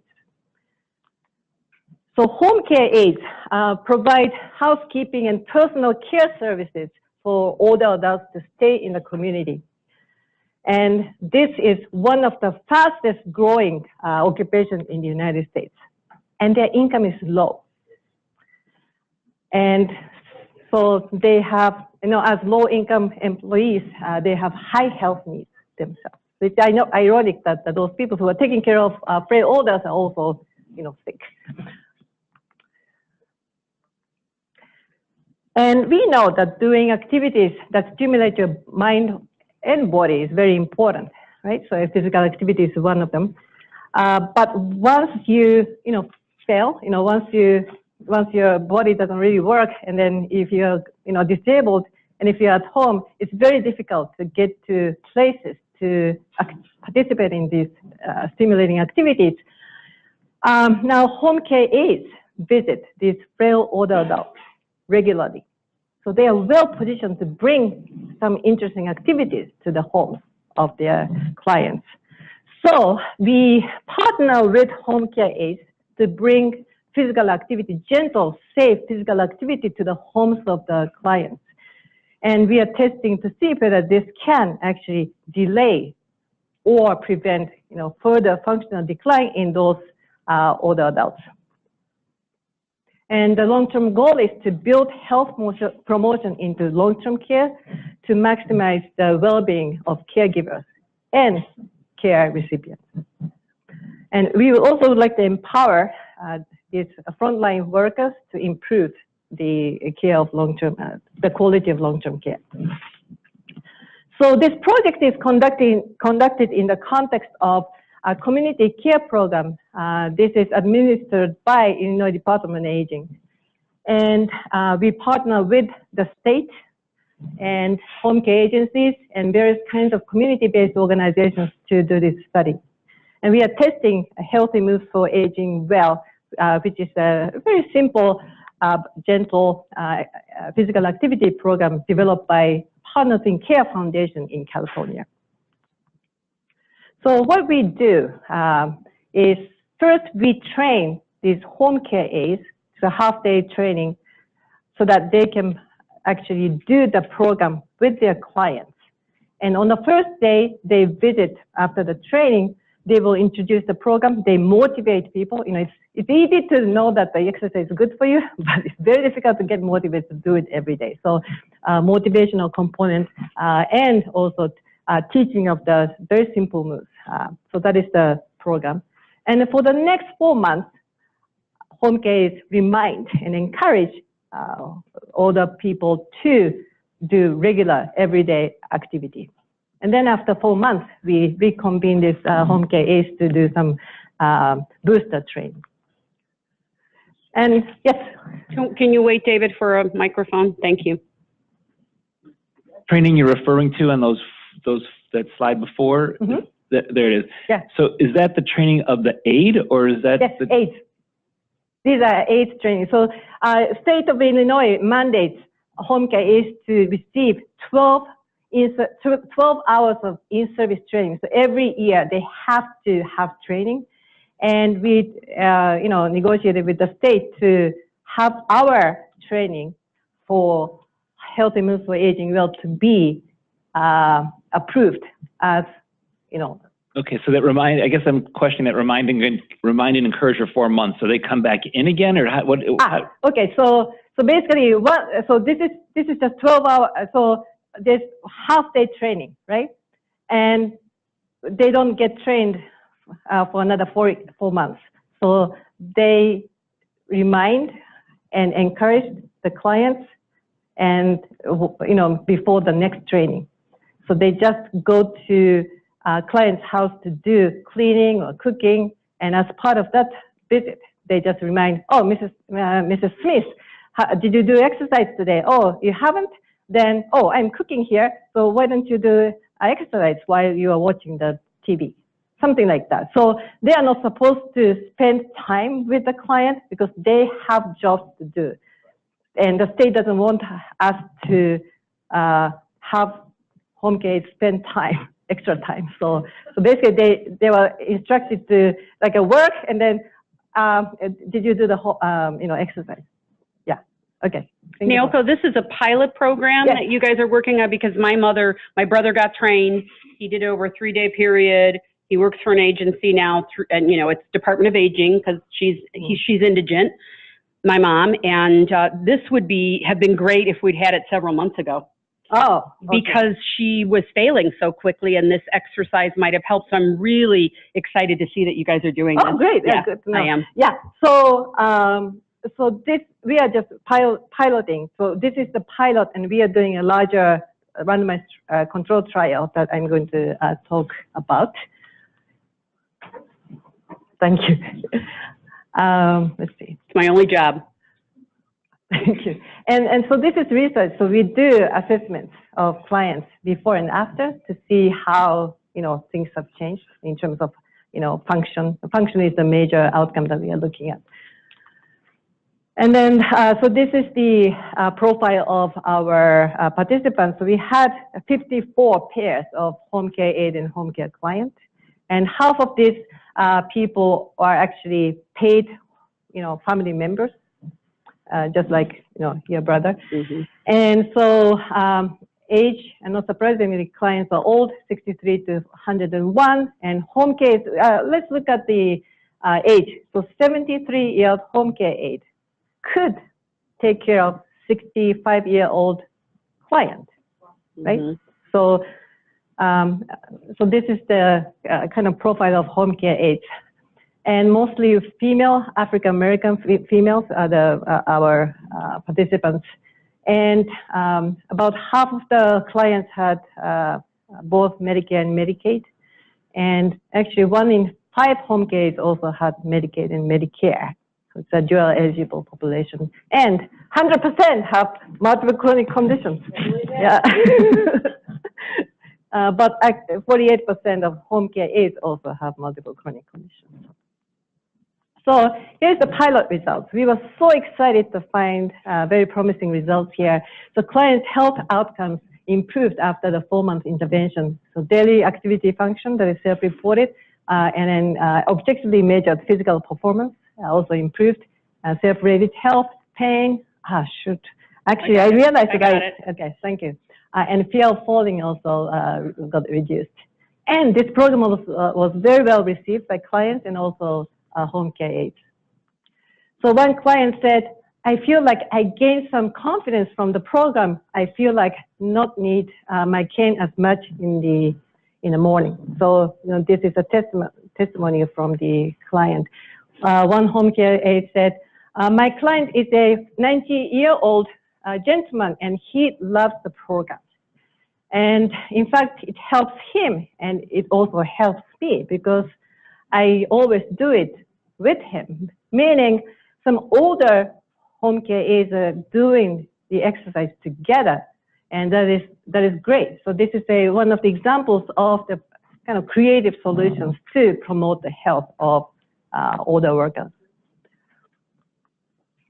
So future directions. So based upon this very promising result, we received additional funding from the National Institute on Aging to conduct a randomized controlled trial to do more rigorous study to demonstrate that this kind of activity helps. It's never too late to get started with this kind of exercise, even though they are frail, but that can reduce potentially, medical costs. And so we are expanding our collaboration with businesses and other organizations to improve the well-being of caregivers and care recipients, and to improve the quality of long-term care, and eventually, enhance the integration of social and medical services. So what we learned is that, this context of long-term care is changing so rapidly, and it is critical to learn from each other.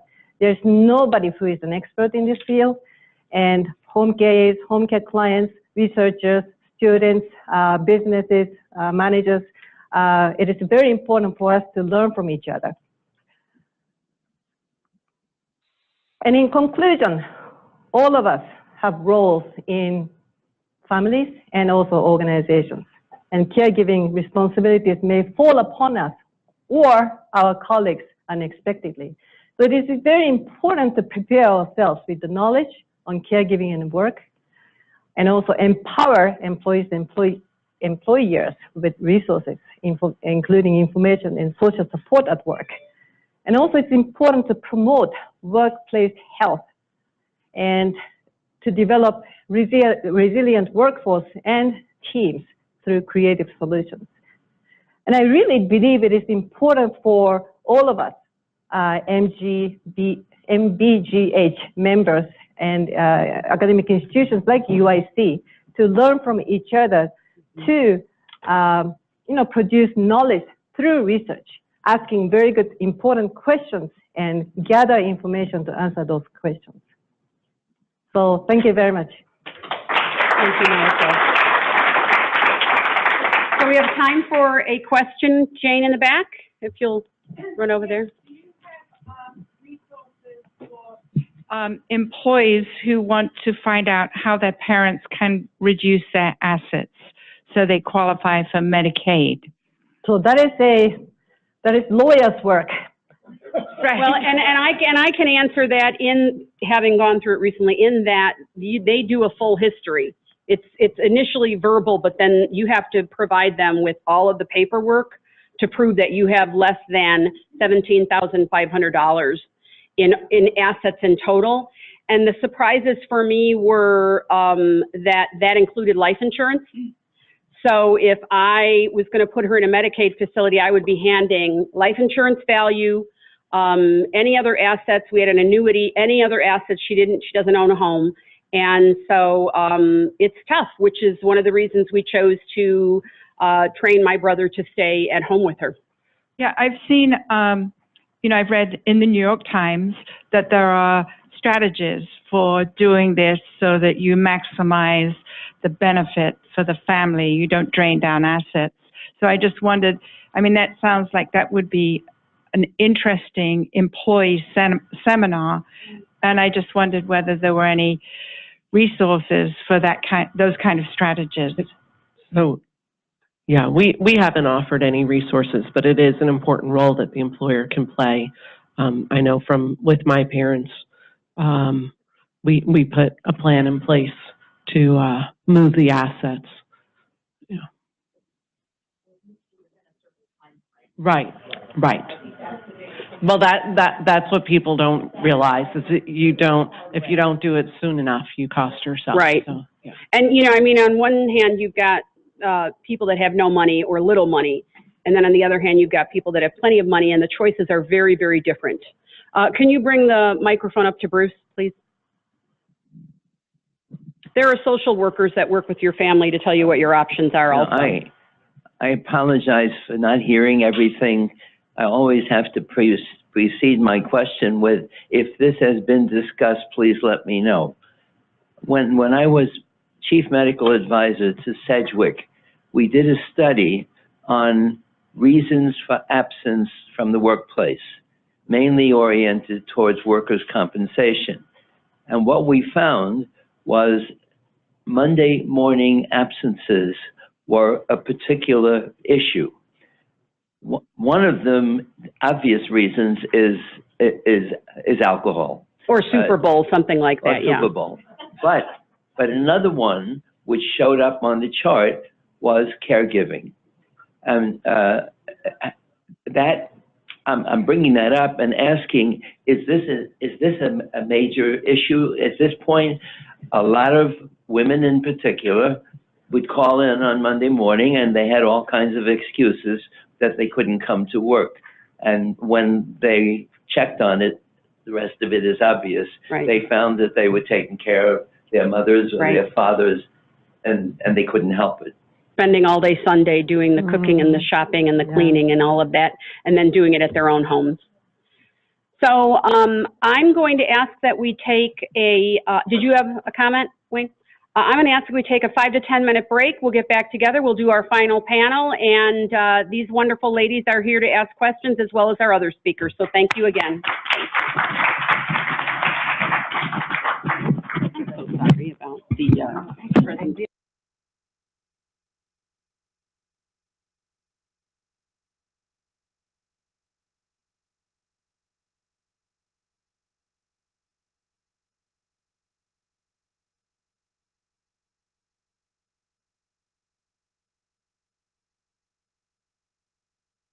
line, and I'm so sorry. Ever since that phone call, I'm a little loopy, and I apologize for that.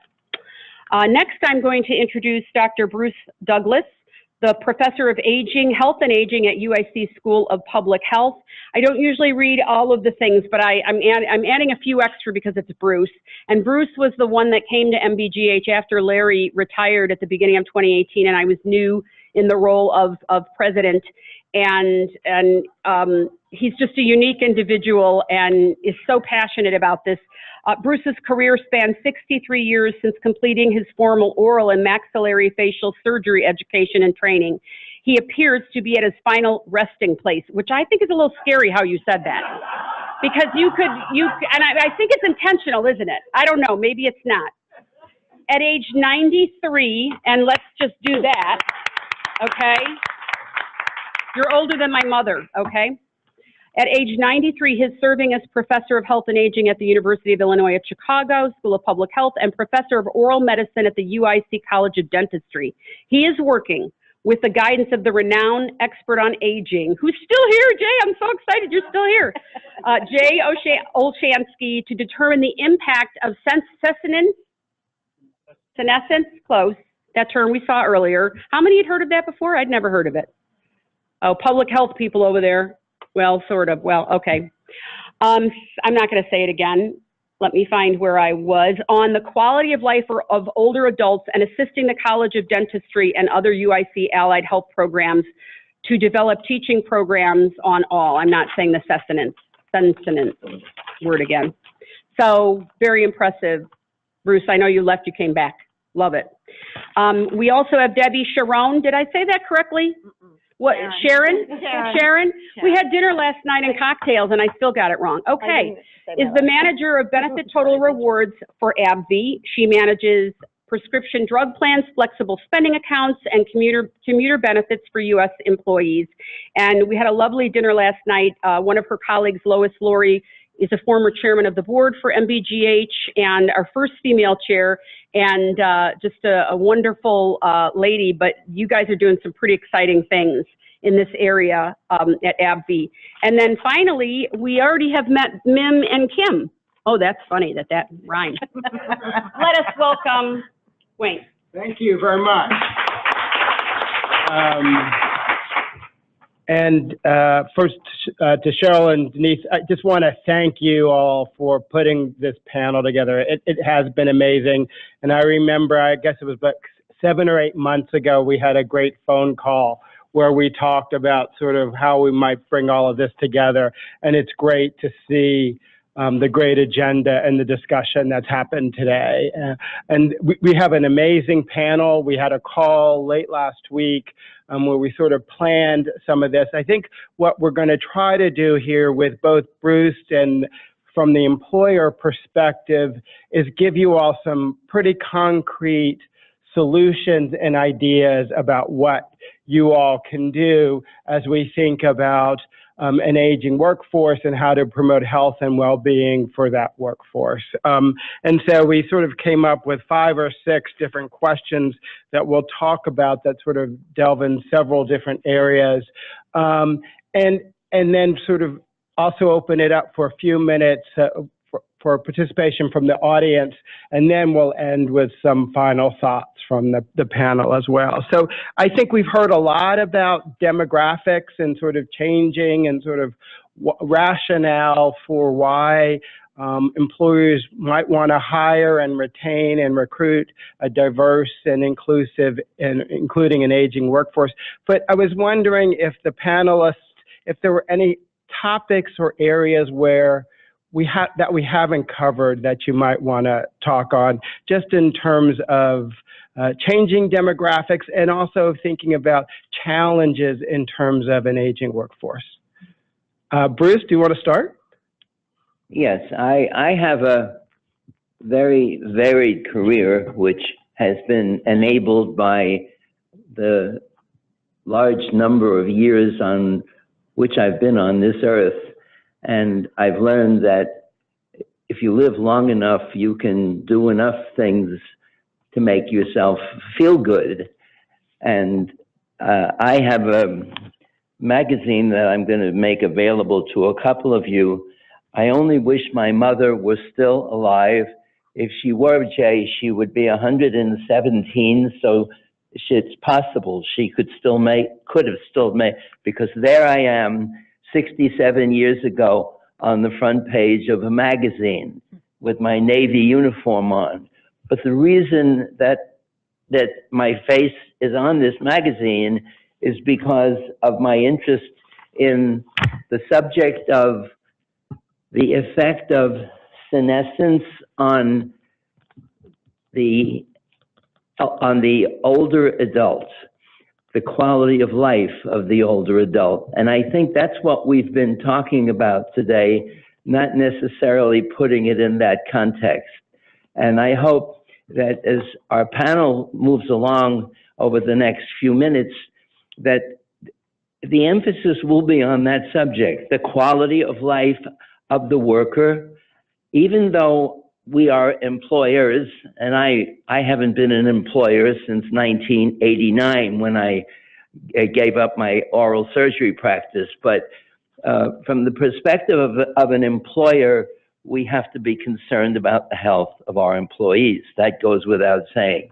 And pardon me for being very blunt about this, regardless of whether or not the issues we're talking about are covered by an insurance program. I have the advantage of not being a benefits person, so I'm going to say just a couple of things about hearing loss. Very shortly after this picture was taken, I was shipped off to Korea and during the Korean War, and not very long after that, I had an event where an explosion took place and I lost my hearing. For about a week, I had no hearing whatsoever. And my hearing loss was due at that time to acoustic trauma, which is not generally what we're talking about when we talk about hearing loss in the workplace. Although the issue of injuries taking place, whether it's carpal tunnel or backs, which you all know about because of the fact that they are covered, the issue of injuries taking place over a period of time is what I'm talking about, and it relates to chronic illnesses. Hearing loss is a chronic illness that is invisible, and hearing loss is generally something that people carry around with them and don't talk about. Their families know about it, and jokes are made about it. The favorite joke is the wife complains that her husband is not listening, and truthfully, the guy has hearing loss, and then he says, "Well, you need glasses. Why don't you go out and get them?" And they have a family squabble, and believe it or not, that issue has been researched, and it's led even to divorces, and in a couple of cases, suicides. Veterans, you all heard about every day, there are a dozen or more veterans of our wars that are going on who are committing suicide. We have explored that through the Hearing Loss Association of America, and we found that a lot of them were severely hearing damaged when they were in the service. I'm going to propose something that Dean Giles could not do, and it's on behalf of the School of Public Health. Cheryl, we want to continue, and I know I'm speaking for the Dean, we want to continue to work with you and all of you too on the subject of the impact of senescence on the quality of life of older people. And just one brief sentence, and then I'll defer to my colleagues on the panel. Thank you. Why senescence and not aging? Aging is a word that applies generally in most of our views to the whole person. It really doesn't have a specific scientific meaning. Senescence does. And I want everybody as an assignment to look up the word senescence on Google the first time that you can get to your computer. That word is one that you have to understand if you're going to understand about the older worker or the older person. S-E-N-E-S-C-E-N-C-E. Why, Jay, we can't get people to talk about senescence, I don't know. It's just a difficult word. Yeah, it could be people have trouble, saying the word. So I want the other panelists to have an opportunity to speak as well. So we are offering our services to the Midwest Business Group on Health, and we will set up groups, meetings, free of charge for your members or anybody you bring to it. Excellent.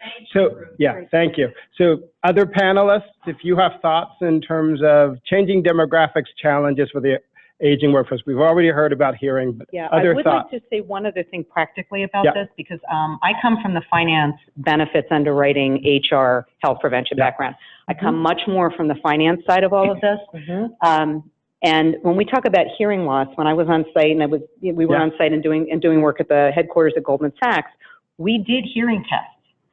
Now, the median age of the people on that site, and we had 8,000 people there, was, I believe, 33. You would be shocked at the amount of hearing loss. And so we think of this as an ageism kind of, issue. But because we've been sticking things in our ears and listening to things at louder and louder decibels, it's something that when we think about talking about what we're going to do for older employees, these costs that we're seeing out there start much earlier.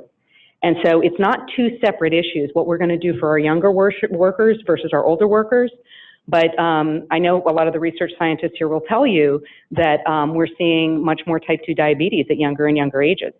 And, you know, the sedentary behavior is not just about old people, it's just jobs in general. And so I just ask all of us to think about it's in the bigger context of what we're doing for our workforce and not just to kind of put it in a silo. Debbie, thoughts? Sure. Yeah. Lots of interesting information today. And one, I mean, there's so many topics that were brought up that I think we're addressing at AbbVie, some better than others. But one that I was thinking about today, or that we've been thinking about quite a bit, is that when we look at our own U.S. employee population, we have around 14,000 employees, and we know that a little over 25% of them are able to retire now. They are retiree eligible. And so for us, it's a big issue, and it's thinking about kind of the loss of institutional knowledge, the brain drain. I know a couple people talked about that today. So when we talk about some of the solutions I'll address, we do have a phased retirement program that we offer at AbbVie that has been really helpful in transferring that knowledge as people are thinking about retiring and as they're on the way out the door. But I had thought about talking about that today, and I'm going to, but as I've sat here listening to everyone else, what I've been thinking about is that it's more of a revolving door, that it's fine that we have people who are ready to retire and go, because we're a very, you know, it's a great company, but it's a very demanding place to work. It's stressful. And so I think people who've been there for 25 years and have, you know, big jobs, they're ready to go. But I think it should be a revolving door, and we need to think about bringing in those older workers more to fill some of those slots. And I think that we are focusing a lot on what we call mid-career hires. So that is a focus at AbbVie. But I think a lot of what we've talked about today, with talking about dealing with multiple chronic conditions and, you know, just the different needs of aging workforce is really important. And then the other challenge that I've noticed just personally, and again, we've been talking about this, and with Cheryl talking about her own personal experience, is just so many of us, and when I look at our demographics, 50% of our employees are 45 or above, so we can assume that every single one of us is dealing with some type of issue with our parents. And so we have quite a few resources, which I'll talk about, that are available to employees to help support them in their caregiving roles and with information. One of our big challenges now is we have many different resources, and how to help our employees navigate through all of those different resources, all those supports and all the information that we offer and all these different vendors that we have. Even I was like pulling everything together, and I felt like I was doing a research paper, and I was like, oh, I didn't know we had this one too. And I'm in benefits, so I didn't realize that so many, and there's a lot of overlap. Some of our vendors offer the same thing as other vendors, so lots of challenges. I'll talk about a few of our solutions when we get to that. Okay, great. Kim, any thoughts? Well, like them, my role in benefits was really more tactical and looking at the financial aspects of it, and what kinds of things that we could do from a population health perspective to mitigate risk and to, you know, lower our prospective risk score. And, you know, as we think about our workforce aging, we kind of need to re-examine the way we design our benefits and how we support people so that they get the care they need, so that they can be productive in the workforce. None of us really today, or if we did, we touch very little on disability cost or workers' comp cost as it relates to the older worker in the workforce. And I think there's some new strategies that we should examine, considering we can't just say a one-size-fits-all approach in terms of managing. There's going to be more musculoskeletal. There's going to be, and I happen to be in an industry where, you know, backs are a chronic problem. And the average age of a nurse in Chicago is 54 years old. So I'm putting things into perspective in terms of, if that person stays in the workforce, if we demand 3 12-hour days, what are we doing to ourselves? Let's think about those kinds of things. The other thing that I think employers are not prepared for is reasonable accommodation. You know, we'll go to a unit and say, this person has to do this, and we need reasonable accommodation. You need to widen the door frame. Well, I don't have that in my department's budget. So where are we as companies thinking about this strategically to say we need a budget for an aging workforce that is going to need more accommodation, and people can't say to us, I can't do that because I don't have the money. So we've got to rethink some of those strategies. Great. So why don't we move into a little bit about some of the solutions that you think either that you're implementing or that you're thinking about implementing around some of these issues. Kim, I think you mentioned you had thought about a couple of things. Why don't you start? Sure.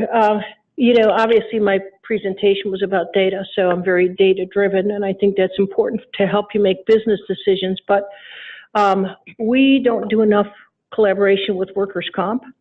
Sometimes it reports to risk, it doesn't report into HR, so they're separate entities and they don't really talk to each other. But clearly there's opportunities with the data analysis for patterns of behavior and what stuff is occurring and where is it occurring, and is the person in the appropriate benefit area? Are they in disability versus workers' comp? What's the origin of the situation? We at Advocate had an ergonomic specialist that people could request to go into work areas to redefine that space, so that if we were constantly creating certain types of tensions or stresses on body parts based on repetitive motion activities, we would go in and modify those things or make budget recommendations so that maybe next year there's enough money available to kind of resolve the issue. I talked about re-examining scheduling, and I would say that we kind of go through cycles. You know, for a while there, a lot of us had big part-time staff, so we didn't have to pay benefits for full-time people, and we'd have twice as many people. And then we went through this mentality of, yeah, but that affects quality of care because there's not continuity, so we don't want part-timers, we need full-timers. And now we're going to take full-timers and put them on 12-hour shifts. And so I think we're probably going to go back to expanding that part-time workforce, because it may be indeed be that older worker who is transitioning and still can add all that value with knowledge, diversity, and mentoring. Yeah, and I would add that a lot of, you know, the big data, which I'm also obviously very data driven, but it has to be tied back to, and I know it came up, Jay, when your talk is about evolutionary biology. Like it or not, there are basic physiological things that this does. Mm-hmm. It works in a specific way, and yet we keep pushing the boundaries or pretending that people can work 24/7, 365. Yeah. It's not going to hurt them. Yeah. If anybody has studied any of the research around brain plasticity, what happens with burnout, and you know, we didn't touch on burnout, but that's happening at every level in every organization, in every industry. Mm-hmm. And so we come up with these great, wonderful wellness solutions. We're going to bring in a stress management program, woohoo! And yeah, I do. I get a little sarcastic about this because I've been doing it a long time. And the truth is that if your culture is a toxic culture, that you are burning out people, that there is no trust, people are walking out the door, they're doing the wellness program just to get their benefit or their benefits cost down. That's not really where we want to go here. There is a better way. There are definitely companies out there that are doing this much more successfully. They're cutting edge, they're few and far between, and you don't get to hear about them. But I encourage you to go out and look outside the box. Not just about what we've been talking about, honestly, for 20 years. There's got to be a better solution out here, and there are. And I think, you know, I just applaud everybody here at Midwest Business Group on Health. I've known Denise for years, and I know she's a real champion. If you're an organization, make sure it's evidence-based. Make sure it's evidence-based. Make sure that you've got data, that this program, this DM program, that the people that went through this, that 2 years out, that's science, not 3 months, 2 months out, that they are still adhering to their protocols. Because otherwise it's a huge waste of money. And are there particular places where people can go to get that evidence-based information? Well, it's a big, giant Wild West out there. Mm-hmm. I will tell you that it is one of the reasons, and this is just my own personal story, but I do have a benefits broker underwriting background. I've designed programs. I was on site, and the big thing for me going out on my own, and I'm older and more cantankerous, is that I wanted to be able to talk like this. This works, this doesn't work. We vetted it. We know who owns the company. We know what they're trying to do. And I'm very vendor neutral. I mean, I will get up here and say I have no money in Omodicare. Take a look at their data. I have no money in the Y program, the CDC program that they do at the Y for type 2 diabetes. Take a look at their program. It's that kind of information that we want to try and get out. Good. And Debbie, I know you had a couple of things that you guys are doing in AbbVie, and you mentioned that earlier. Yeah, just a couple examples. Well, one is our phased retirement program, which is called Encore. It was actually implemented back in the Abbott days. So it's been around for 10 years, and it really evolved as we saw the population aging, as there was really just a need to make sure that people weren't kind of announcing 30 days before they were retiring that they were out the door. And we really wanted to make sure that there was that critical knowledge transfer. So it's a program where you have to request with your manager that you can do this program, but you can either reduce your days, so you can work 4 days a week instead of 5 days a week, or you can buy weeks of vacation. So in effect, you're reducing the amount that you're working too. And it's been very successful. I've talked to a few employees who are doing it. It's supposed to be 2 years or less, so that's the intent. It's not supposed to be a new flexible work arrangement. One of the key reasons why we did it also at Abbott and at AbbVie is that we do have a pension, and our pension calculation is based on your final couple years of salary. And so if you go into this program, we allow your pension calculation to go back before you went into the program. So people are still getting their pension based on kind of prior salaries, which is great. Yeah. And then a couple of those benefits or programs that I was talking about that we offer that do have some overlap. We work with a company called Health Advocate, which is both can be used by our actives and our retirees. They do all types of health advocacy for people as far as if people have claims issues, if they need second opinions, they can help coordinate all kinds of care. But what we have really found them to be expert at is Medicare. We use them as our Medicare experts. We send people to them, our retirees, as they're aging into Medicare. People have questions about Medicare plans. We send them to Health Advocate. So they've been a really good resource for that. They also are a great resource for those employees who are acting as caregivers.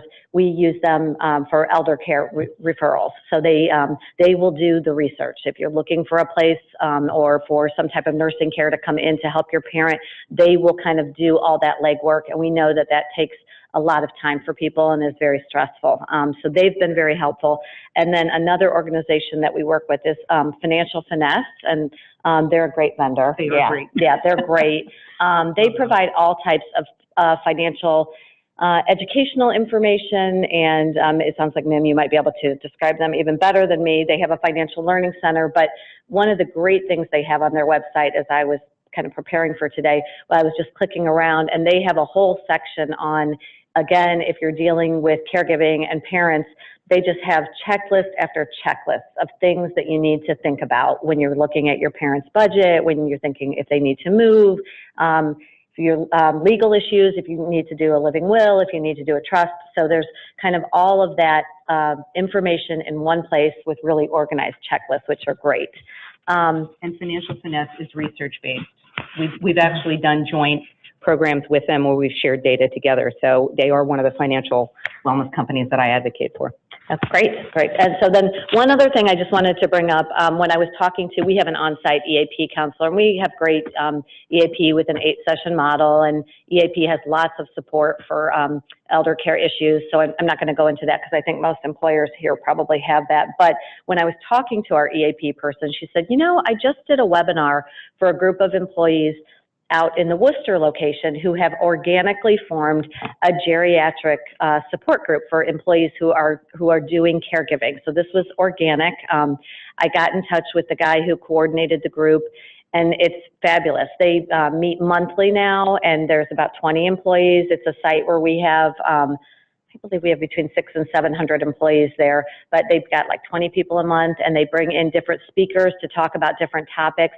And I am going to actually try to initiate in Lake County, where we have thousands of employees, an employee resource group that does something similar, because I think it sounds like a really great resource for people. And Debbie, I think on the phone call last week, you mentioned something about you were thinking about doing some things around caregiving, and actually you went to this group and sort of vetted a couple of ideas with them, and they came back with. Can you talk a little bit about that? Wait, was that me? Was that? I don't think so. It was something.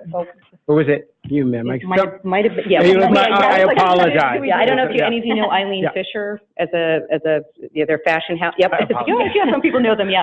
So they often get put up as being like one of the premier, healthy cultures. And Eileen, if you've ever met her, she's an extraordinary leader and done some amazing things.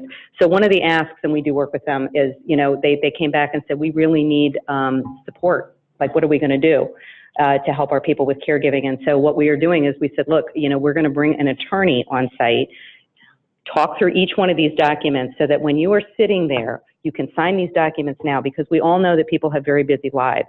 And if it's not front and center, I'm not really worried about this right now. Chances are it may not get done, and then sometimes it's too late. And so having very practical programs, these are wellness programs.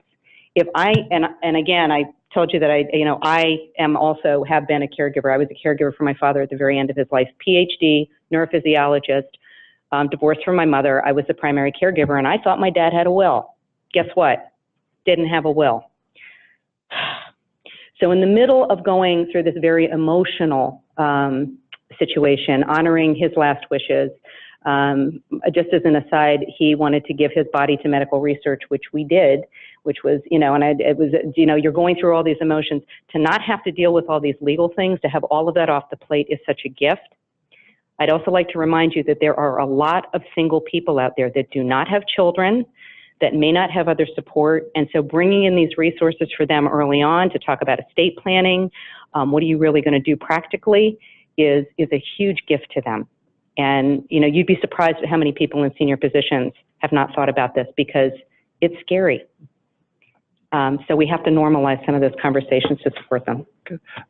We have time for maybe one or two questions from the audience. Are there any questions? Wayne? I want to make sure we can do some interaction with the audience. So, yeah. I'll make it a question. I was going to make a statement, but I'll keep it this way. I loved hearing about the caregiver support area. Has anyone on the panel, have you guys looked at how to support workers that are aging who are serving as caregivers for, say, adult children with developmental disabilities? And how do you, that's a different kind of management and caregiver support role than someone who's serving as a caregiver for an aging parent. So any lessons learned? I'd like to respond to that, and I can probably toss this back to my colleague at Willis Towers Watson.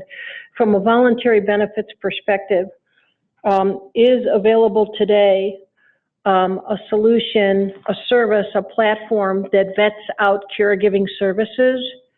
And is it available for employers to make available, maybe on a discount? I mean, gosh, if we can discount cell phone packages, why can't we steer a bunch of people to a credible agency that we know delivers quality care? And those are the kind of convenience things we need to be able to do for our own associates, because Cheryl and I just talked about the fact that, hey, we've been at 20 places, and it's like, and now, you're still pounding the pavement, and a place for mom doesn't do it, and I'll just tell you. So your thoughts on that? It's so important. I just went through a situation with my dad as well. And, being a nurse for many, many, many years, I was surprised at how much I didn't know. And it would have been helpful to go to a resource.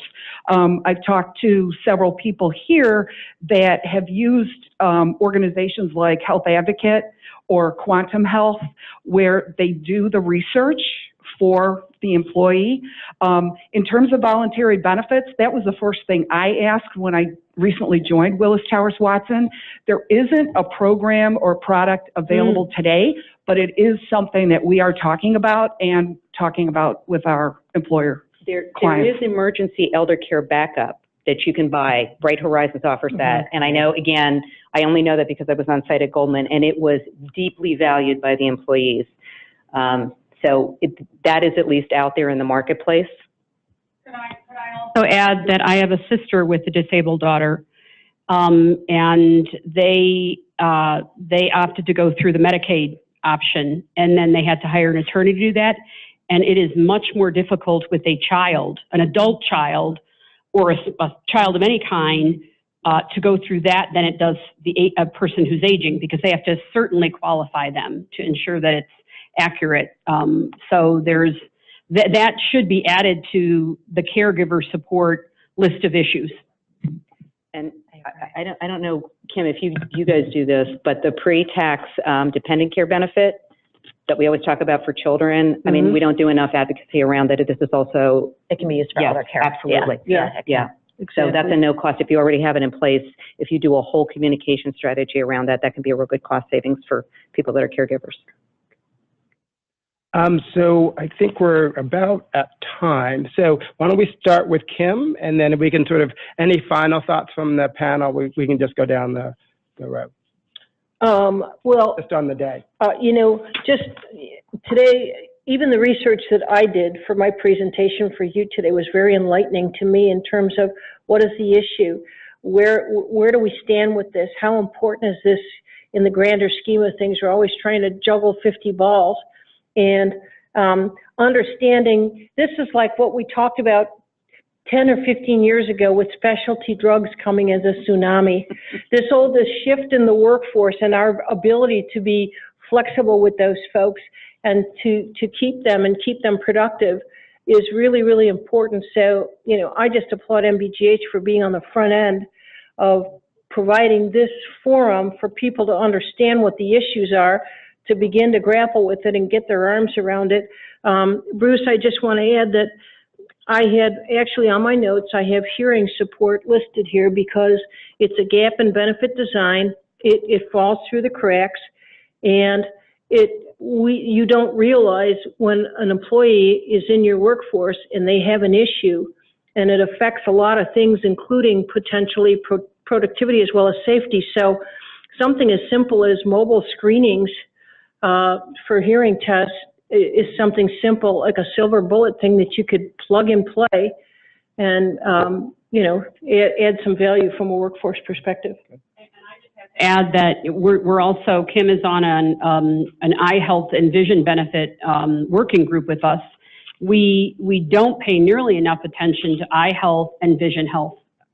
Eye health and hearing health. There is no reason for it.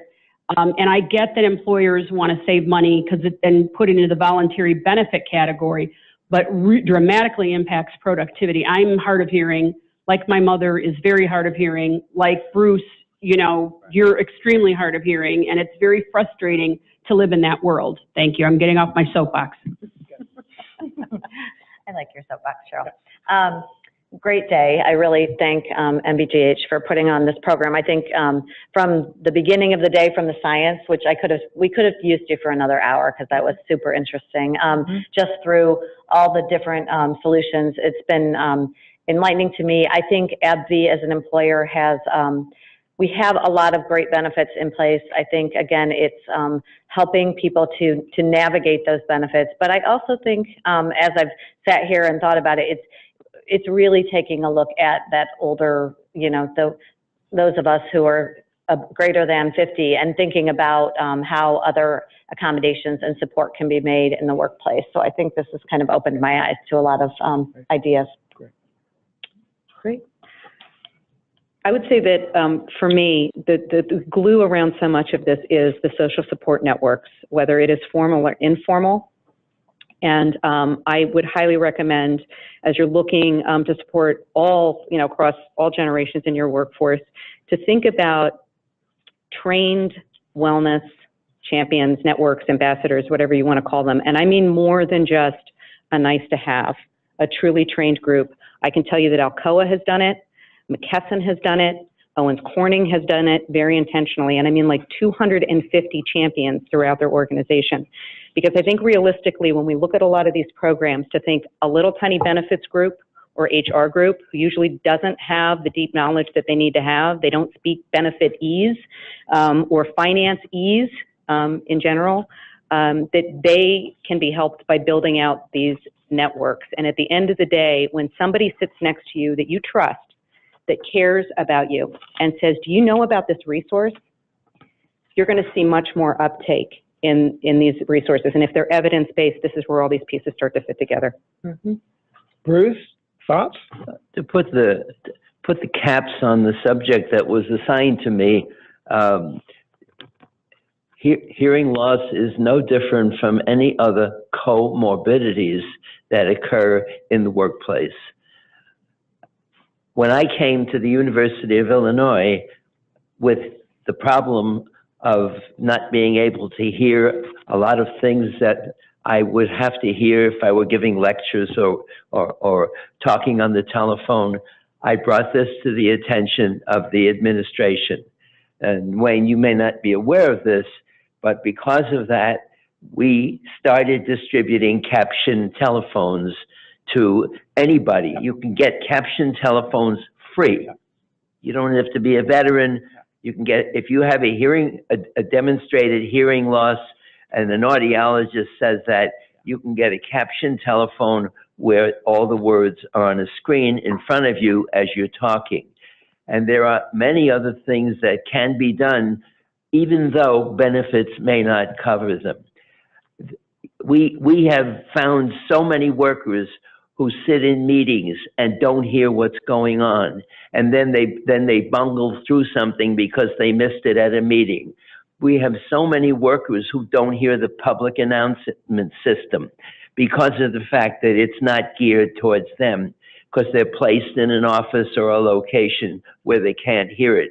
This is just a question of sensitivity, but it's also a question of capital management, human capital management. You lose a lot of money if you don't take care of those people. And this is why I would recommend very strongly that it be discussed.